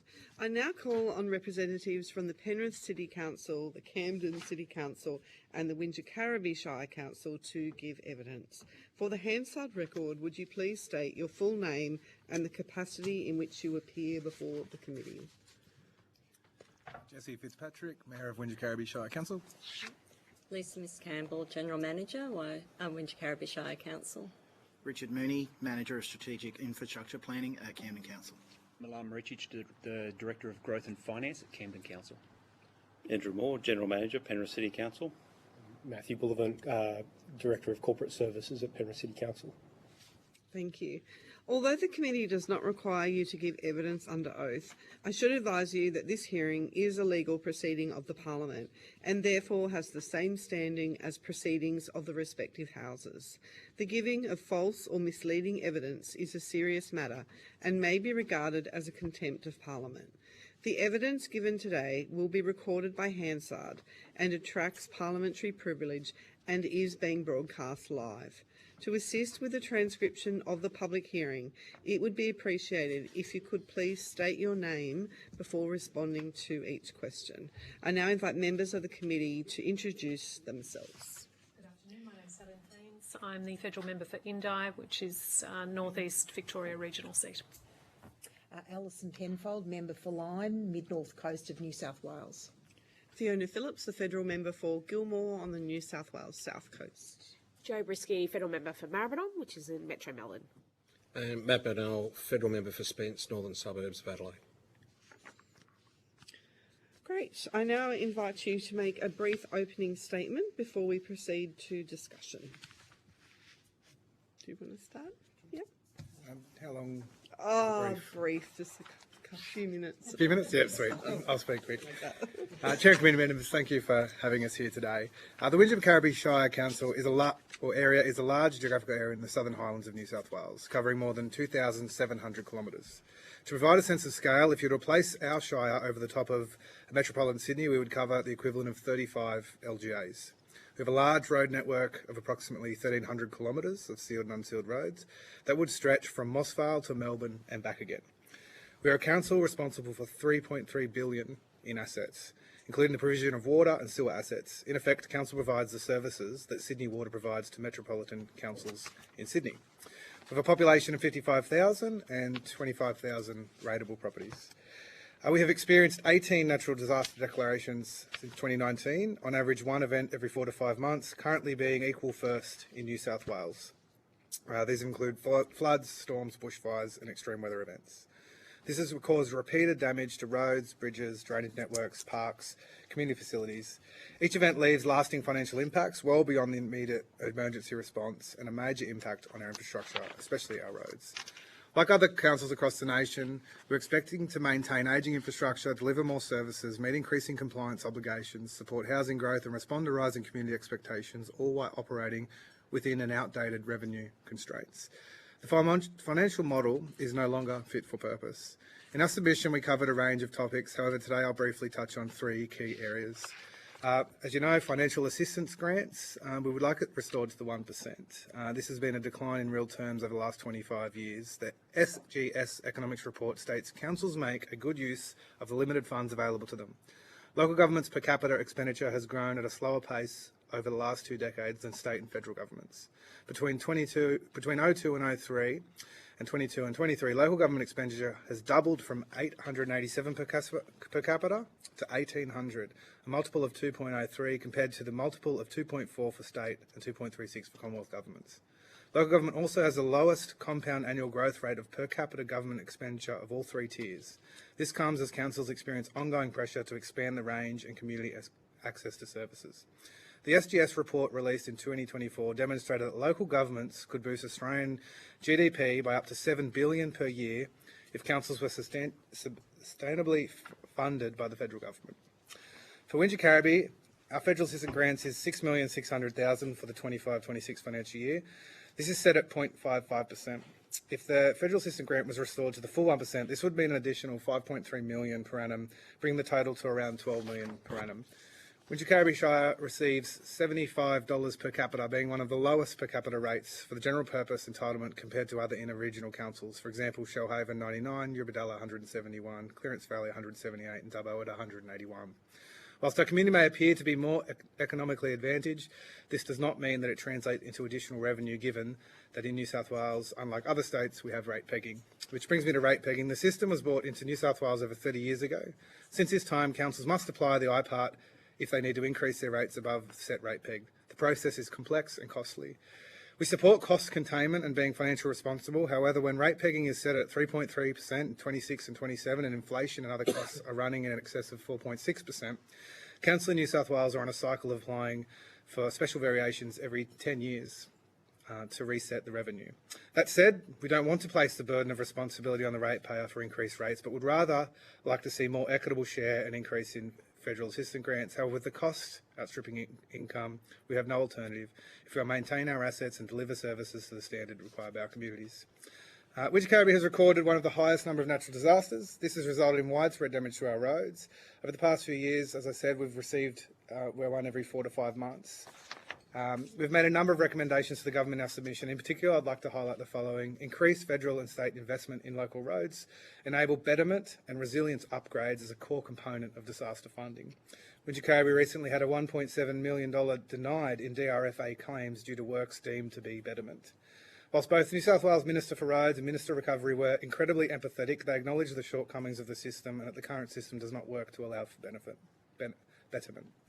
Disaster-prone regional and rural councils need core funding to enable our infrastructure to be resilient to these types of events, which are increasing in severity and frequency. NEMA has stated that for every $1 spent in betterment, $7 in recovery is saved. The focus needs to shift from reactive repair to proactive betterment to ensure communities are better prepared and less prone to repeated damage, with a core component incorporated into the federal assistance grant to more accurately reflect true costs. And lastly, cost shifting. For all levels of government must address the ongoing cost shifting responsibility onto councils without matching funding. The LG New South Wales 25 current cost shifting report released this week shows that on average every ratepayer in regional towns and cities is paying $429 per annum in their rates for this. For Wingecarribee, this equates to $10.7 million for our 25,000 ratepayers. Local government are the heart of communities. We build and maintain the infrastructure and that people use every day, and we are often first to respond when disaster strikes. With fairer funding and modernised policy settings, councils like Wingecarribee can remain sustainable, resilient and able to meet the needs of our communities into the future. Invest in us so we can invest in our communities. Thank you. Council. Chair and members of the committee, thank you for the opportunity to be up here with you today.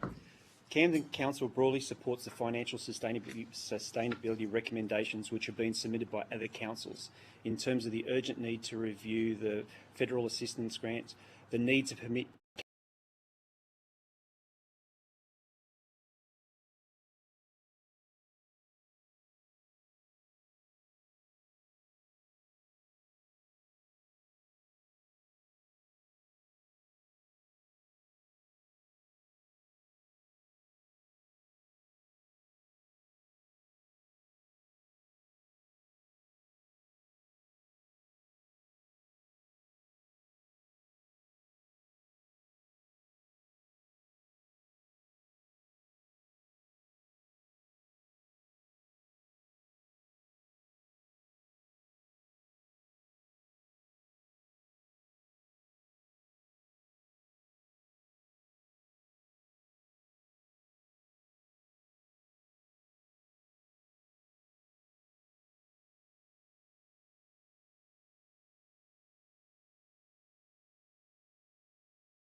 that's an extra 30 to 34 dwellings a week coming into Camden. For the last 20 years, we've been achieving around 28 to 30 dwellings a week, and we're going to basically continue to have that growth for the next 40 to 50 years. So in terms of growth housing supply, it is fundamental for us to have an input from the federal and state government in those decision-making processes.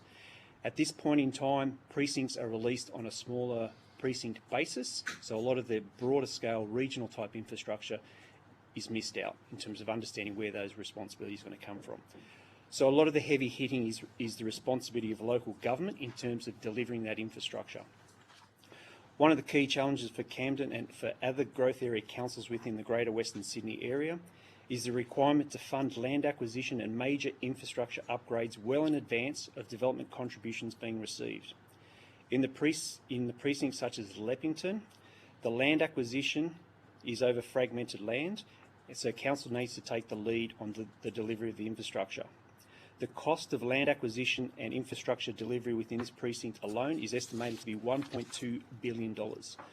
Although some of that infrastructure is delivered as works in kind, council currently only has $37 million in the account, even though the total budget of infrastructure provision, local infrastructure provision, is $1.2 billion. The implications of that is that there is a lag between the people moving into their homes and the provision of that infrastructure. The existing mechanisms do not allow council to bridge the gap without placing an unacceptable financial burden on existing residents. Borrowing at this scale is not viable and undermines the intergenerational equity. There is a clear need for an alternate funding arrangements, such as an infrastructure grant fund that allows councils to fund infrastructure upfront and to recover the costs over time through contributions when they're collected. The benefits of doing this approach is that the value of the assets, land acquisition and the assets themselves are known at that point in time, so the money can be collected through the development phases and then returned to that fund. Camden Council key message for the inquiry is that the local government financial sustainability cannot be addressed in isolation. Growth is driven by state and federal policy objectives, and it must be supported by funding mechanisms that align with the timing, scale and cost of infrastructure delivery. Without reforms to upfront fund infrastructure arrangements at local and state infrastructure, growing councils will continue to carry a disproportionate financial risk, ultimately threatening service delivery, infrastructure quality and outcomes to both the existing and future communities. Thank you for the opportunity to present today. Thank you, Madam Chair and members of the committee for the opportunity to address the committee. And probably like to start off by echoing our colleagues across the table in terms of the challenges that Penrith City Council faces and that of the Western Sydney councils. For context, we're 11 kilometres from the Western Sydney International Airport. We're the closest city, albeit that the airport is in local government area of Liverpool. We have 3 metro stations in our local government area that connect directly to that airport. That comes with challenges both from an existing asset base of $4.1 billion, which has gone up from $1.9 billion 6 years ago, through revaluations, through dedication of development from developers. That figure is meant to go up. We expect it to go up in accordance with our growth strategy by about $10 billion over the next 15 years. The challenges that growth and then dealing with at the same time our ageing asset base are beyond the means that we have available to us to pay for those, for maintenance and renewal of those assets. Similar to Camden Council, development, future development within our local government area, and we're expected to grow from 220,000 current residents to about 270 in the next 15 years. And enabling infrastructure to support that growing community is a challenge, and forward funding that. The issue from Penrith City Council's perspective is a structural one. Structural in terms of autonomy, financial autonomy to be able to increase revenue beyond the rate peg. There's also, and that plays out in terms of the last 5 years where CPI has outstripped the rate peg in our example by about 13 or 14%. And that's of our discretionary income. The balance of our income, which is made up about 57% outside of rates, is largely tied to statutory responsibilities, grant funding, specific obligations. We have very limited discretion in terms of that balance of funding that we receive. Similar to our colleagues, the Council would wish for the reinstatement of the financial assistance grant up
additional in maintenance as a result of that upgrade, which is directly related to the airport. It's those sort of cost-shifting examples that place council in its future financial position in compromise and diverts from a range of other core services that council could allocate those funds to. Great. Thank you. I might just start. So your submissions and obviously your opening statements today have all mentioned the federal assistance grants. We've also heard evidence that the federal assistance grants are they are one important source of revenue from the Commonwealth, and there's a variety of other grant programs and revenue streams for local councils as well. And I note that Roads to Recovery for your three councils will receive $31.5 million to spend on local roads from 2024 to 2029, and that the funding has doubled under this program as well. I guess my question is, how do programs such as Roads to Recovery support your operations, and can you talk a bit about how the long-term certainty of the program will assist in your strategic planning? I've probably got a third question as well, and the third one is based on some of the comments around, a fund for infrastructure. Would something similar along those lines assist? Oh, and that's to anyone who wants to answer. Start there, and I suppose Yeah. at the other end of the table, there's Great. a significantly larger length of roads, but in Penrith City, we're 404 square kilometres in total, 1,200 kilometres worth of local roads that we do need to manage. So we've certainly appreciated the uplift in the Roads to Recovery funding that's come through in the last couple of years. It's probably caught us back up to where we thought it could continue to be had the funding been continued to index. It doesn't necessarily fill that gap, and we continue to see, the cost of roads and roads maintenance increasing significantly. Mr. Bullivant mentioned in our address the CPI, also the growth of our expenditure is not keeping pace with that revenue uplift. So the cost of our assets doubling or more than doubling from $1.8 billion to $4.1 billion. Large component of those are roads. And it's driven by those valuations, which are about what's the cost to be able to replace and repair those roads and bring them up to that standard. So it's growing at a much faster rate than even, while we appreciate it, the Roads to Recovery funding has grown over the last probably 10 to 15 years. So we'd like to see it continue. It's an important part for us. And as urban council with rural fringes, our road condition and discussion with our communities are really important ones. So from a strategic perspective, our local roads are important in that discussion. And as Mr. Bullivant mentioned, a number of our roads, as we transition, are becoming of both state and national significance. So the cost and therefore the reconstruction of those roads is outstripping the funding that we're getting in relation to our contributions for those roads. Thank you. Yep. Probably just in addition, a lot of our growth areas have been identified as urban release areas, and a lot of those are rural areas at the moment. So as development occurs, it puts a lot of additional traffic pressures on our rural road systems, which we won't have a funding mechanism to embellish or upgrade.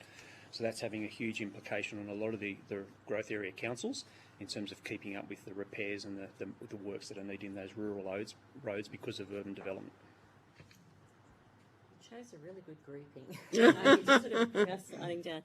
So as a regional council, we have growth nothing like Camden and Penrith, and whilst the increase in roads funding is important, our roads, because of our topography, our rainfall, and the frequency and severity of the natural disasters has meant that our roads, it's not just the road, it's the drainage, it's everything around it. And on the back of the bushfires, if I use Wombian Caves Road, it's one of our roads. We've got significant issues with slips and slides with that road, and I have some photos. One of them, you'll actually see a backhoe that went off the side of the cliff while they were trying to do some repairs following that. So I think the Roads to Recovery are great in terms of maintaining some of the existing more urban roads, but in our case, particularly because of the impact of natural disasters and the limitation that we're only able to put back what was there and not actually address the betterment component, it means that we have roads that are failing multiple times, roads that are only one way in, one way out, which means that residents are isolated, they're stuck. Yeah, just on that, and I was switching over to disaster recovery funding. Has your council benefited from the betterment funding, or did you receive any of the betterment? Yes, we have received money for specific projects, but what we would like to see is a betterment component embedded into all disaster-related funding, particularly when we have multiple failures. So if I can use an example, we had a hand-laid stone head wall, like around a drainage pipe. We replaced that hand-laid stone cut head wall with a concrete prefab cast, and that was rejected. And it seems crazy, but it's because we didn't replace like with like, and in the process they did increase the size of the pipe, but that was actually to accommodate the water that was coming down. When you say it was rejected, like who was it rejected by? So we went through the appeal process with the New South Wales Reconstruction Authority, and we met with the appropriate ministers, and they were empathetic. They understood the issue. The challenge that was expressed was that there are rules with the DRFA funding, which means that we're not eligible for betterment. I can hand over a presentation that we gave the ministers. Yeah, that'd be great. And as I said, they were very supportive. Yeah. But we're talking about 30 centimetres of extra road. We're talking about we were only eligible to repair half a road, but we couldn't claim the other half. So there's just some very practical issues around betterment. Thank you. And I think, correct me if I'm wrong, but I think we've heard some evidence from NEMA, so the national body, and there is inconsistency, I think, between the states. So it's really good that we're talking about this as well. So I'm happy to provide more detail around that. Some of the claims we were rejected on were actually Crown roads that we repaired. And as the Mayor said, if there's the ability to have a stronger betterment component in that funding, I understand that there's a roads component, but it really needs to be ground truthed with what actually is happening on the ground. Okay, thank you. All right, go to Deputy Chair. Thank you, Chair. I'm just, while we're on this topic of disaster recovery, can I just clarify your point? Because I'm Taree and the area got smashed last year. Water infrastructure is actually not considered critical infrastructure under the Act. So is it more that was your impediment around it, or because as Neem has given us evidence, betterment can be covered, but because it's Cat D, it requires 50-50 state and Commonwealth, and the state has to ask the Commonwealth. If the state's not asking, the Commonwealth can't match. So can you just clarify, was it because it was not considered critical water infrastructure, or no, it was not. Was it Cat D? It was, I don't know about category D, but it wasn't deemed to have been a direct upgrade or a direct repair on that type of asset. So the pipe ran over, there's a photo in there, it comes onto a road. So it was ultimately a road issue. Right. But it was rejected because it was seen to be betterment, and happy to provide further details to you. It's a similar story in Penrith City Council's example. I think Windsor Carriby indicated $1.2 million where you haven't been able to recover as a result of what was characterised as betterment. 1.7. Ours is 7.7.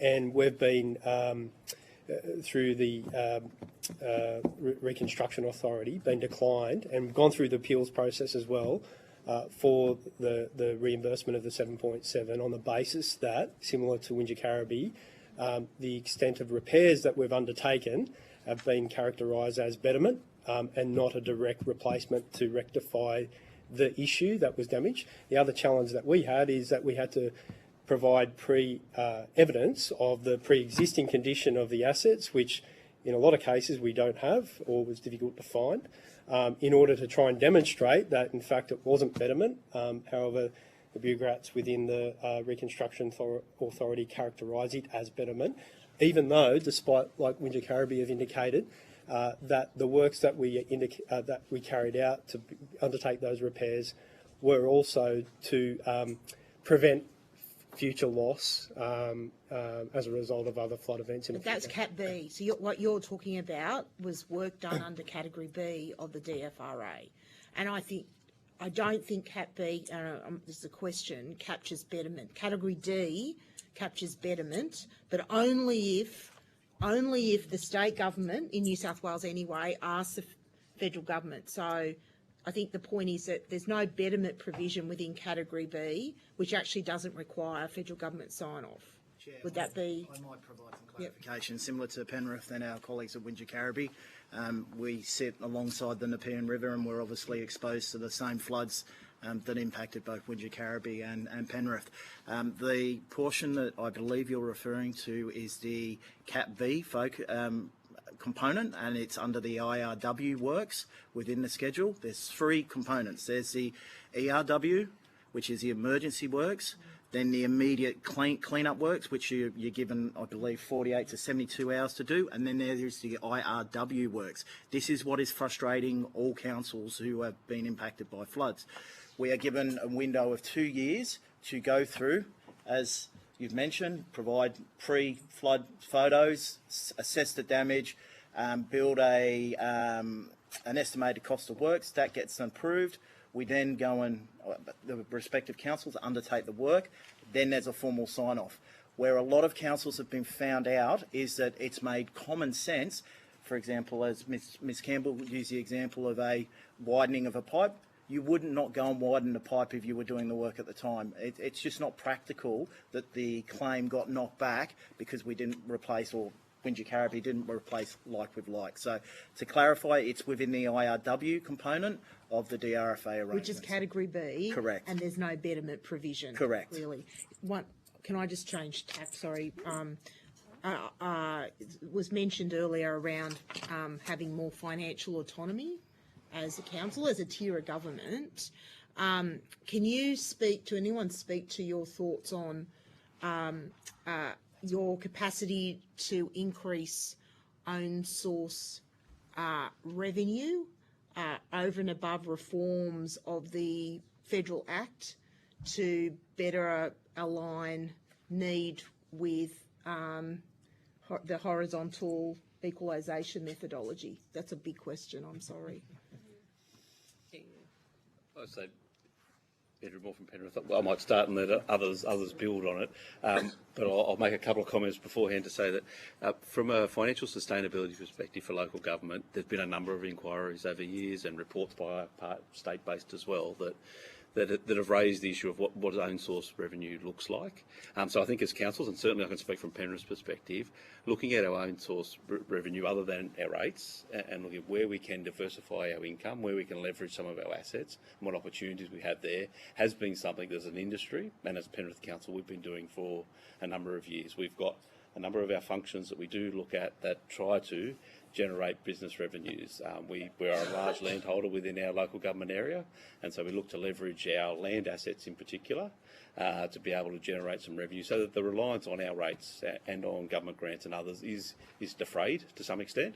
One of the challenges for us, particularly around the assets that we do own, is that they're there and dedicated to us for a community purpose. So a commercial return or a commercial venture that sits around those can often be challenging, but not to say that we can't and that there aren't opportunities out there. But I think certainly from Penrith's perspective, they're things that we continue to explore, look at our opportunities to be able to diversify our income and look for other revenue streams, particularly around the services where we might be competing with private industry, being very clear as to what our purpose is in there and how we drive our revenue base around that.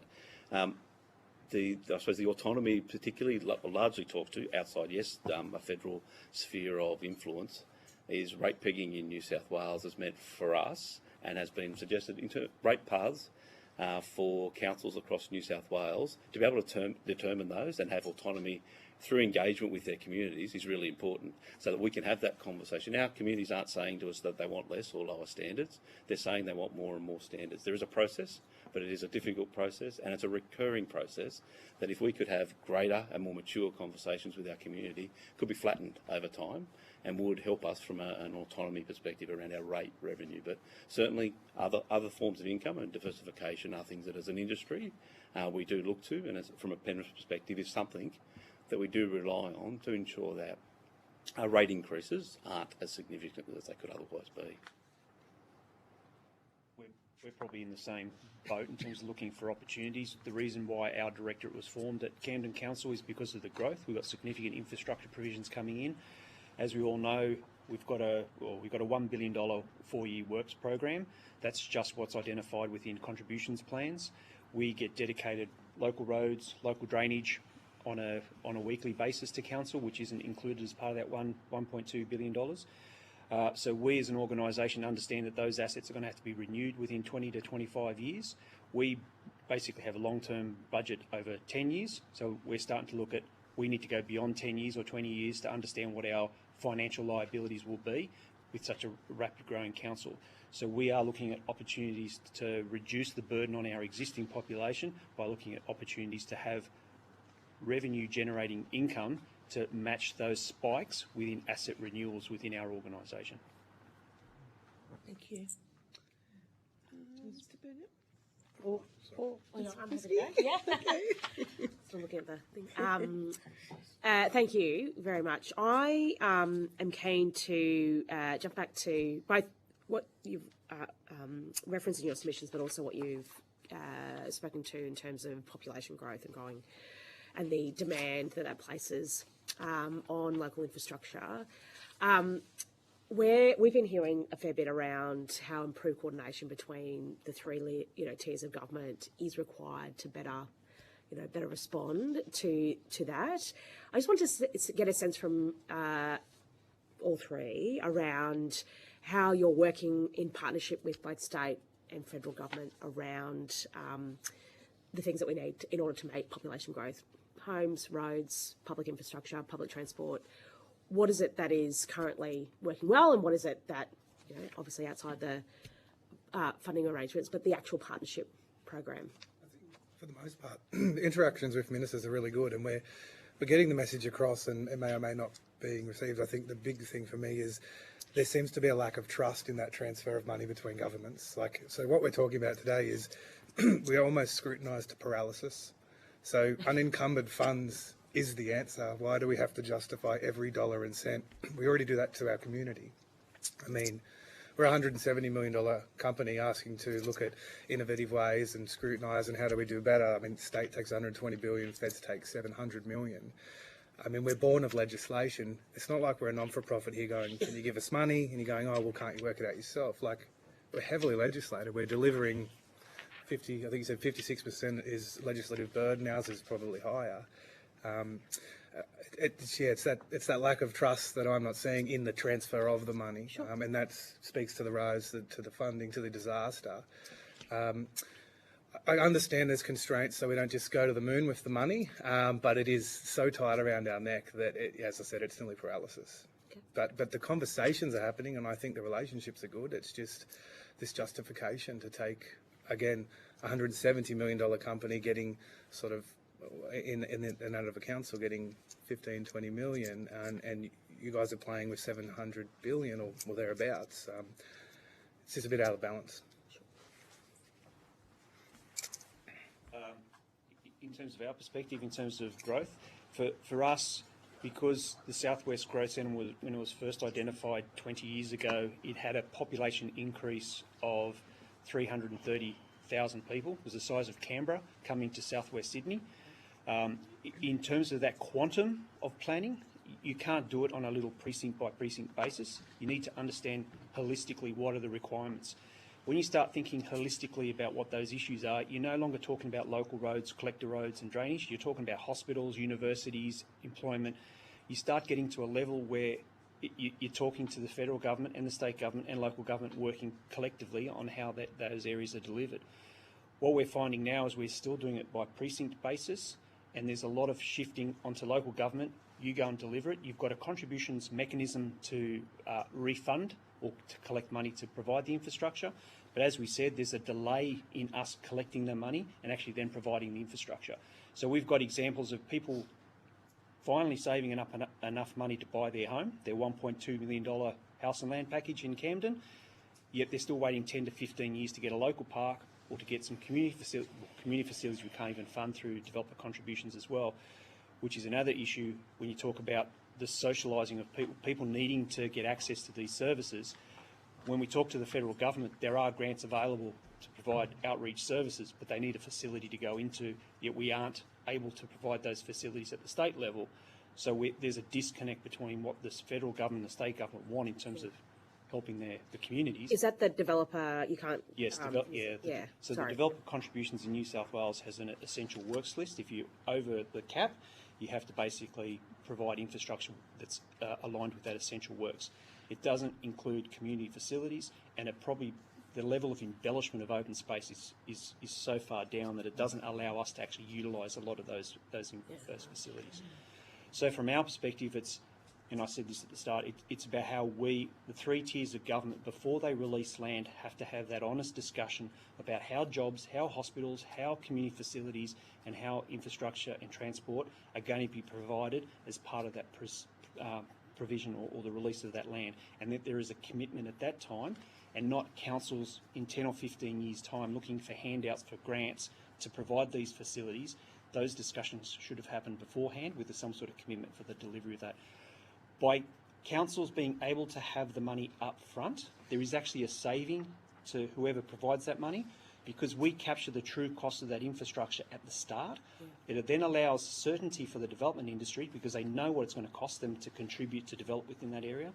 We have certainty in terms of we're going to be collecting the right amount of money, and then we can then start putting that money back into some fund, which can then be used as a catalyst for other development areas. So for us, if we don't do that, and that's what we're experiencing in a lot of the councils, there's a shortfall between when the money is collected and when people move in. And what that does to us is it exposes us financially because things change over time. Land acquisition prices go up, so we can't index for it. So at the end of the 10, 15 years, we don't have enough money in our contributions plans to provide the facility. So we go out with hands out, more grant funds to fill that shortfall. But if it was done up front with a commitment, it would save money for all three tiers of government, and the community is in a much better position. For Penrith, what I might sort of add there, and I won't repeat, just echo what they've said, was that from a coordination perspective, that's probably one of the areas of improvement that we would see is available to us, particularly from a state, and as Camden just pointed out, from a state, federal and local government level. We've got limited resources, you've got limited resources. So being able to understand what that pipeline for enabling infrastructure, so that's infrastructure that the feds will fund and the state will fund, and then we can follow in with and understand what that pipeline looks like on a longer term, and a committed pipeline is important to us. I feel that from a value for money perspective, if we had an agreed at a state level or a region level as to what that infrastructure would roll out, we understand that the infrastructure, whether it be electricity, water, whatever it might be, will need to be rolled out, and it can't all be rolled out together. But if we understood what that pipeline looked like and there was some greater coordination, there's an opportunity for us. Penrith and Camden are one of 7 of the remaining Western Sydney City Deal councils. We still actively collaborate as a group with the Outer Western Sydney Alliance now.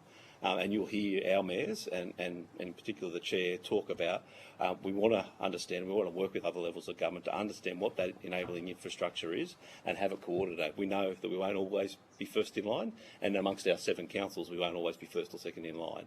But if we know, then that's going to assist us with ensuring that the orderly rollout of development can occur, housing provision will occur, and then we're not sort of biting off little bits here and little bits in other places. We get that we want to have a mature discussion.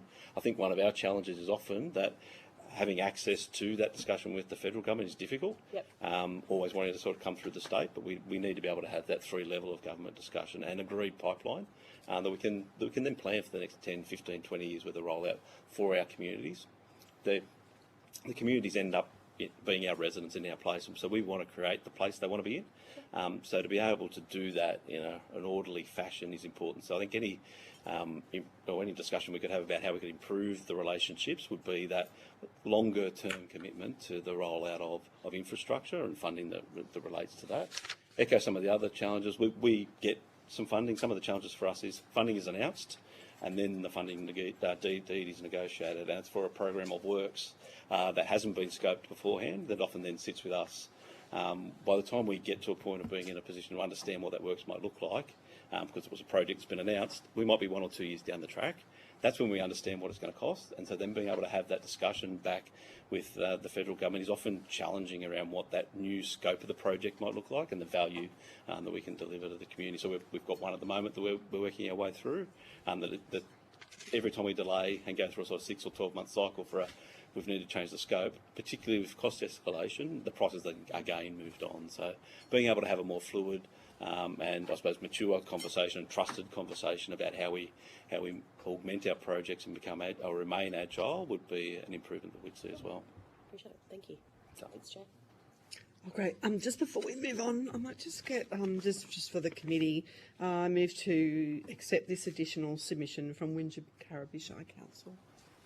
Yep. Excellent. Thank you. Where did we get up to? That's right. Dr. Haines. Thanks very much, Chair. Thank you, everyone. I've got 2 questions, Chair, if that's all right. One, going back to the DRFA funding. Ms. Gamble, thank you for your evidence around that. We've heard evidence a few days ago that there is seemingly some kind of disconnect that happens between NEMA and in Victoria's case the EMV, and we just heard from you that the New South Wales Reconstruction Authority created some difficulty in am I right in saying that, in the betterment funding under Category D? To be fair, I think they're trying to work within, the feedback we've had is they're trying to work within the system they have. Yes. However, betterment is not recognised. And we have had, because of the disasters we've had and the frequency, a bit like Penrith, we're not in a position to prove that damage to our road network happened at this event or 4 months later on this event. So we have had meetings, particularly around Wombian Caves Road with NEMA and with RA Transport, because in New South Wales, Transport for New South Wales were the lead agents with the assessment of claims that transferred over to RA in would have been August, September, I think, last year. So they've been in that transition. So I think everyone's got goodwill. Yeah. I just don't know that the rules are actually helping around streamlining. I'm not sure if anyone in the room's seen a DRFA claim. There are 4,000 individual line items on an Excel spreadsheet. Like, there's got to be a much more streamlined way. And going to the Mayor's point about trust, we're government, same as state and Commonwealth. So would you recommend that there was some leadership from the Commonwealth around this to streamline this? Or, I'm conscious that under Category D it's an exceptional circumstances element to DRFA, and then the state governments have to stump up 50% of that. I mean, and that could be an impediment, I don't know, but would you be seeking is there a recommendation you could give us around this? I think there's an opportunity to streamline. Yeah. And really looking at, yes, there has to be accountability, but is there an opportunity for a block grant to be given? We then acquit it back. We prove we've spent it in accordance with, rather than trying to prove up front. And to the level of detail, it is quite extraordinary. And there's a lot of time in administrative burden when we're trying to actually get things done on the ground. So any streamlining opportunities would be really welcomed. Yeah, great. Thank you. That's really helpful. My second question is around the enabling infrastructure, and again, we've heard significant evidence around the constraints that local government are under in regard to this. And I think it was you, Mr. Marachek, who talked about an infrastructure grant fund. Could you give us a little bit more detail about that? I think you talked about paying money back, or I just wasn't clear about exactly how that would look. So I'd love a little bit more detail about your ideas there, and also curious about whether any of you have had success in accessing the critical enabling infrastructure funding through the Housing Support Fund federally. Just in terms of the mechanism is to basically identify all three tiers of government in terms of what the responsibilities are for infrastructure provision. Yep. From a local perspective, a lot of the critical infrastructure needs to be provided up front if we can. That enables development to come through at a lot quicker rate, which reduces our financial risk to the organisation. But by capturing the value of those assets early in the piece, it locks in what the cost of that asset is. We can then recoup the funds through the traditional approaches like contributions plans and things like that, and that money can then be repaid.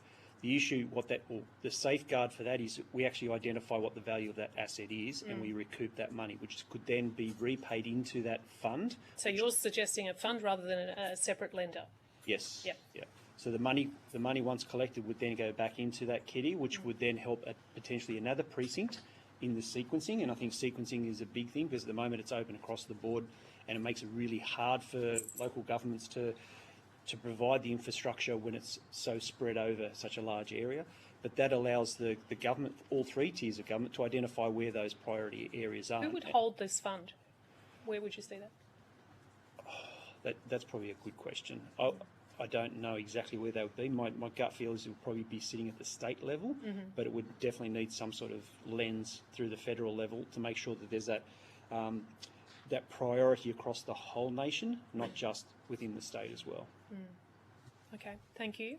And in regard to that, it's more the under the pavement work for housing. Have any of you been working with the Housing Support Fund or had any access to that money?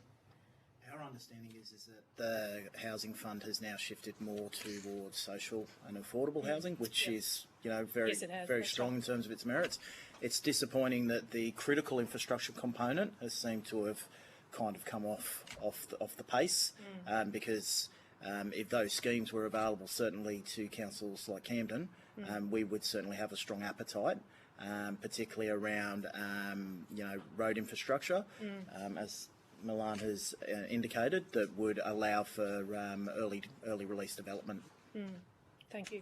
Thanks, Chair. Mr. Burnell. Thank you, Chair. I just wanted to thank you, first of all, thank you all for coming and providing evidence today. What I'm interested in understanding is whether or not there's been any modelling done by your respective councils around the cost of building back like for like versus doing the betterment provisions that you've been penalised for when seeking the recuperation of funds, and what the cost saving would have been if you had have been able to build back better in the first place. Has there been any modelling done on that by any of you respectively? So if I'm telling you that you need to build back the same bridge that's swept away twice to the same standard because of the guidelines that are in place, surely there is a cost that we are bearing as taxpayers that's significantly higher than if we had have agreed to a betterment provision in the first place. So I'm just wondering, has there been modelling done by any of you respectively? Because it sounds like you've got this as a fairly ongoing issue. I'll start by saying I'm not an engineer, but I work very closely with engineers. I don't think that level of detail has been undertaken at Camden, but when we assess betterment works, it's about building back so that the next time the flood occurs, it mitigates the cost or the risk of the incident occurring again. For example, we have a low-lying bridge, which is a fantastic feature across the Nepean River, loved by many families. And over the past 3 or 4 years, the bridge has stood, and it's stood quite well. It's been all the rock boundaries beside it. So that's where we've invested a lot of money in terms of betterment works, is to make sure that if we'd just gone back and replaced like with like, the same thing happens exactly again. So whilst we haven't done detailed costings, it's been more focused and aimed at making sure we don't have the same incident occur. Yeah, so I can Mr. Burnell, I can talk in terms of broad. In terms of NEMA, would say for every $1 invested in betterment, it saves 7 in recurrent. What I can give you is some projects where we've had, we map them, so we can show multiple failures along the same road over a number of different events. So I don't have the figures right before me, but we've actually have mapped it, and we've got what I call like a heat map to show multiple failures and how many times those roads have failed, and particularly key connector roads, as I said before, roads that have one way in, one way out, and if they fail, people are trapped. But I think the maths, it's sevenfold. So if we look towards NEMA, they're saying if you spend $1 million, you'll save $7 million. Essentially, is what they're in betterment spend is what they're saying. So then, if you don't do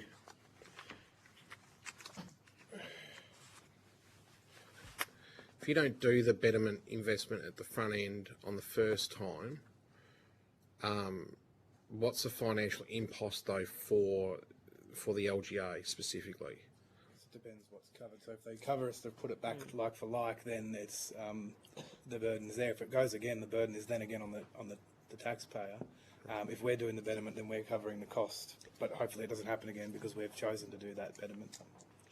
So as an example, if a piece of road keeps washing out, and we just replace like with like, and then the road washes out, and then the road washes out. So the community look at us like we're crazy because we're replacing the same piece of road over and over again.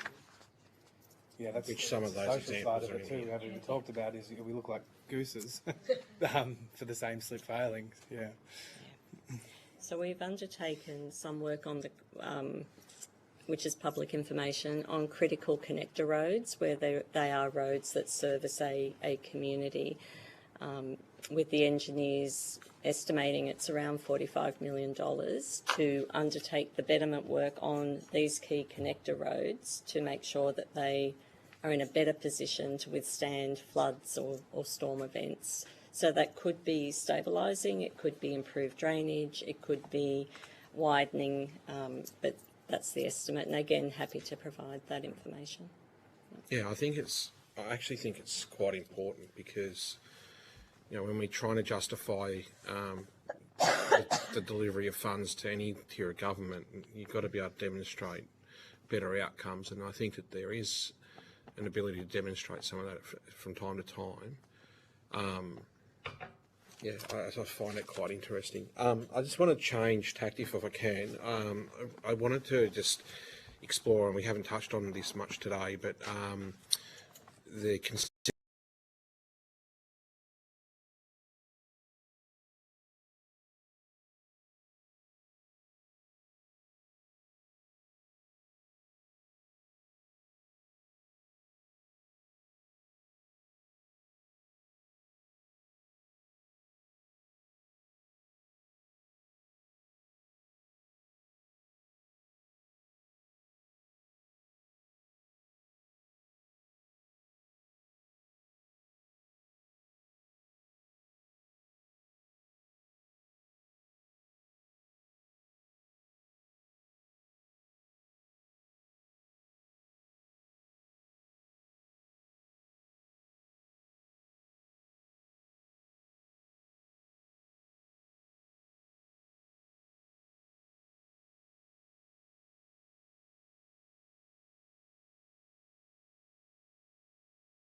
implemented in full, purely because of cash flows. There's a payback period over about 10 to 15 years on the strategy that we've got. Requires upfront sort of cash of around $11 million, and that was to transition our entire fleet, our light fleet, and outdoor workforce fleet over to EV. We haven't implemented, as I say, purely because of the prioritisation of other services.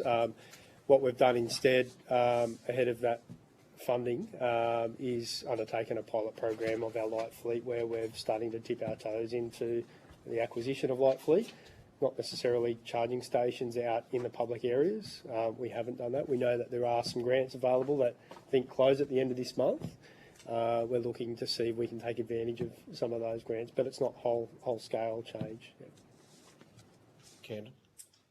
Similar to Penrith, we've obviously started primarily with our light fleet, where we've seen a number of our light fleet transition over to EV. Obviously, the FBT concessions that came into play have certainly made that advantageous, and hopefully will do will do what it's intended to do and see more EVs come onto the secondary market, which I think is one of the factors that they're looking at there. But in terms of our operation or our plant, we've started to acquire some EVs into our parks and mowing team. But again, straight off the back of Penrith, it's around competing demands and being able to find the upfront cash against competing demands for asset backlog and other strategic capital priorities we have. Thank you. Are there any other questions? May I just quickly ask one? Sorry. Sure. Just in terms of the asset renewal backlog, is in your experience, I mean, is this acute because so much of the asset is at end of life that we've had across a lot of Australia, the 1950s, 60s, boom, a lot of money flowed into communities to build community infrastructure. They're now coming to end of life. Do you think, is that a fair assessment to say that's probably adding to the burden? I think from my perspective, that's part of it. I mean, for example, in Penrith LGA, we've got 2 swimming pools were built back in the 60s. They've reached end of life. To replace them, we're looking upwards of $100 million. And then not only that, then we've got to provide for our growing community. And what we would say is that the reference point would be another 2 additional aquatic facilities. So that's part of it. The other part is the revaluation of the assets that we've had. So in Penrith case, we've gone from 1.9 billion up to 4.1 in the space of 6 years. That has a corresponding impact on depreciation. So depreciation over that corresponding period has gone from 30 million to 75 million. So that's the measure that the OLG says that you should be renewing your assets with, that depreciation amount. Yes, it is in part relating to the ageing assets. There's no doubt about that. And then also the assets that have got to come online that we've got to plan for the future, and not allow them to deteriorate. But also, I think it's also as a result of those structural issues relating to accounting practices. And I know that the New South Wales government is looking at the Code of Accounting Practice to deal with depreciation, but notwithstanding that, I don't think we can just ignore that, because that is an important measure on what the true value on the use of those assets are. I think it's twofold. If I can add to that, changing the measure doesn't change the outcome. All it does is hide what's happening to our assets, and it's, in our experience, yes, it has been, I suppose, those older assets now coming to end of life. It's been the growing community, and Camden will probably talk to this a little bit even more. The growth of the community means more assets. We talked a little bit earlier about the shifting of demands and services from other levels of government. See now, the expectation from our communities about the services and the assets and the amenity that we provide has significantly increased. So that adds to that cost, and therefore adds to the asset renewal cost and backlog as those assets start to age. I think that's an important consideration in terms of what asset backlog looks like. But absolutely for us as a council that has old assets and is having growth, the age of our assets is certainly contributing to the value of the backlog. I suppose from Camden's view, there's probably 2 things to add to your point about assets getting older. Since the changes in accounting standards first came through 15, 20 years ago, as an industry, our understanding of our asset base has just gone through the roof. Okay, so, and I completely agree, irrespective of whether we turn fair valuation off or on, is irrespective. We're now in a much better position of understanding what the whole of life asset cycle cost is to council. So that's a big part of it. And I think a lot of it's been uncovered through work that councils have done. The growth element, yeah, again, that's a further challenge, and there are examples. We've spoken often today about the emphasis on early release of essential infrastructure. We're very fortunate in Camden. We actually have some very large-scale single ownership developments where we've been able to work closely with those developers over a period of 10 to 12 years, where they've provided infrastructure really early because it complements their development. A really good example of that is we have a 50-metre indoor swimming pool within Oran Park, within Camden, which is fantastic for a community our size. What that translates to, though, is the asset value per capita in Camden is $21,000. Across existing areas, adjoining areas, it's as low as $15,000. What that means is that we've got assets that we're depreciating, that we're maintaining today, which are for a much larger population than what we currently have.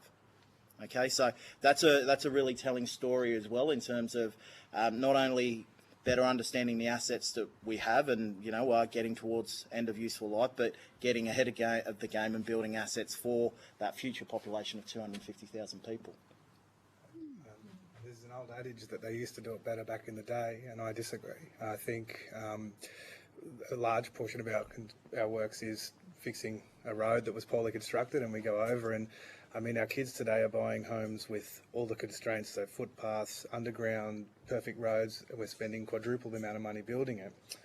And then they're being asked to fund the retrofitting of things done in the 60s, 70s and 80s. So, yeah, absolutely, to your question, is it a legacy issue from the 70s and 80s and the boom? Yeah, they sort of threw it in back in the day. We now do it properly, but are also retrofitting the old at the same time, and the capacity to pay just isn't there. Thank you. Mr. Burnell. Thank you, Chair. I just wanted to pick up on this asset renewal issue. Is it fair to say that in the 50s and 60s, though, we had better levels of community support in the construction of a lot of the sporting and community infrastructure, whereby families bought in and paid for bricks, etc.? There was less red tape, so there was more of a let's all chip in and get it done sort of an approach. And obviously, you know, there is a need to have codes to ensure that buildings meet set standards, etc., and ensure the safety of the community. But that there is a disproportionate level of cost now that was probably not experienced 70 odd years ago, when we were a little bit more, you know, haphazard probably, and just get on with the job and get it done. Plus, there was also, in fairness, a lot more people bequeathing land to sporting organisations, etc. And because of the cost of land now, you don't see that happening as frequent within LGAs. You don't see the community with the ability to chip in and contribute funds to help offset the cost of capital expenditure around the provision of new assets within community. Is that a fair assumption to make? And that compounds the issue, I think, for all three tiers of government, to be fair. I think you can make that assumption, but at the same time you need to make that assumption alongside of what local government now provides to its communities, as opposed to 60, 70 years ago. It's chalk and cheese. You know, so I would suggest that 50, 60 years ago, our focus was much narrower. So our funding was effectively allocated to what was much more refined core services. That landscape has shifted so far to, you know, most councils, you know, and when we're alike, but we're not all alike. You know, we're all councils here who would sit between providing 80 unique different services, some obviously regional councils performing up to 120 unique different services. So I think you're right in what you're saying, but it needs to be looked also in the context of the breadth of services we provide now to our communities.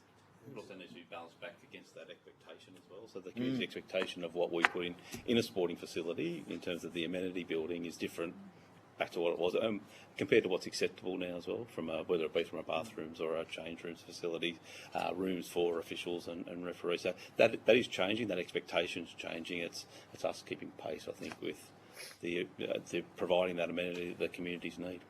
To be crass, they threw it in. They threw it in. Like, you go look at developments from 40, 50 years ago, they bulldozed it in, it was a dirt road, there was no structure, you had to sort your own power out, you had to, a DA was a simple process, they paid $6,000 for a block.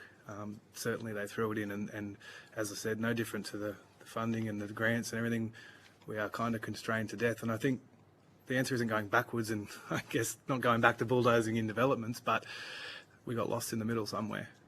Yeah. The sophistication, as you were saying, of what's expected of local government has grown dramatically, and part of the terms of reference is around, broadly speaking, attracting staff.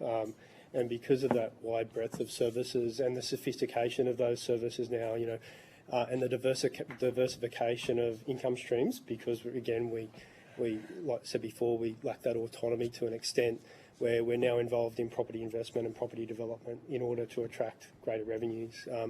We're undertaking large infrastructure projects, trying to compete against the private industry for professionals. And so the breadth of those services and the sophistication of those services is what adds to the challenges. Thank you. Well, thank you so much for your attendance here today. If you have been asked to provide any additional information, would you please forward it to the Secretariat by the 22nd of May 2026. You will be sent a copy of the transcript of your evidence and will have an opportunity to request corrections to transcription errors. I now declare this public hearing closed.